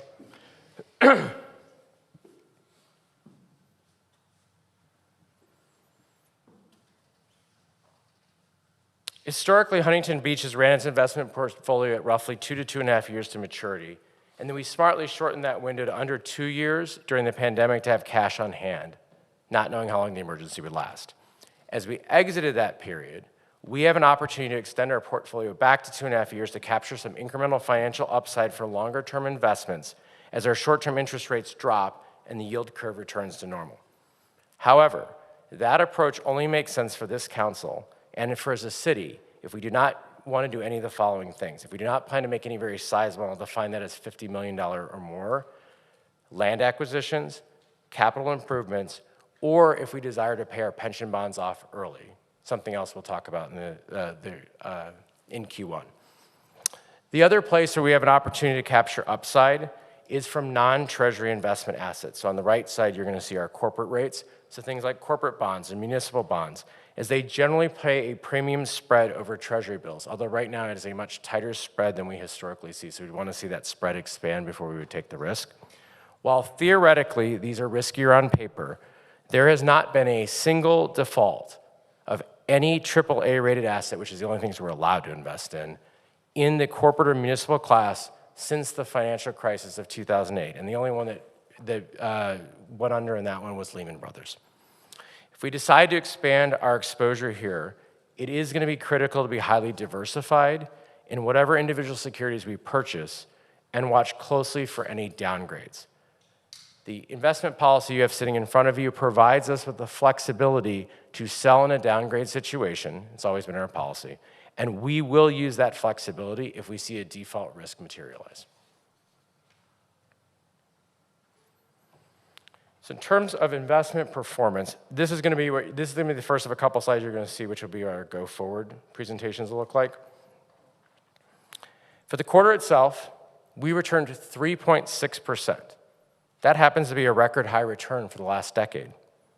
And we anticipate that these returns will go a bit higher over future quarters as we roll off the last of our lower interest pandemic era investments. The current portfolio presents a broad investment mix with a strong presence in US agencies like Fannie Mae and Freddie Mac, corporate bonds like Walmart or Pepsi, and US Treasuries. The portfolio easily meets all of our standard compliance thresholds. This overall summary page, which you'll see in every quarter, is going to highlight the quarterly buy-sell activity, financial returns in both percent and absolute dollars, and average maturity overall and by investment type. As you can see here, we have $90 million in activity that took place during this quarter, and the average maturity for all investments, excluding cash and money market accounts, is roughly 2 years today. The detailed portfolio page here is going to focus on the overall portfolio distribution across 2 dimensions: investment type and time to maturity. In addition, we're going to show the portfolio concentration among top issuers. As you can see here, the US Treasury and the Federal Home Loan Bank are the only 2 issuers that account for more than 10% of our portfolio today. That's pretty standard, and you'd see that across most municipalities. Lastly, the compliance page is going to show separate compliance for both the bond and cash and money market accounts. The bond compliance will be conducted for each investment type across investment limits, issuer limits, bond maturities, and creditor ratings in accordance with the California General Code.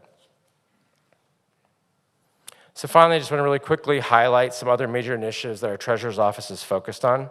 So internally, we are deploying technology to streamline every aspect of our tax collections process, including AI, QR codes, and kiosks, while conducting audits and collecting over $1 million in pandemic period dormant citations to increase our city's revenue. Externally, we've been actively focused on soliciting community feedback through meet and greets and resident surveys, while introducing and expanding free programs that are going to help our residents save more, like our financial literacy workshops, where we had over 70 signups last week. That was round 1. Free tax prep in the community, and partnering with the police on investment and scam awareness trainings. We'll be providing more information on those programs as they're launched. So that concludes my Treasurer's report. Happy to field any questions for you before you vote on the 26 policy.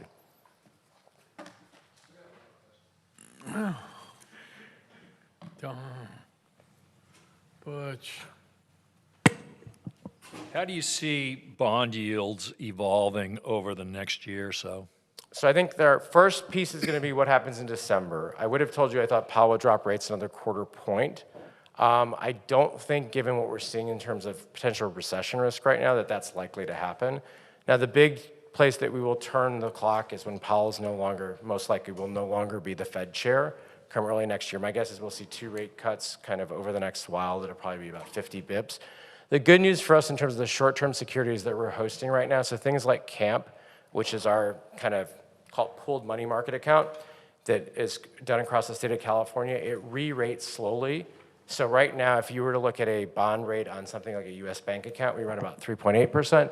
In contrast, our CAMP account runs 4.2%. And the re-rate will come down slower, so that gives us time to adjust to what we're going to see in the bond market. Are we garnering any return on our cash reserves? Oh, absolutely. So we perform daily cash sweeps. And everyone thinks that, oh, we put it over in the corner and it gathers dust. That is not the case. So we sweep the cash every single day. That cash goes in, I just talked about these two bank accounts. So that goes in that US bank account. That account is yielding 3.8% interest swept every single day, compounded every single day. What happens is, and we just did one today, when that account gets full enough, we sweep that cash over in this CAMP account, which is the pooled asset account that's yielding 4.2%, or we choose to then go ahead and invest it in the bond market. And then just very, very briefly for people who are watching right now, can you just maybe touch on why you're shortening the maturity of the certificate of deposits?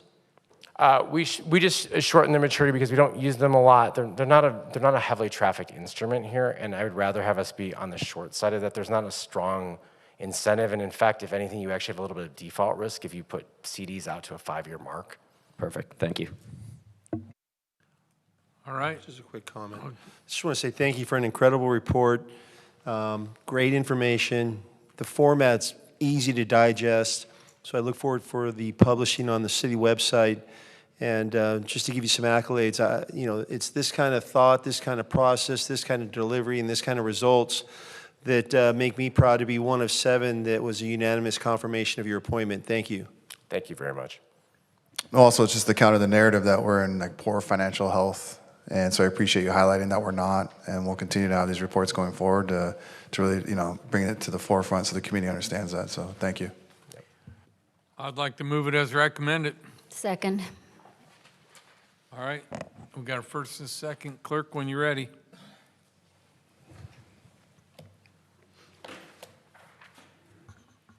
Councilman Twining. Yes. Councilman Kennedy. Yes. Mayor Pro Tem McKeon. Yes. Mayor Burns. Aye. Councilwoman Vandermark. Yes. Councilman Gruhl. Yes. Councilman Williams. Aye. Passes 7-0. Okay, consent calendar. Do we have anything anybody wants to pull? I'll pull 13, please. 13. Anybody else?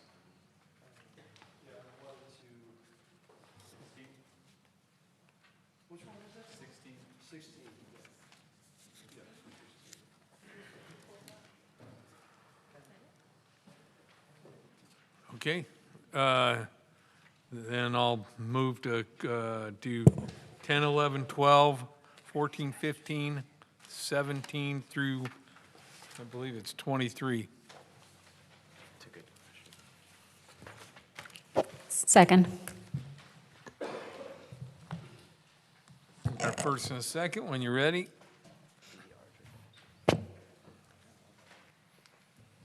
Okay, voting on 10, 11, 12, 14, 15, 17, 18, 19, 20, 21, 22, and 23. Councilman Twining. Yes. Councilman Kennedy. Yes. Mayor Pro Tem McKeon. Yes. Mayor Burns. Aye. Councilwoman Vandermark. Yes. Councilman Gruhl. Yes. Councilman Williams. Yes. Motion passes 7-0. All right.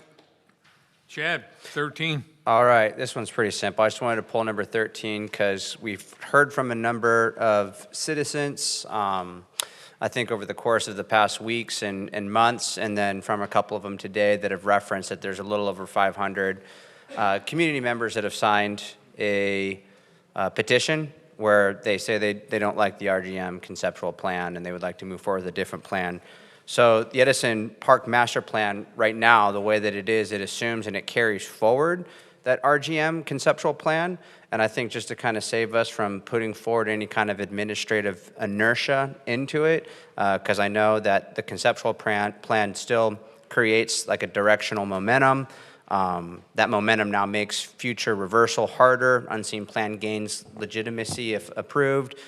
Just a few of them I wrote down. Pausing now avoids costly unwinding later and avoids staff investing time in wrong design, prevents budgeting around a flawed assumption, and avoids, this is a big one, grant application tied to RGM plan, and prevents consultants drawing plans we later scrap. And so all I would be calling for is to go ahead and move forward to approve the Parks and Recreation Plan update except for the Edison Park portion so that local residents have an opportunity to present their alternative engineer-based conceptual proposal.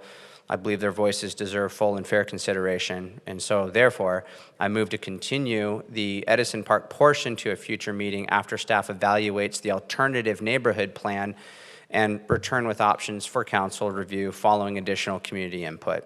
So if I may, the Edison Park renovation plan will come back to council for approval. So I don't see it's necessary to pull this Edison Park item from the park master plan.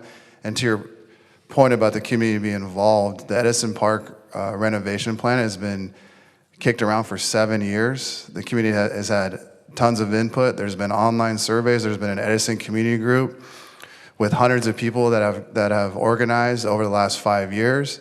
They've weighed in on the project. They commented on it when it went through the Parks and Library Services Commission. They all signed off on it. Their architect, Max Mirama, who helped design and weigh in on the current plan that was approved by the Parks Commission that will come in front of us, that the CEQA analysis has been drafted upon, has signed off on it. The individuals now that were part of that Edison community group have come forward with their own plan. I've met with them to share them why the concerns with their new plan. So to say that the community hasn't been involved in this process is totally false. They have over several years, like 5, 6, 7 years. So I don't see the point of pulling the Edison Park plan from the master plan because, again, it doesn't mean it's been approved. The Edison Park plan will come before us for final vote and adoption, and at that point we can also make adjustments at that time. So I don't see the point in pulling it from the master plan. No, I appreciate your comments. I never said the community was not involved, and so far, while on council, maybe some of the other council members can attest to this, but I've heard nothing but pushback on the RJ conceptual plan.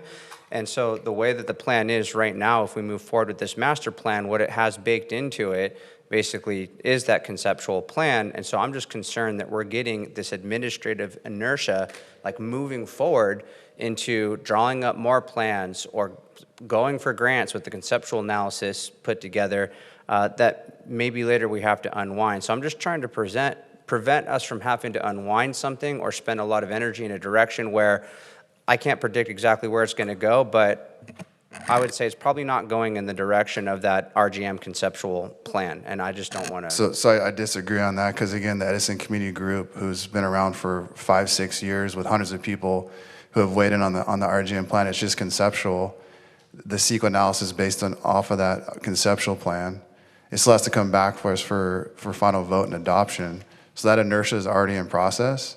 And so it's going to come in front of us. At that point, you can make adjustments or have the more involvement. But the community's been highly involved for several years. I mean, when we first got elected, there was a previous plan that the Edison Community Group was upset about that we stopped and tweaked the plan with RGM. That plan, they signed off on it. It went to Parks and Library Services Commission. They all adopted to move forward. The CEQA analysis that's taken months and lots of dollars to analyze is almost finished and coming back. So this will come back to us. So nothing by adopting this master plan, increases that inertia. That inertia is already in place and it's going to come in front of us and we can debate it and we can make adjustments if we want.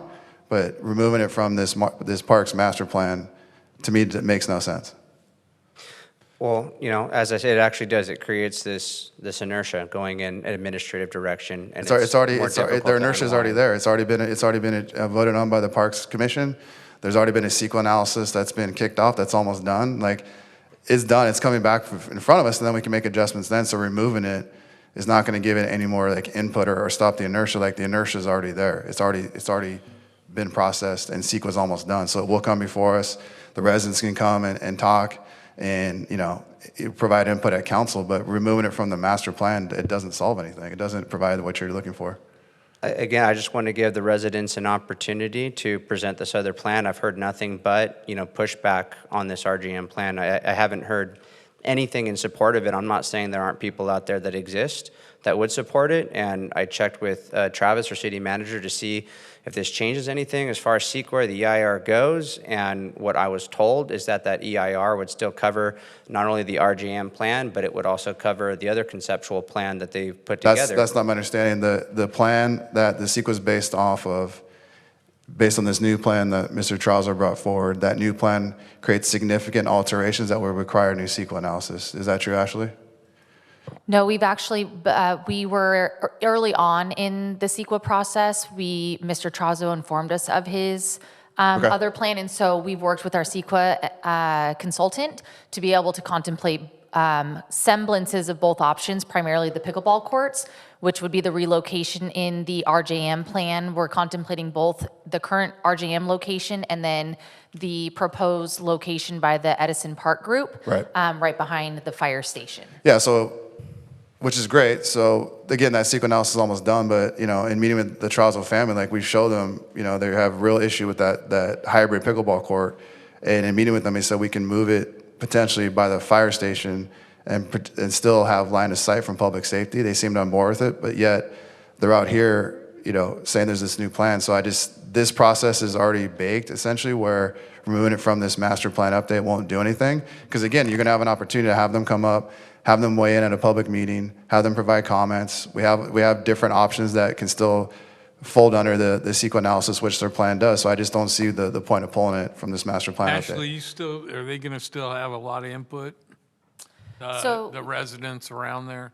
Yes, so we still have, through the lifetime of the Edison Park project, the website is still up and available. You can submit comments on the website, and then when we bring this back for formal adoption, that would be another opportunity for community input. And in July, the Community and Library Services Commission approved the current concept that's under CEQA review. So will the adoption of the master plan as it is right now, will that prevent us from having any input on the Edison Park plan? No, the Okay. Parks and Recreation Master Plan update is simply a recommendation document, so it does not financially obligate us to anything. It does not lock us into any series of plans. What it does tell us is in a snapshot in today's community, what are our residents looking for, but it does not commit us to anything. So if we need to shift based on, 10 years ago, I can't say that we would have seen the popularity that pickleball has become. So it still does give us the ability to move and flex based on emerging trends. It just helps us understand, as we continue to move forward, what are items we should be considering with our parks and recreation amenities and programs. And then the CEQA analysis that's in the process right now could theoretically apply to both plans, regardless of where we end up? Yes. Okay. Yes, in theory. And there would be no additional capital expenditure. Let's say hypothetically it passes right now. It's kind of like the six or 6 1/2 or half dozen on the other. I think everybody wins if it passes in its entirety today. The EIR still is applicable to its current form or any potential changes that neighbors have. It doesn't commit us to any additional expenditure, correct? Passage of the Parks and Recreation Master Plan, no. Right, and it still allows for full public input and potential alterations and a vote. Yes. And I think Chad's concern, and rightly so, as we represent our citizens, is are the voices heard? I think Casey said they've been heard, but this is an evolving project, so there's new voices, new direction potentially. So I think passing this tonight doesn't deter any of the ability for the public to voice their, opinions, whatever they have, convictions. And again, it doesn't commit us to anything. There's no CapEx spent, and the EIR is going to cover this or potentially the other changes unless there's some radical change. But what's been contemplated should fall under the current EIR. So really, there's no downside to passing everything. And I understand what Chad's saying. If it passes today, the residents feel like, well, you took one step further to an approval vote. But I think in all reality, there's still going to be a lot of time for the public to give their input. The EIR is covered. There's no cash expenditure. And we're going to continue to listen. And in the end, we'll vote by looking at the current plan independently or any potential altered plan for Edison. Because I think everybody else says the rest is good. Is that correct? That would be correct, yes. Okay.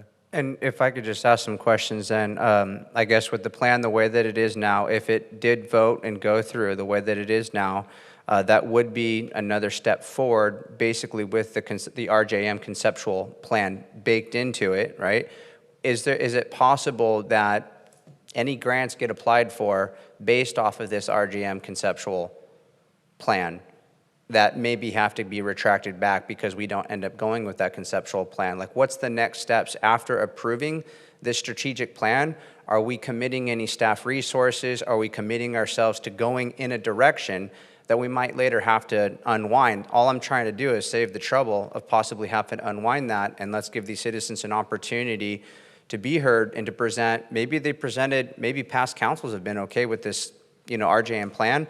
But I mean, without fail, to be honest with you guys, I have not heard anyone supportive of that RGM plan. So I just don't want to waste any energy going into that administrative inertia if that's not the direction we wind up going. That's my only concern. So I don't know if you can address a few of those questions on. We're talking about two different items, the Parks and Recreation Master Plan update, which is before you tonight for consideration of approval. And think of that as your map of America. And then Edison Park is one of your destinations. So the Edison Park Master Plan will come to you at a separate time for approval, and that's where we narrow in the scope of that particular space. And that's when you can provide input on whomever plan it is that we go with. So we really are talking about two independent items. Approval of the update tonight does not lock us into anything in that document. It is simply just a roadmap. But then when we come back with our Edison master plan, if there are changes that you all would like us to make upon approval of that conceptual plan, you would also then be approving for us to move forward with design and construction documents. And that's when we start getting into really locking in what the future of Edison Park is. And that's when we also, once we get to a 30% plan, that's when we can start applying for grants. Okay. So right now, we would be looking for, in concept, what could we potentially apply for once we're at that milestone to be able to apply for those grants. And just one of my concerns, there are some particulars that are laid out when I went through the document, like on page 58, talking about the Edison Park Master Plan. 59, it gets into tennis court rehabilitations. Page 65, it gets into the particulars of pickleball courts. And this is really the epicenter of the controversy. And so I'm just saying, if we say yes to this, we're committing to something that there's a lot of controversy around. Let's just give these residents an opportunity to kind of speak their voice. I know they haven't had that opportunity to come before this council and share with them, what they would like, for that area. And so I just think that we should hear them out before we start committing in a certain direction, because like I mentioned, 58, 59, page 65, there are particulars that are baked into this master plan. It assumes and carries forward the RJM conceptual plan. That's all I would say. And so I've made the motion. If anyone wants to second it. I want to confirm, it isn't committing us No, it's not. to that. Correct. Like your fear. It's a recommendation, not a commitment. So it's something to contemplate and to use as a tool to make decisions on more narrowed projects moving forward for the next 5 to 10 years. And it was considered in front of the Community Services and Library Commission? Yes, it was. And it's non-binding. This park design right now we're bound to none of it right now. Should we make additional changes? I think his concern is, and I'm not speaking for Chad, but because we've contemplated specificity on a couple of different pages, that an affirmation today on this would solidify that that's the direction we're going. And I believe that is not true. Correct, it's not true. And the residents should not be fearful. The dissenters that don't like this particular plan, they will have their day or more than their time to voice their opinions, recommendations. Then they'll be contemplated by the entire body, and at that point, we'll vote independently on whatever the final result is that the council votes on. Correct. There won't be any grant efforts yet. Like you said, you got to get 30%. Yes. Okay, so I think the residents will be heard.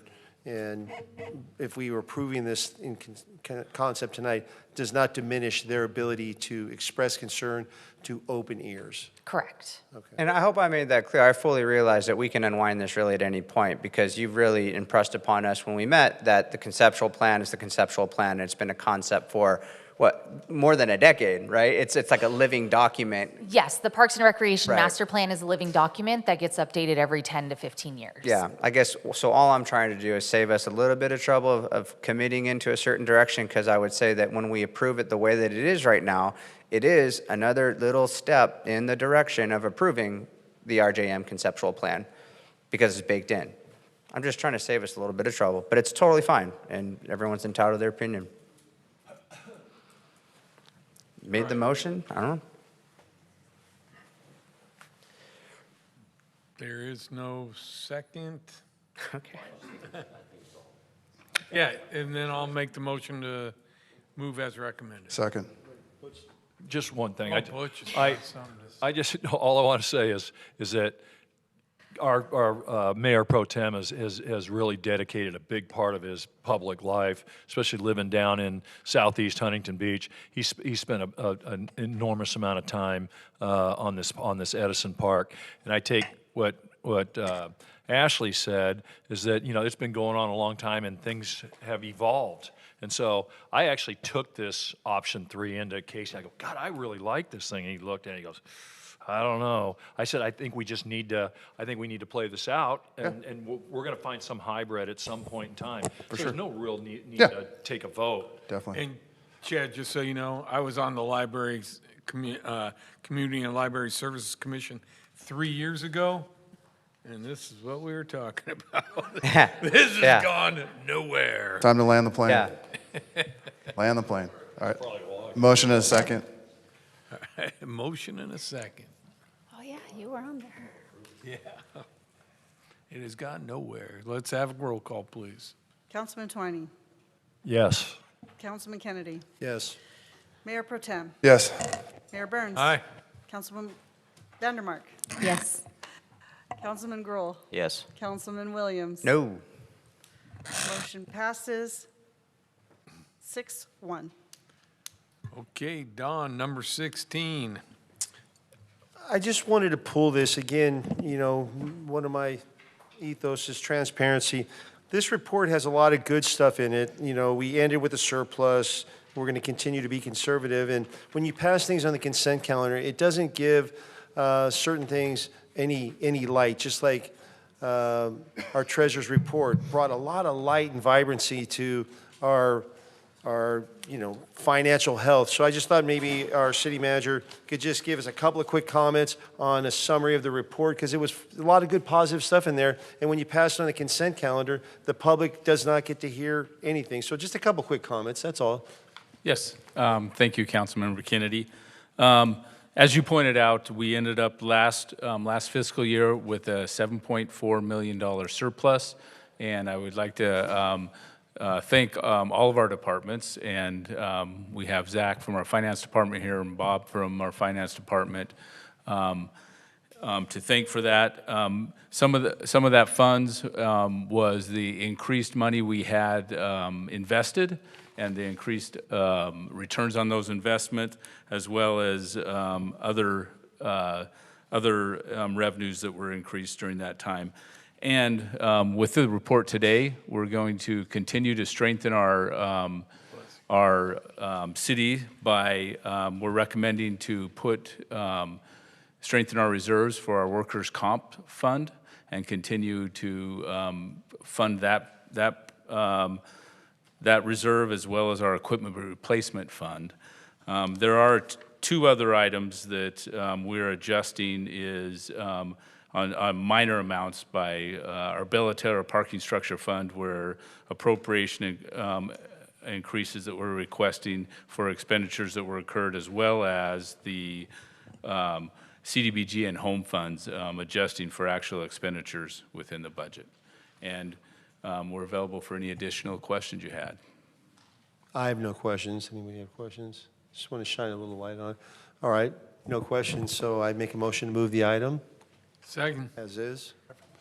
But Don, real quick, mostly Travis, it's a true up, right? So you adopt the budget and then you get the final, you know, reconciliation. So it's a true up. So I appreciate you highlighting it, right? Yeah. Yes, 24, yeah. This is the reconciliation of the 24-25 budget ending June 30th, 2025. For those who know me, when I want to bring attention to something that I think needs to be brought attention that might not be positive, I will do that for our residents. And when things are positive, I also want to shine light too, because, there's many positive things coming out of City Hall, and I like to make sure our residents know that we're working hard. And when we have the ability to quickly shine some light on it, I'd like to do so. So thank you. But also, it dovetails off what Jason touched on, is there's been, miscommunication out there that we're in poor financial health, but when you adopt the budget and then end of the year you have a true up, it's important to highlight it that we've actually increased our financial strength from the budget that we adopted initially back in June.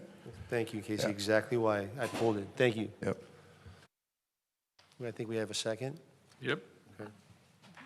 We're making a motion to approve this item. Or with the motion's been made to vote. Councilman Torney. Yes. Councilman Kennedy. Yes. Mayor Pro Tem McKeon. Yes. Mayor Burns. Aye. Councilwoman Vandermark. Yes. Councilman Gruhl. Yes. Councilman Williams. Yes. Motion passes 7-0. All right, we're going to move on. 24 has been pulled, so 25-879, conduct a public hearing to adopt resolution number 2025-70, approving the performance contract with Alliance Building Solutions, LLC, ABS, and resolution number 2025-71, approving a finance agreement and related documents with Metro Futures Incorporated for the construction of energy conservation at various city facilities. City Clerk, do we have any supplemental communications for this item? We have no supplemental communications for this item, and no speakers have submitted any paperwork. All right. Staff. Yes, thank you, Mayor. Our Public Works Director, Chow Vu, will give the staff report. Thank you, Travis. Good evening, Mayor, members of council. Tonight, staff is requesting a recommendation to award the contract to Alliance Building Solutions, ABS. This project represents the next phase of the city's ongoing commitment to energy efficiency, cost savings, and infrastructure modernization. The planned measures will reduce energy consumption, lower maintenance costs, and prepare the city facilities to meet the future environmental regulations, all while remaining budget neutral. We went out to RP for this ESCO, and we selected the firm that was most qualified. ABS, they can deliver on this project, and they know they've demonstrated with other cities, and so they have a proven track record to deliver these types of projects. So in the funding and schedule, the city does not pay upfront. Instead of using cash or issuing bonds, the city enters into a tax-exempt lease purchase agreement with a financing company. In this case, it's Metro Futures. Metro Futures pays for the project. In this case, it's $7.36 million. They fund all the design, construction, installation of energy savings improvements like efficient lighting, HVAC systems, and solar panels. The city repays Metro Futures over time. 15 years is what's being presented tonight. Payments are structured like a lease, but since it's tax exempt, the interest rate is lower than a commercial loan. The repayment comes from the savings. The ESCO, ABS, guarantees that the project will reduce energy and operating costs enough to cover the lease payment. For example, if the upgrades save $626,000 a year, the city uses that $626,000 to pay Metro Futures. If the savings are less than promised, ABS must make up the difference. This is staff's recommendation to approve this ESCO under Government Code 4217 to implement citywide energy infrastructure improvements. This also includes a performance agreement with ABS and the associated lease purchase agreement with Metro Futures.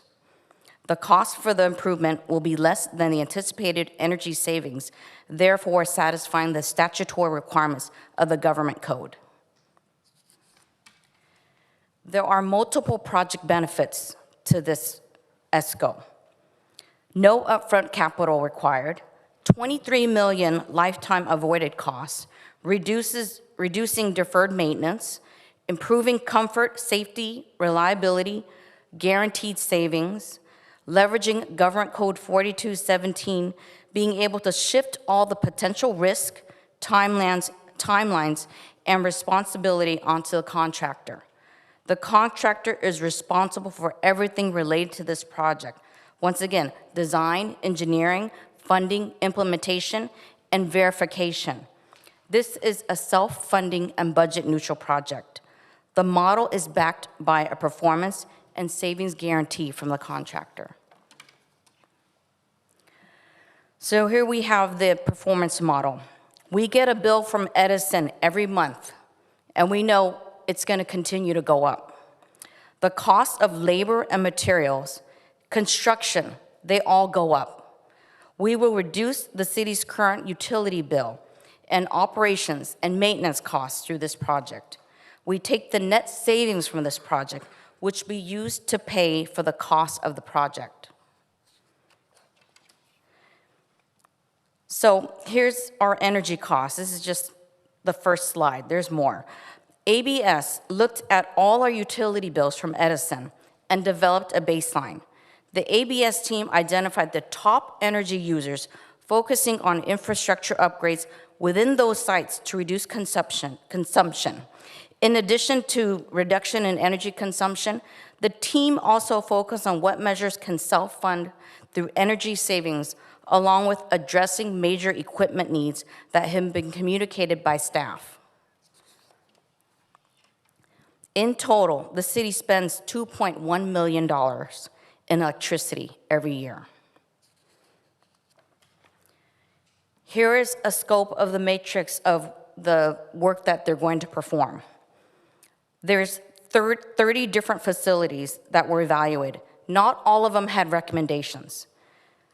These improvements include LED lighting upgrades at 20 sites, HVAC replacements with 20 units, and air handler units, smart controls, Pelican systems, 107 kilowatt solar PV panels, and 21 transformer replacements. And the scope continues with the various facilities that you see before you. Once again, not every facility has recommended improvements. So here you see some images of our existing HVAC. ABS is replacing aging and inefficient HVAC systems with modern, high-efficiency units to optimize temperature control, airflow, and overall building comfort. The new systems are designed to improve energy performance, reduce peak demand, and integrate with smart controls for optimized operations. The photo to the left, you'll see an example of Pelican control system. They're modernizing controls to optimize HVAC, lighting, and energy management. The new systems allow for real-time monitoring, automated scheduling to improve building efficiency and comfort. On your right, ABS is replacing aging transformers with high-efficiency, low-loss models to improve power distribution reliability and reduce energy waste. We're also doing a solar panel system. A canopy system has been identified. It's a carport shade structure at the senior center. This includes a rebate through the federal government for almost over $500,000.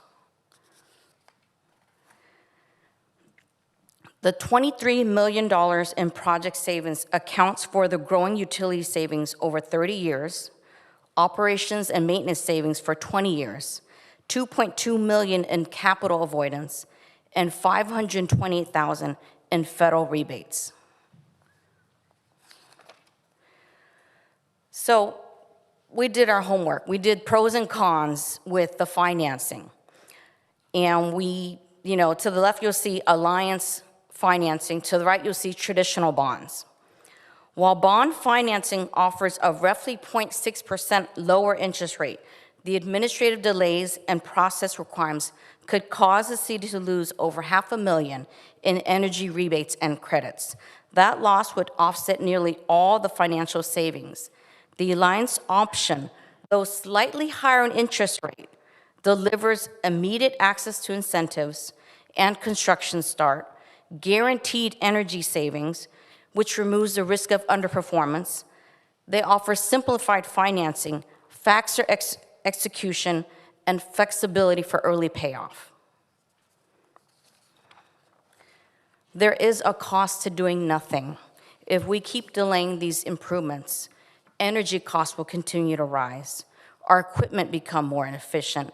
There's a probability for failure. There's a higher cost to do emergency repairs by being reactive instead of proactive.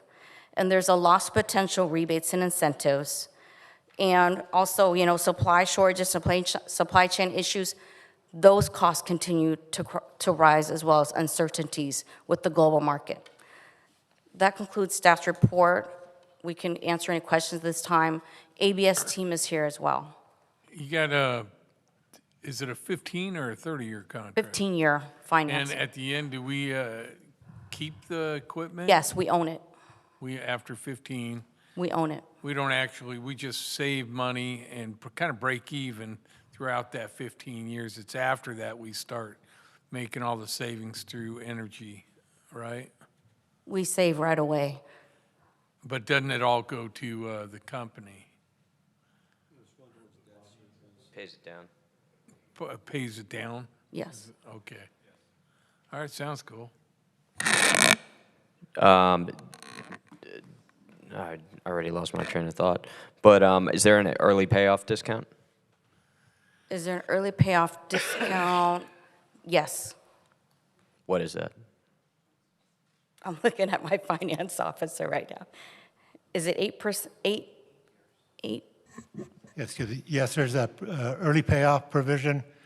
15-year financing, we can pay it off in year 8. Or we can refinance it and pay off whatever the existing financing is in year 8. So we can pay it off early and there's no prepayment penalty.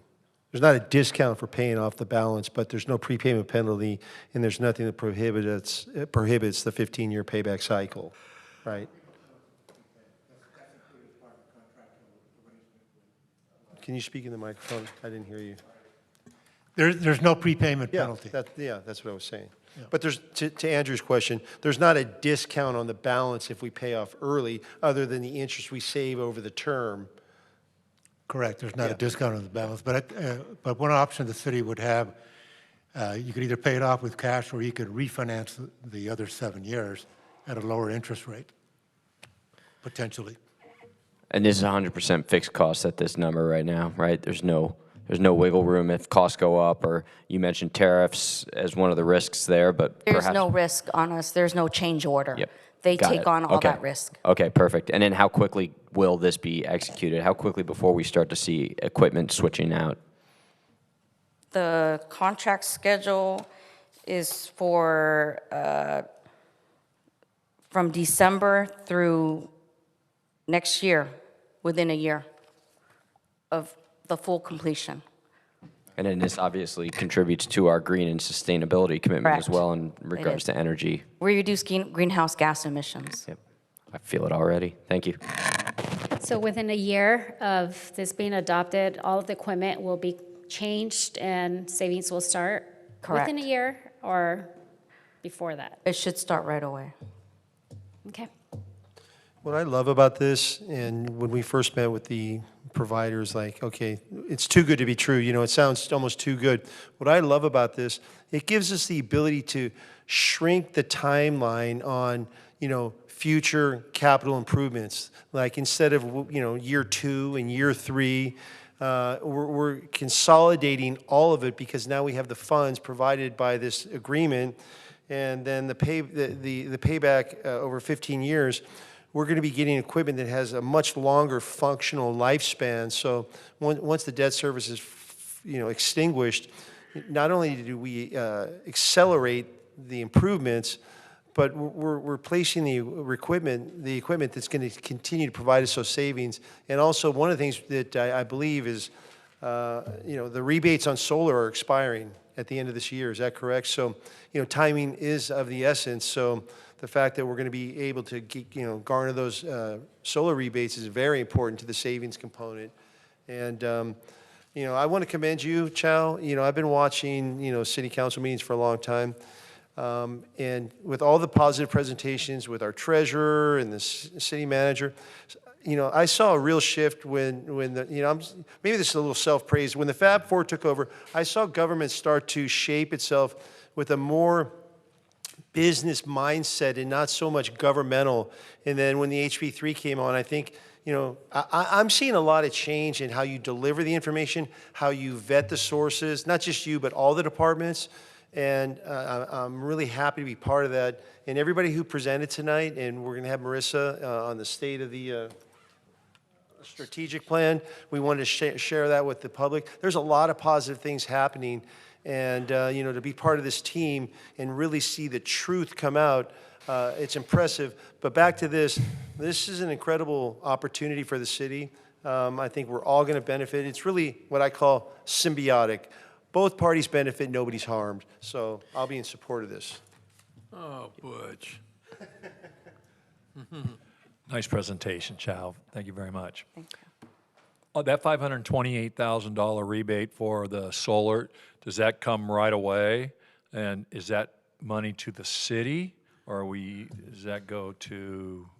I believe the check is cut to the city, but I have ABS here to confirm that the timeline for that transaction. Okay. So we have Brad Chapman. Okay. From ABS. I was just wondering. While he's coming down, there's no maintenance cost to us, right?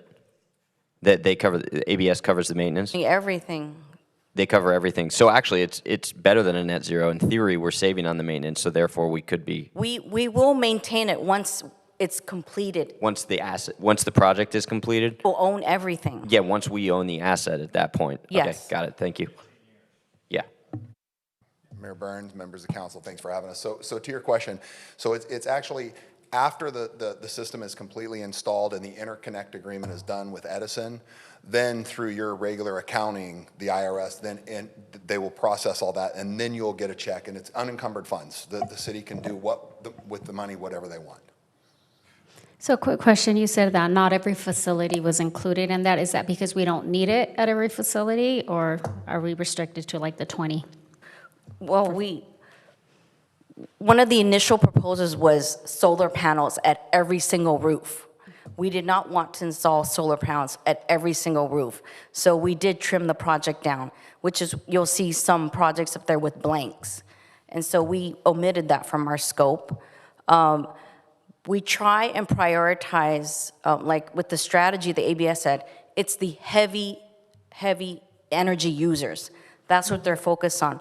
Their focus is to reduce energy and maintenance and save us money with our electricity bill. So that was their scope of work. You want to add anything, Brad? Yeah, I actually commend your staff. So really the way these projects work is we want to look at everything that they allow us to look at. We kind of put everything out there and say, here's everything. But even, our business model really is to do multiple phases of work. We don't want to come in and throw this $15, $20 million project at you guys. I think we should get to know each other.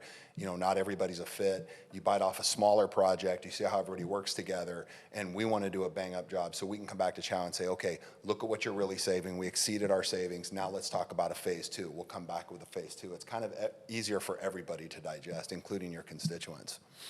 Okay, thank you. We really needed the transformers. That's why you'll see 20. All right. Anything else? Then Open the public hearing. Open up the public hearing. Clerk, do we have anyone signed up to speak? We have no speakers for this portion. Look at that. Then I'm going to close the public hearing. And that's closed. Anybody else have anything else any comments from council? Then I'll move it as recommended. Second. All right.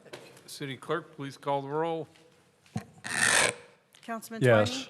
Twining? Councilman Kennedy? Yes. Mayor Pro Tem McKeon? Yes. Mayor Burns? Aye. Councilwoman Vandermark? Yes. Councilman Gruhl? Yes. Yes. Councilman Williams? Aye. Item passes 7-0. Would any council member like to add any new business? Thank you. To the next agenda? All right, I'll make a motion to Second. adjourn. We have a motion. Next regular scheduled meeting of the Huntington Beach City Council Public Financing Authority is Tuesday, December 2nd in the Civic Center Council Chambers, 2000 Main Street, Huntington Beach. All right, wait a few minutes, Butch, and we'll all be gone.